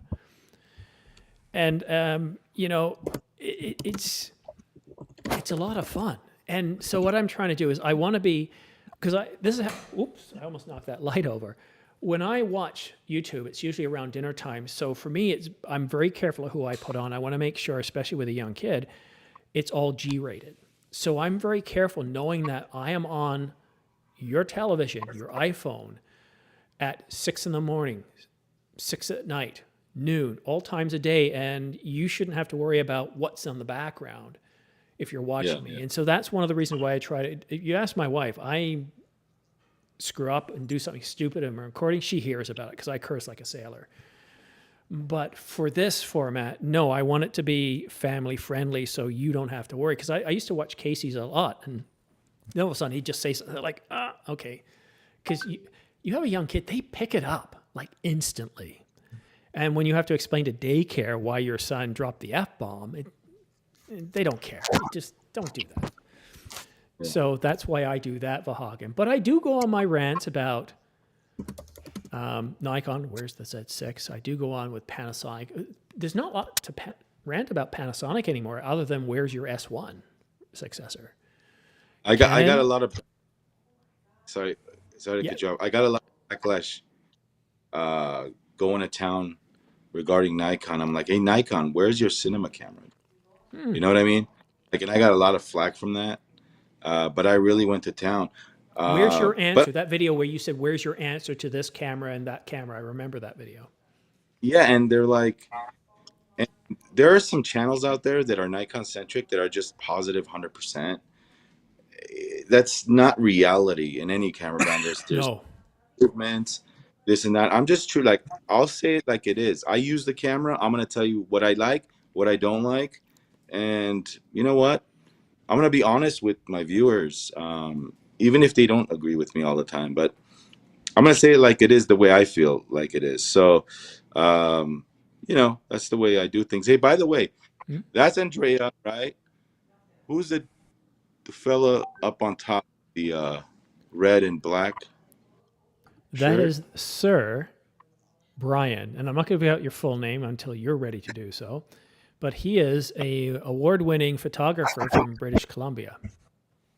Hi, Sir Brian. Nice to meet you. And on top there with the other guy, Sir John Drummond. That's John Drummond of the New York Drummonds. Nice to meet you guys. You too, buddy. Thank you. Nice to meet you. I'm Brian K. Smith, so I don't. It's about as common a name as you can have. That's why I throw the K in there, just to try and have some separation. Yeah, he actually won one of the Angelbird cards I was giving away years ago. And then I bumped into him when we were in West Point Grey, Vancouver. And we had dinner, I guess, overlooking the bay. And I got to tell you, there's no excuse for a $28 or $22 hamburger when it's just, you know. And the funny thing is, Brian, as soon as I got to the airport, you wouldn't believe what they charge for a hamburger there. You want to have a guess? I've been, it's probably over $30. Not even close. No, how much? $9.97. What? Well, that must have been some McDonald's. No, it was a chain, Carl's Jr., I believe. Oh, okay. Well, I looked at my wife and I said, finally, we came to the only place in Vancouver to offer a reasonable price burger was the airport of all places. It just Hey guys, light in Vegas, man, perfect for photography. The I light go here. there. But Yeah, look at now that that. I can write off my trips, I might start showing up at NAB and some other events. The temperature out So, there right now. Simon, I was Here, going to mention. Well, In Vegas. No, what's the temperature 40, in Vegas right now? probably about 50 degrees. Okay, it's reasonable. Yeah, it's beautiful. Anyway, guys, it was beautiful meeting you guys. Simon, thank you. And by the way, Simon, remember I had you on my channel. That was great to have you on. It was great, and thank you for having me on again. And nice meeting every one of you guys. definitely check out your channel. Yeah, nice meeting you too. Yeah, and please subscribe to him. And the next time we cover any Nikon gear, you and Chuck are, along with John, are the people I always try to reach out to. John, which John? Ishi. Oh, okay. Oh yeah. Oh, Yeah, he's a yeah. cool Johnny. She's cool. Yeah. Like I said, man, all brands are cool. They all do pretty much the same thing. But hey, I love Z Glass. I'm in love with it. I have a 58 Noct, which I paid a lot of money for, but it's one of my all-time favorite Nikon glass. $8,000 manual focus, heavy, 4 pounds, Ooh. 0.5 Z mount. Are you guys familiar with that lens? I'm Yeah. afraid I'm It's not. the Noct is now a measurement of weight on DP review or petapixel now. I own a lot of Nikon lenses, past and present, and I'll tell you right now, that's one of my favorite lenses that I've ever used. It just renders the image beautifully. The new 85-1.2 is amazing as well. The 135 Plena, beautiful lens. I get this question asked all the time. Should I buy the 135 1.8 or should I buy the 85 1.2 for portraits? And I tell them, look, buy the 85 1.2 first. And if you have some extra money laying over after that, maybe go for the 135. But the 85 1.2 is just a stellar lens. It has that pop when you're shooting portraits. It's beautiful. Yeah, that 58 Noct, $8,000 beast. Woo! That's a lens. Can you believe that Nikon USA does not lend that lens to anybody? It doesn't matter if you're Jared Polin. They won't lend it to you. They don't make that many of it. But I'm happy to own one. So Yeah, really nice lens. It's like that 800 millimeter f5.6. I'm not even going to try to buy it. 800 5.6. Are you talking about the the 6.3? Are you talking about the new one? No, the Canon 5.6 prime with the Oh, 800. right. Oh, by the way, Nikon's kicking butt with telephotos. They got the built-in TC lenses. Awesome, 600 TC. They're Yeah, those expensive. are But pretty cool. by the way, the guy that shoots the Raiders here in Vegas, he's a good friend of mine. I facilitated him finding the 400 2.8 TC lens. He reached out to me because I had another guy. I don't know, Simon, are you familiar with David Moots Photography? You know Dave? Sorry about that. My wife's just talking on the phone and she goes really loud when she talks on the phone. I'm And familiar with it, but I don't know him personally, no. yeah, well, he had one for sale. He bought the 600 TC, $16,000 lens, but he had the 400 2.8 for sale. He's like, hey, do you know anybody that wants to buy this lens? Because it's hard to find. This was about a year ago. And I mentioned it in one of my videos, The Power of YouTube. I mentioned it. I go, hey, by the way, guys, if anybody's looking for a 400 2.8 TC, a friend of mine is selling it. So the Raiders photographer, the official photographer of the Raiders, emailed me. He's like, hey, who's that guy? You know, give me his contact. And then he bought that lens. It was great. So anyway, guys, on that note, nice meeting each and every one of you. Thank you. I got to You go. too, buddy. And I welcome everybody on Videography. come on. It's a fun channel, and we talk Nikon, but we not only talk Nikon, we talk all brands over there. And I check always out my feel podcast welcome, Have a great Yeah. wedding. even tomorrow. if it's Yeah, not yours. yeah. So I'll recoup some of the money I lost downstairs. Understood. All right, guy. All right, Vahagan. Thank you, buddy. All right, guys, Bye. Take care. Take care. keep on rocking, Simon. Will do, buddy. Thank you. Rock and So I roll. want to tell you another story about that Niagara Falls footage. If you're in the Greater Toronto area, or as we call it, the GTA, there's a company that my wife works for. It's called Safeway, and you pay them $50, and they take you from the GTA all the way down to Niagara Falls, bus trip there and back. And when you get there, they give you $40 in casino chits. So basically, the bus ride only costs you $10. So I told you I went there twice this summer. When I realized the 24-105 produced crap for me because of the overexposure, I thought I got to go back. So I paid the $50, went there. The first thing I did is went to the casino, put the money down, found the busiest part of the casino, and made a profit of $40. I cashed out, went and started doing my day. So my day actually was paid for. My wife said, "They're never going to make money off you." I said, "No, but I hate to gamble." So, but it was one of those situations where you're given the chits, and I went ahead and had a great day there. I just want to mention one thing. I was just checking my affiliate links, and it's been a decent morning. I'm only about, believe it or not, if I move about 6K more, not commission, but actual product on the Adorama links, I will get a Christmas bonus, which is nice. I don't know if it'll happen. Oh, all right. I know, right? So hopefully that happens, but if not, that's not why we do this here. And as we come into the last hour here, I think it's really important to call out Canon. Despite all the overheating on the Canon EOS R5, this camera has been going since 6:30 this morning, doing 4K. Yes, that's right. 4.5 hours, 8K oversample, 4K. Now HDMI out.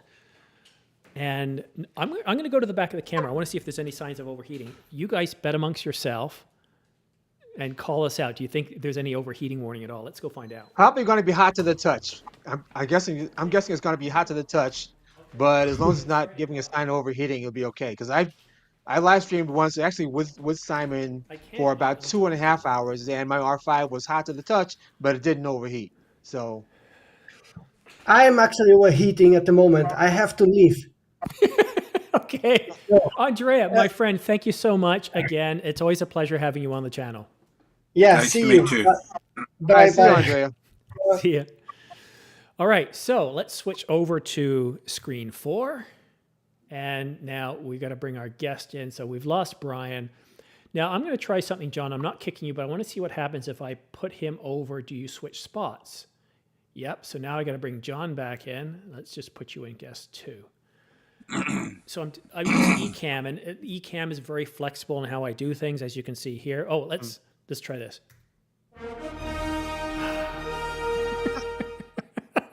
Stop it. After this is over, I'll figure out why it's doing that. We were guessing, Simon, that we were guessing that the R5 was going to be hot to the touch, but not actually overheating. So I didn't touch it, but with the version firmware that I have, you'll start to see a white icon, and then you get that flashing red one. No sign of overheating at all. And Wow. 68 degrees in here, Fahrenheit. Wow. So 18, 19. Impressive. They have solved the overheating problems with the Canon R5 with firmware 1.6. However, people, you do have to go into the software and change that auto temp power off to high. Once you update the firmware, it isn't going to change anything unless you switch that on. And yeah, happy, joy. So as we get down to the final hour, I have to stop at noon because I tried to book the whole day off. My wife's going down to Yorkdale. She's going to buy stuff. I really want to go out. I can't because, my day job says, sorry, we need you for this workshop. So I have 1 hour left with you guys. So if you're watching at home, we still have 42 people watching. If you have any questions about anything And I mean anything. If you want to ask me about my breakfast, which I haven't eaten yet, which my wife has made me, it's right here. Can we bring that up? That's it. So it's got some Nice. crab with eggs and banana and fish. So Hey, Simon, yeah, I mentioned I had 3 camera bags. So not to be repetitive, I'm going to go to my corporate bag, which has my R3 in it. yes, And I love that camera. For my corporate photography work, I've got a lot of lighting that I can't control within the hospital. And it just, combination of camera software using Lightroom, mostly probably 95% of the time. Just amazing, just really amazing the results I can get. And my employer is just blown away by the quality that I can deliver with that camera. So I'm very happy with that. In my bag that I took to China, this is going a little bit off course where we are mostly talking about today, but when I was waiting for the R5, I didn't want to. Are you still there? yeah. I'm just Uh-oh. switching you over. So since you're talking, we'll give you the full screen. Okay, thank you. When I was waiting for the R5, because I have a very good relationship with Canon here in Vancouver, they don't tell you a lot, but you ask questions, and sometimes, the questions you're asking they're not being denied, but they're not being confirmed. And I knew the R5 was coming, and so in the meantime, I needed to get another camera, and I actually bought the Fuji X-H1, which was Fuji's first camera to have body stabilization. And I love that camera. It's a bigger camera. It's what I'm used to shooting with, that size of camera. And of course, when I bought the R5 and I invested heavily into the RF lenses and the whole system, I kind of put that camera on a shelf. And my partner said to me a while ago, she said, "You've got that camera, it just sits there. What are you going to do with it?" And I thought about it. Of course, not much resale value on cameras once newer models are released. So I've been looking on YouTube, and there was a lot of videos about this camera company, a lens company from China called Viltrox. And they're making prime lenses, and the lenses are getting amazing reviews. And so I ended up, the first Viltrox lens I bought for my Fuji was a 75mm 1.2. And since then, I've also bought the 27mm 1.2.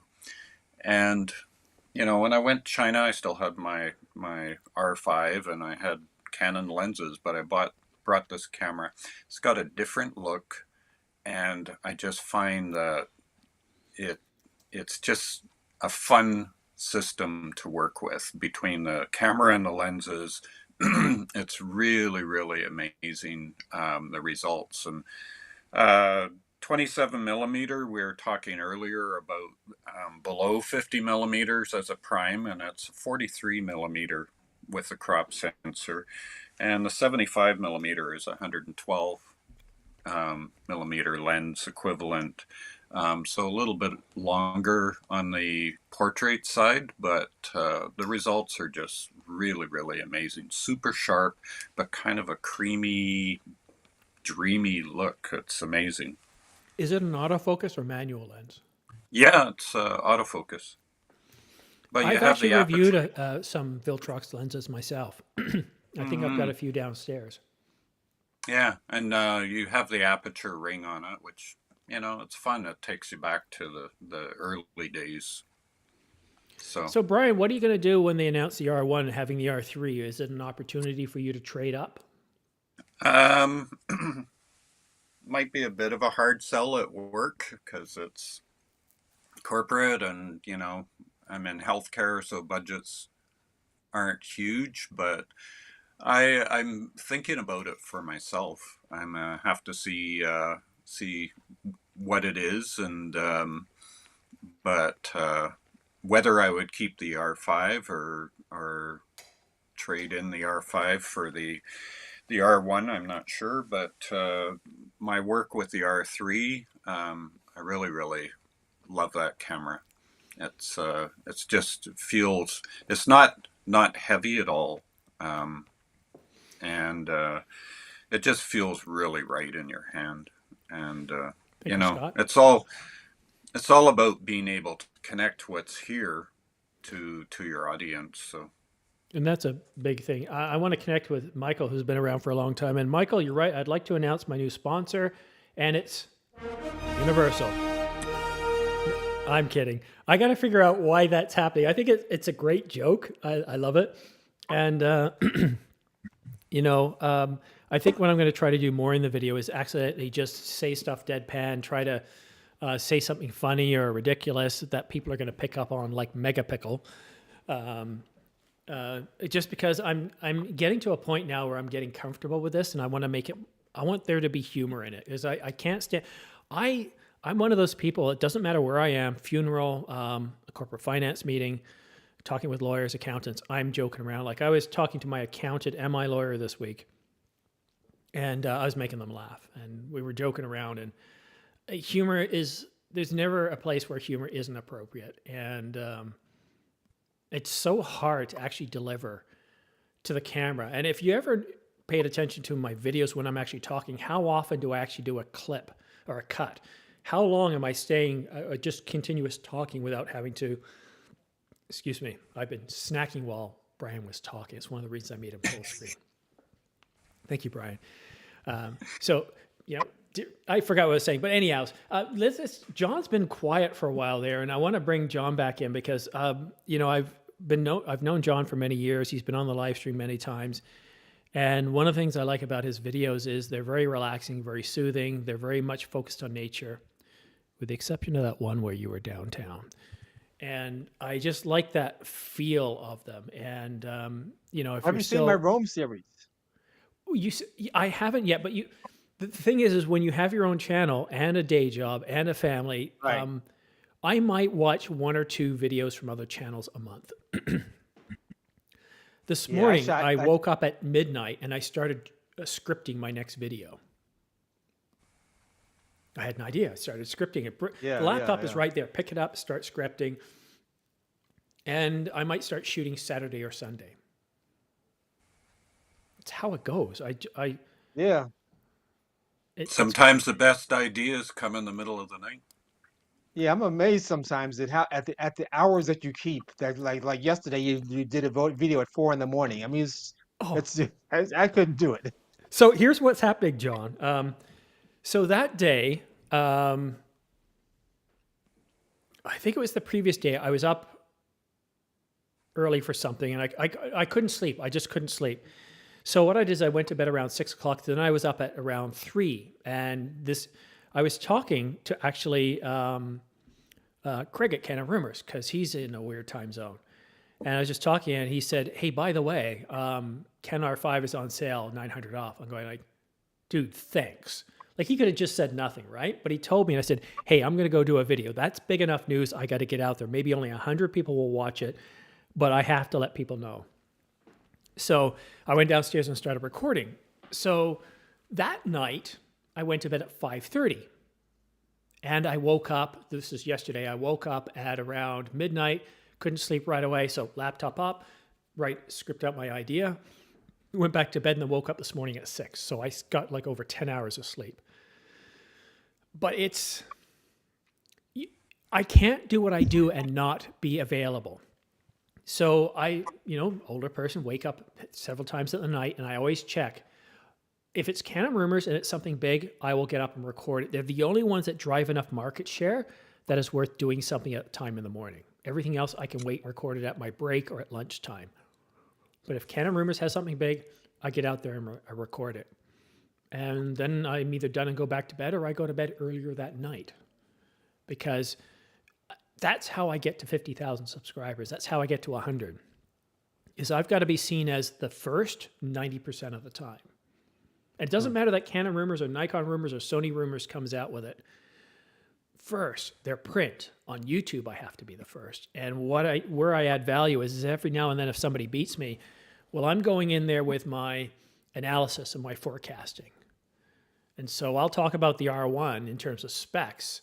I'll say how accurate I think they are, and then I'll do a forecasting of the ones that we don't know. And so I'm trying to provide my added value. And that's kind of my edge. I think it is. I think in your title, you need to put passionate somewhere.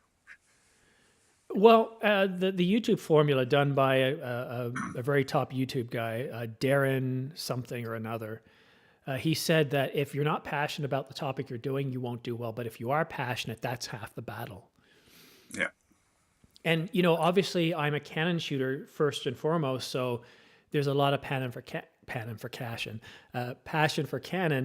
But also I understand the market. I understand that Canon makes up about 80% of the view traffic on the internet, or at least on YouTube. So if I put out a video even on the R50, I'm going to get more traffic than if I put out a video on the Sony A9 III. It's just how it is. I know the business side of the numbers. But when I hear about the Nikon Z8, I knew that camera was going to be big. And I covered the live stream. It was my best live stream ever. And it was fun because I love the technology. I don't get myself into, while I might be biased to Canon because I use it, it doesn't mean I don't look at Nikon and see what they're doing and go like, wow, this is amazing, or what Sony's doing. And that's what I try to do is I don't overly attack any company because that's not what I'm doing. If I start attacking them, people will think, he's a Canon guy, he's a Sony guy. And then I lose people. So what I try to do is, very briefly, this is what. But this is why it's important. And this is the result you can expect. And by the way, Sony, give us firmware updates. And a Sony guy's going to go, amen, brother, I agree, right? It's not about, see, I don't need to attack. If I'm doing a compare and contrast, even if it's mostly just one-to-one from a current Sony rumored camera or forecasted camera to a previous one, you're, as a person watching it, you're automatically going to see and understand if this is meant for you or not. So I don't have to attack it. I just have to showcase you and say, this is an improvement that will help here, and then engage the audience member to participate instead of telling them what to think of the camera. Yeah, I hear you. Just checking. I mean, I'm not a gear channel myself. I'm a more of an arts channel, and I only talk about the camera to the degree that, just to the degree that I'm demonstrating basically what I'm doing, or maybe it's a particular feature of the camera that allows me to do a particular shot. But otherwise, other than that, I'm more of an art channel. I was asking about if you've seen my Rome series, because since I did that trip to Rome, I shot like 8 videos. The 8th one is going to launch tomorrow, and that'll be the end of that. And then I'll go back to my boring landscape and nature stuff. But the travel videos are kind of a passion for me, and it's something I want to be able to leave as a legacy for my kids and such. You know, so that's the main reason I did it. Even though it's not in terms of traffic, it's not doing nearly as well as my usual nature stuff. But I kind of don't care about that. Fortunately, I'm not monetized, so I guess I don't really have that worry one way or the other. But well, Kathy, let's go to YouTube and we'll find out. YouTube John Drummond of the New York Drummonds. Yes, it's under my name, Kathy. So just look for John Drummond and then look for the one that's got my picture on it. Yeah, not the other John, but this John. Yeah, there's a couple of them, but definitely check out your travel videos. That's cool. I want to touch on storage because every Black Friday, and now that my wife is gone, I can actually tell you guys something. So let's do it. It's got nothing to do with somebody Canons. asked a question a while ago about prices on hard drives. Well, I'm going to get back to that, but Dyson has this hair thingy. Why it's not Dyson hair? Well, that's how you spell. Oh, the supersonic. Whatever the heck it is. $800.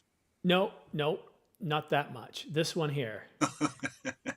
So I actually got it from Dyson themselves just the other day. It was $180 off. So that's already arrived and wrapped, so she can't find out. So I said to her the other day, "What would you want? You want me to get the Dyson vacuum, right?" And she says, "Yeah, no," or something like that. And I said, "Oh, okay." So it kind of put her off the trail, right? But there are a lot of good deals. So let's use Adorama for a little bit. I like to go back and forth between them. Adorama. And we're going to talk storage. So we'll do CF Express first. Actually, I want to do Angelbird first. I do review them a lot, so I know them very, very well. 4 terabyte, unless your camera supports it, Nikon Z9 or Red, you're probably not going to use that one. Hopefully the new cameras will support it. What I like about their V90 cards, they're not on sale, but they have a maximum sustained write speed, I think around 260 megabytes per second. So it's very fast. But it's these CF Express cards where you can get a 512 gig for 130. But they have some other deals too, like their 2 terabyte. What's this here? That's the 330, so that's $100 off. Where is it? This one here. The 2 terabyte 660, 1.48 gigabytes per second, $600. That is very, very fast. If you're a continuous stills, sports action, this should be one you consider. They have one above this, but it's, you're paying a good song for it. Where's the other one? There's a 2 terabyte that was on sale. So let's just do Angelbird 2 terabyte. My hands are frozen, so I can't type properly. Yeah. Did I type 2 terabyte? Because I'm getting everything else. Look at this. Big deal there. $500 off. Wow. $449, 1.3 gigabytes per second maximum sustained. So I would just go with this, whether you're a sports fast action or not. This one here is it's gonna work for videographers, photographers, everybody. Very, very fast. I've reviewed them on this channel. I can't say anything bad about them. And they have a 3-year warranty. Yeah. Simon, I got a question for you. What do you use when you're shooting that volume? What do you use for storage? Okay, so I'll give you an idea. You guys already know that this is my main editing machine. So it's a Mac Studio Ultra. The M1. The M2, not going to make a huge difference for me. So let's see, it's kind of like this one here. And so what I do is I have, what I love about this thing is right here, the ports. And I have a monitor with 3 more.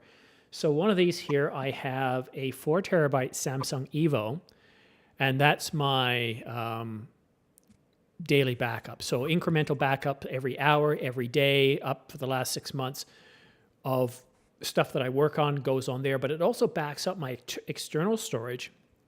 So where I work on a lot of my projects that aren't YouTube, I use it's an Angelbird custom built 4 terabyte with 100% over provisioning.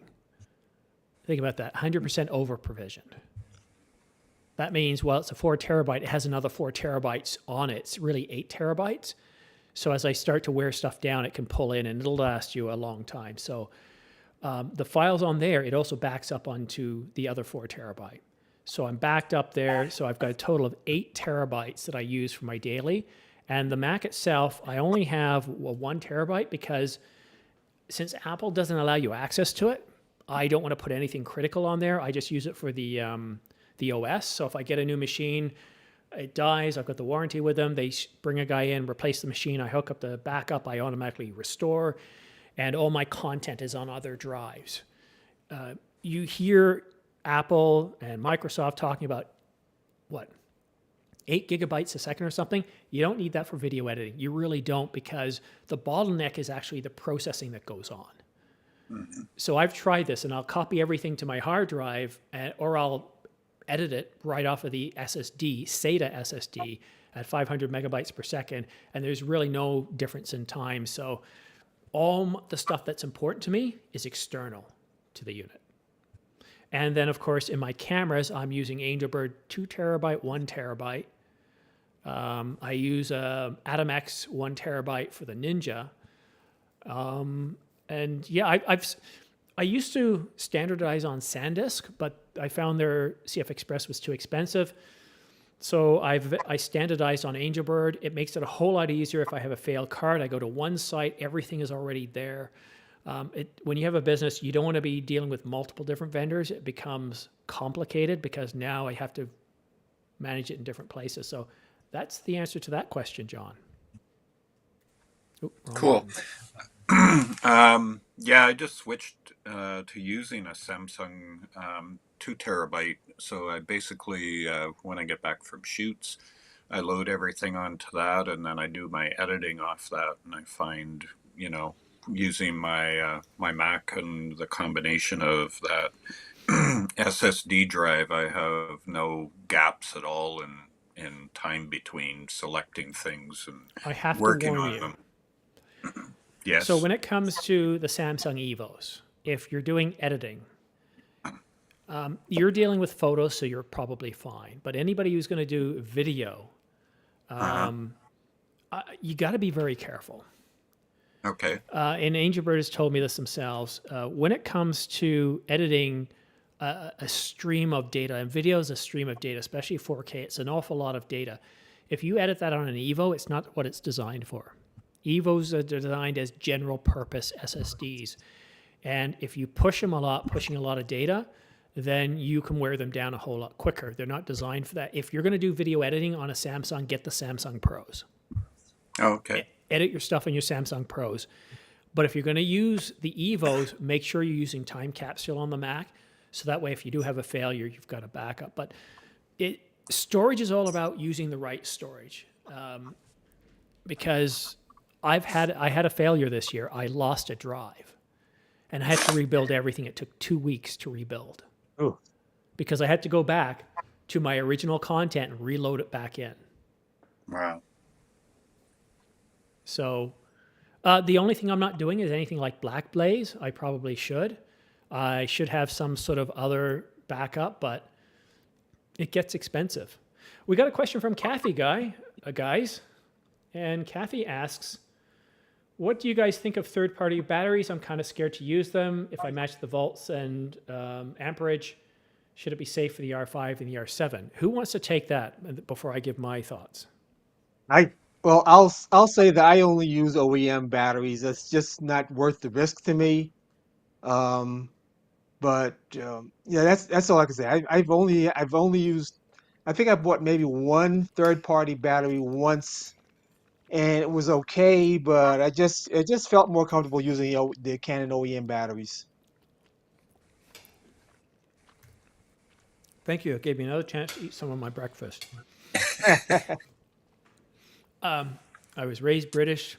I am British. So, optics. Well, Kathy, I'll say this. For my 70Ds, I use third-party batteries all the time. And I forgot, it's in the links. I forgot what they are. Never had a problem with them. They lasted a long time.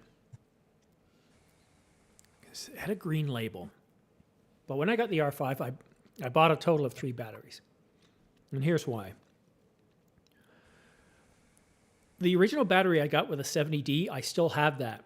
And it still holds a charge. And it still works. It only gives me half an hour on the Canon 70D, but it still works after 13 years. So I know they last a long time. And the third parties don't last that long. The other thing is, too, the R5 is such a power-hungry camera. And even with the R5 batteries, I try not to run less than 50% because certain functions might be problematic because you're pulling so much power. And when the battery's full, you're able to pull more power or more amperage than you are when you're down to half. So with the Canon batteries, I have the maximum power, maximum amperage, and what that transfers to outcomes is I get to shoot for longer when they're new, but longer in terms of how long they last. And even at 3 years, 4 years, 5 years, I get to shoot for a long time. And these batteries are now 3 years old. And when I shoot with them, so downstairs in my studio, I have them lined up. So I pull one out, I use it, whether it's 5 minutes or an hour, I use it, charge it, put it back, and it goes to the back of the stack. So I'm using them all equally. And here I am 3.5 years out, and I don't feel that the batteries are not new. They give me a long time. I usually only take one out with me unless I'm traveling. So that's my thoughts. A high-power camera like the R5, I would get OEM. Just talk to your local camera store, try to get a discount. I've even gotten Canon to give me a discount off them. That's my view. If you're doing with an R7, maybe not such a big deal. I think they are expensive, but they are a better grade than the third parties. Also, on the camera, you can check how much chargeability is on the batteries as they age too. So that's always good. Yeah, you can. That's a good point. Let's see, what other questions do we have?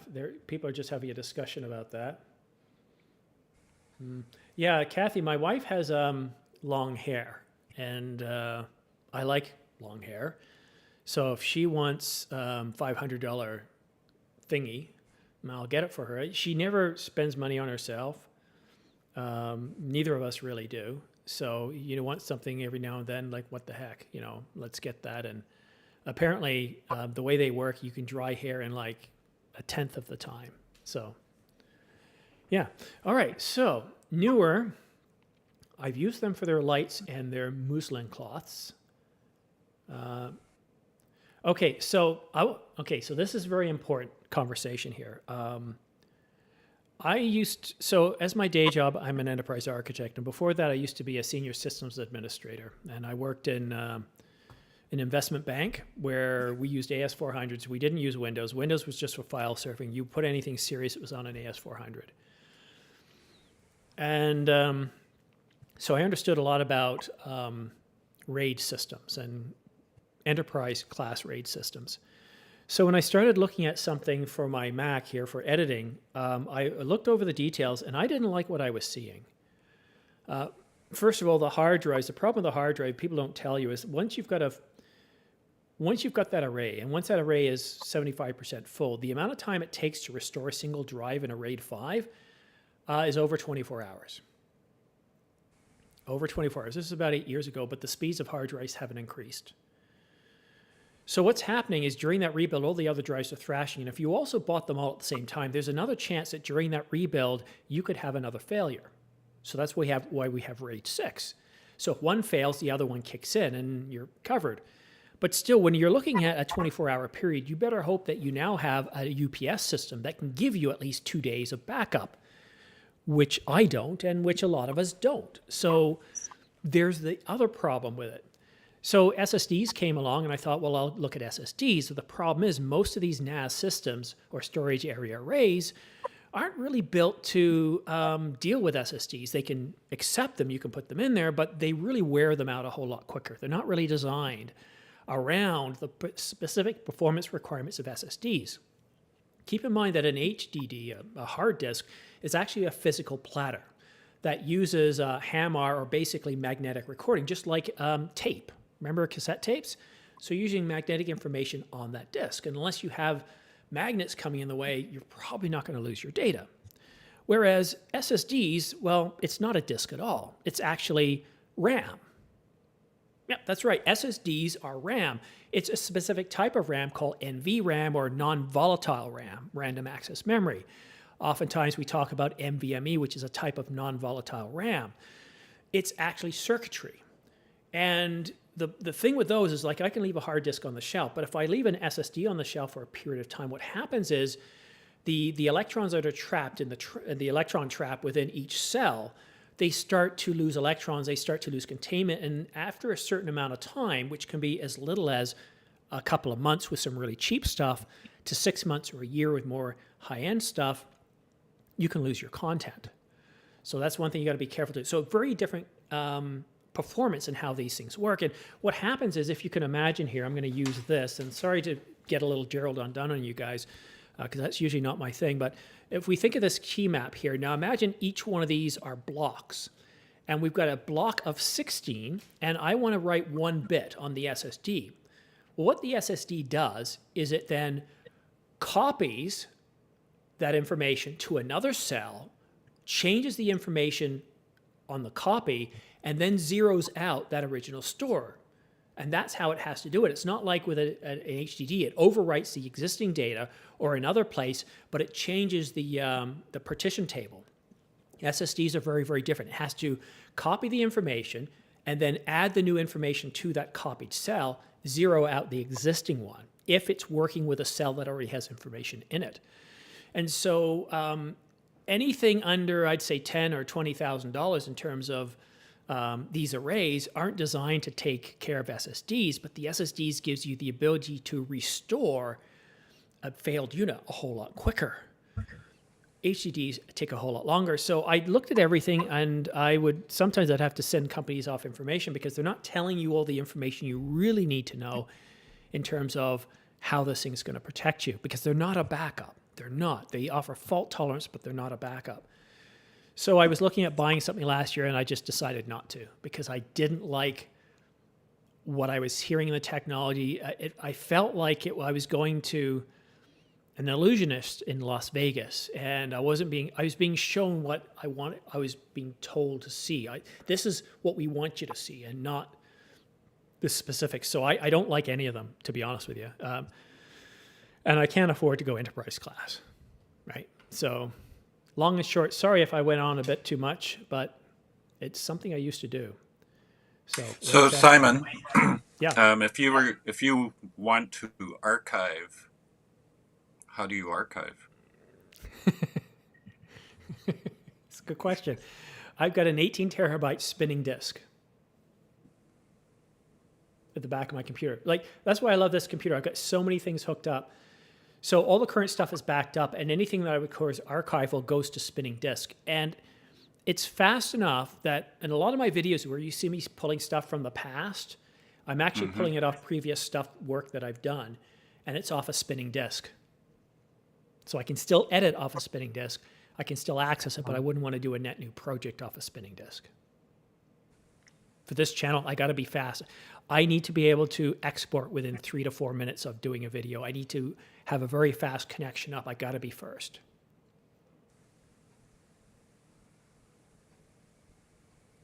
I can hear the pin drop. It's too much information. So Michael, on the same topic, if you have a fast Ethernet connection at home, 10 gigabit, I wish I did. On the up, I have 50 megabits. And that's gigabits per second, not gigabytes. So when we're doing data in transmission, it's always a lowercase b. And that's important because you're dealing with a factor of 8. So 10 gigabits is actually just 1.2 gigabytes.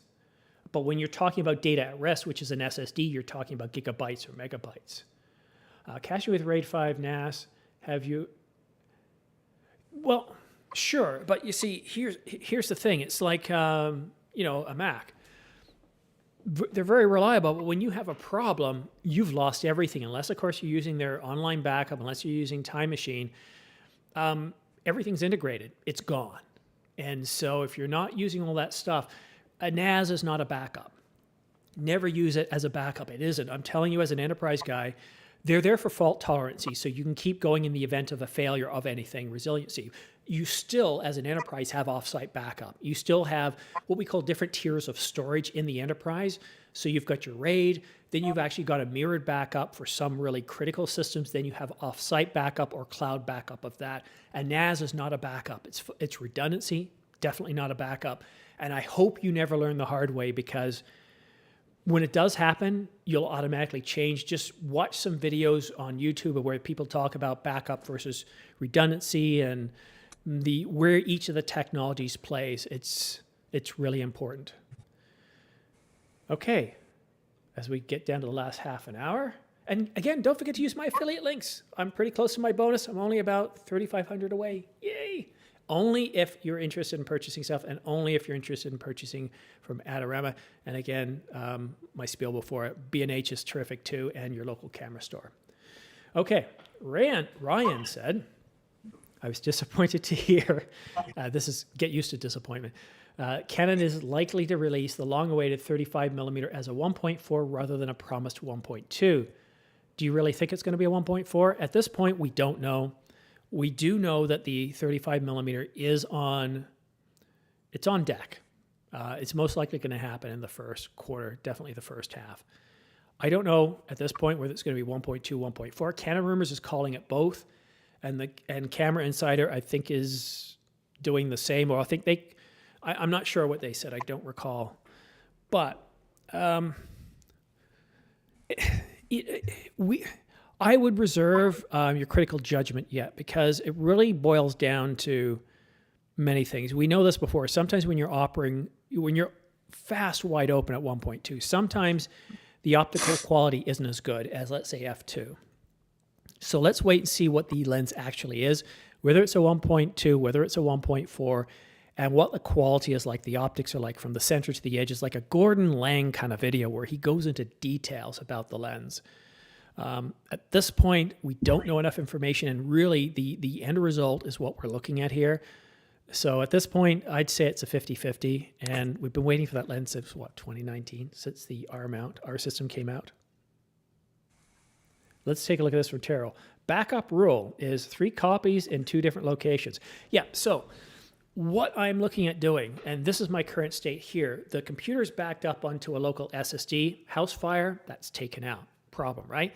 I also have that backup onto an HDD. So another backup, house fire, that's a problem. So I do have some things in the cloud. So Blackblaze gives you a cloud version. So now there's a second location. But you also have, you want to take that data off of a high response, like tier 1 type of storage, and move it onto something like a standard HDD, like a hard drive. And then you can take that hard drive off site and you can pull it back within a day or 2. So that's an option too, as well as a Blackblaze. So as this channel grows, I'm probably going to look at something like an enterprise class SAN, and then look at doing Blackblaze as well. But Blackblaze will only be for certain stuff, right? So you have that hierarchy, which is like a pyramid, which is your most important stuff, which gets tier 1 storage and which gets tier 1 type backup. It's very, very complicated.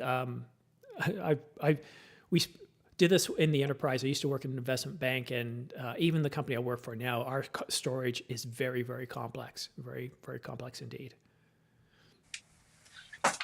Yeah, no, it's important, very much important.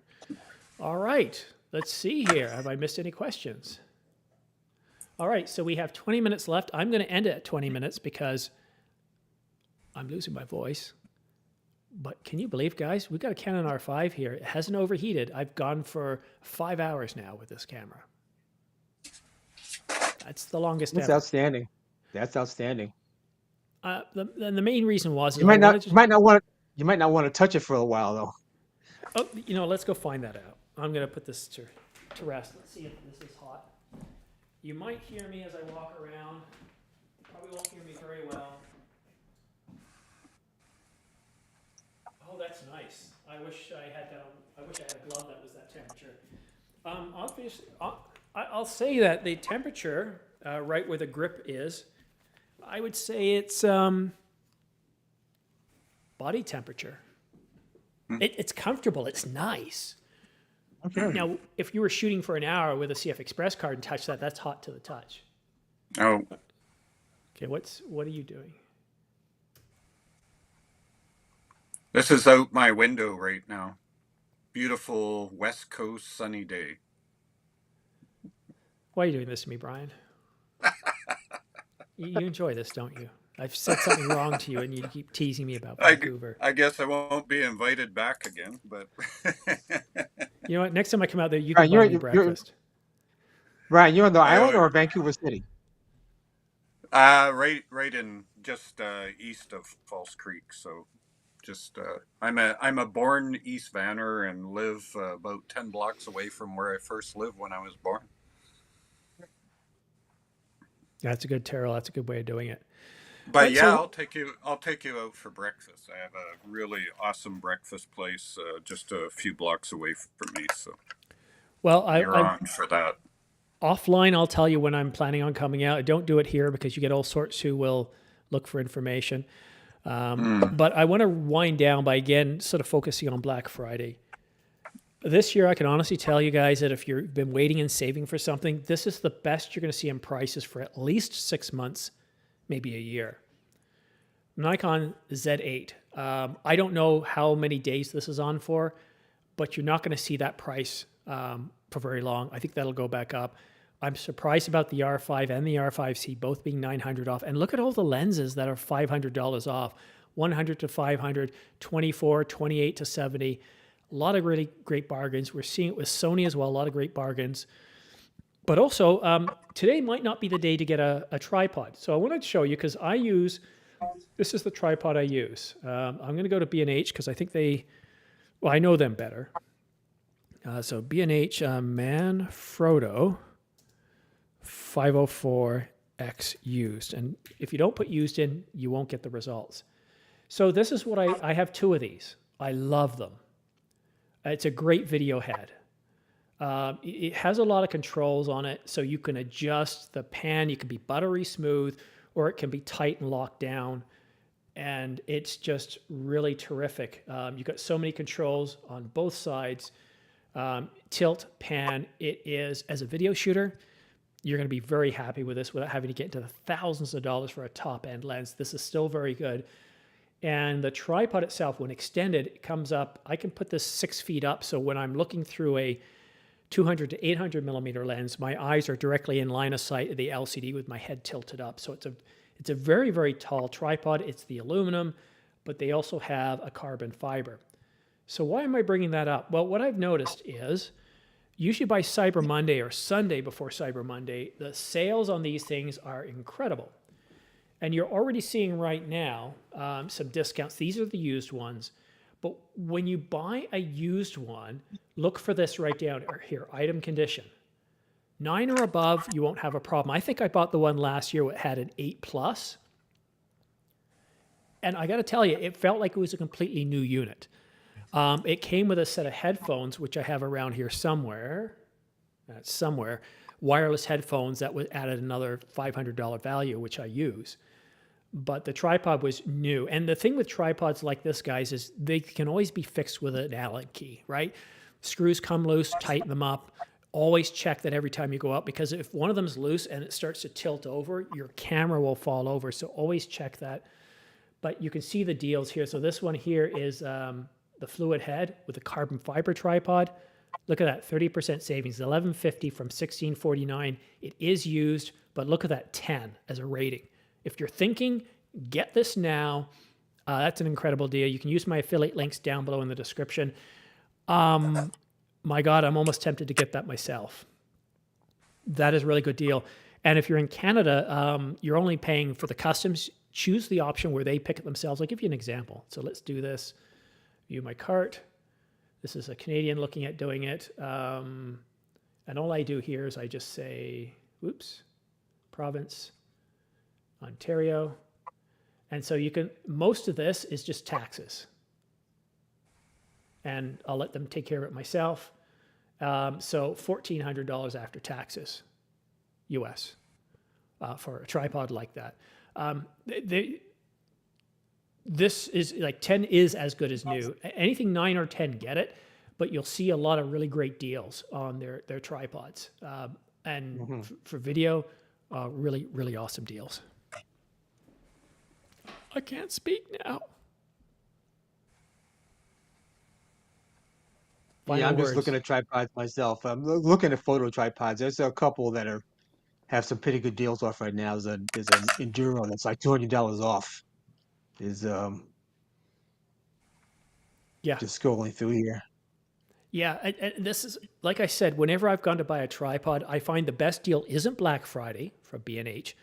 I find it's the Sunday before Cyber Monday. I always end up buying one on Sunday before Cyber. Yeah, the Sunday. And it's just like, oh my God. So I watch, I refresh, and then I buy instantly. And like for video, and also the tripod is sturdy enough that when I'm shooting that moon, that was a tripod I had with Canon's IBIS and the lens IBIS and that tripod. Basically, there's a little bit of shake, but in post, it's not bad enough that the post can really lock things down. So, yeah, I'm very happy. I'm almost tempted to buy that one. Maybe I'll do that next year because I just incorporated and I still got to do all my banking yet. And anything I buy now is going to come to my personal accounts, and I don't want to confuse things. So there's a question for you about IBIS. So ISIS? In the EF, IBIS. IBIS. Yeah. I don't know anything about ISIS.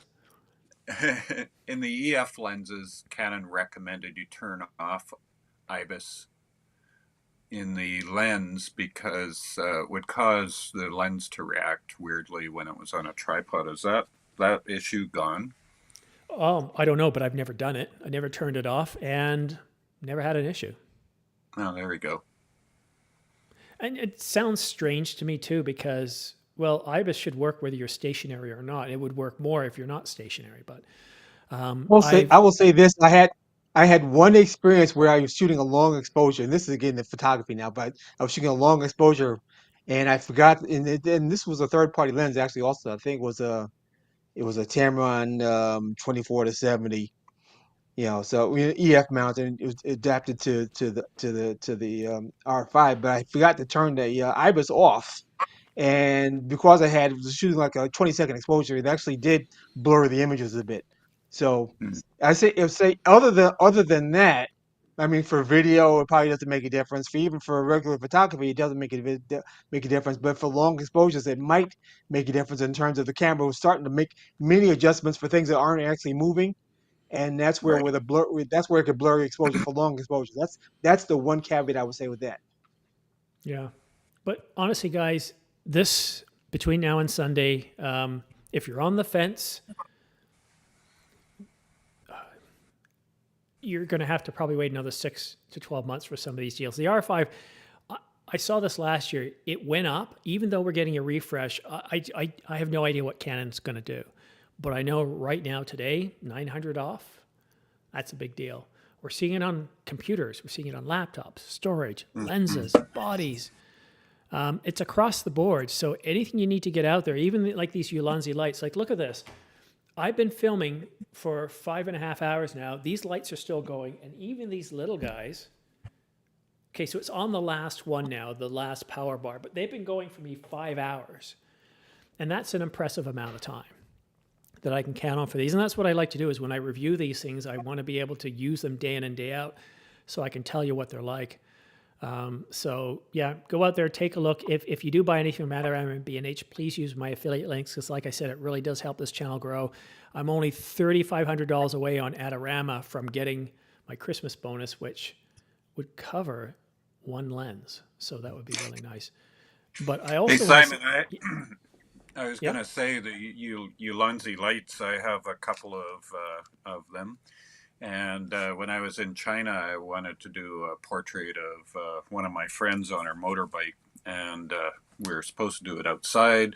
It was pouring rain. It was too late. It got dark. So we ended up doing it in her parking garage.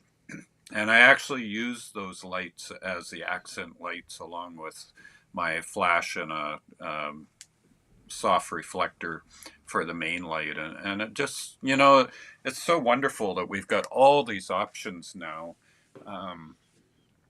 that are just, Yeah, absolutely and I didn't even get a chance amazing. to talk about the new SmallRig light that they sent me. It's a 60, Yeah. 60 watt, Oh, yeah. portable. Yeah.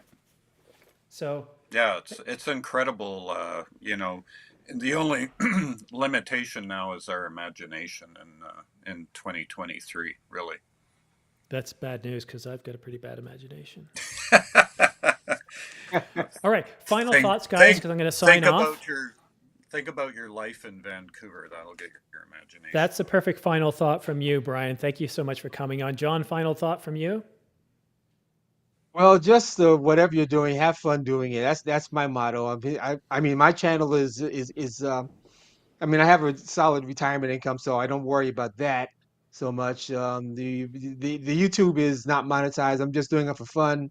So just go out there and run your shutter and have fun with it. Very good, John. And to quote one of your countrymen from a few hundred years ago, get out there and suck the marrow out of life, right? I probably badly bastardized that, but thank you so much. And for you at home watching here, I know we didn't have a huge audience today, and if it was me, myself, I'd probably be out there doing a whole bunch of things. I want to thank you for those of you like Michael, who's been here since the very early morning, Kathy, and others.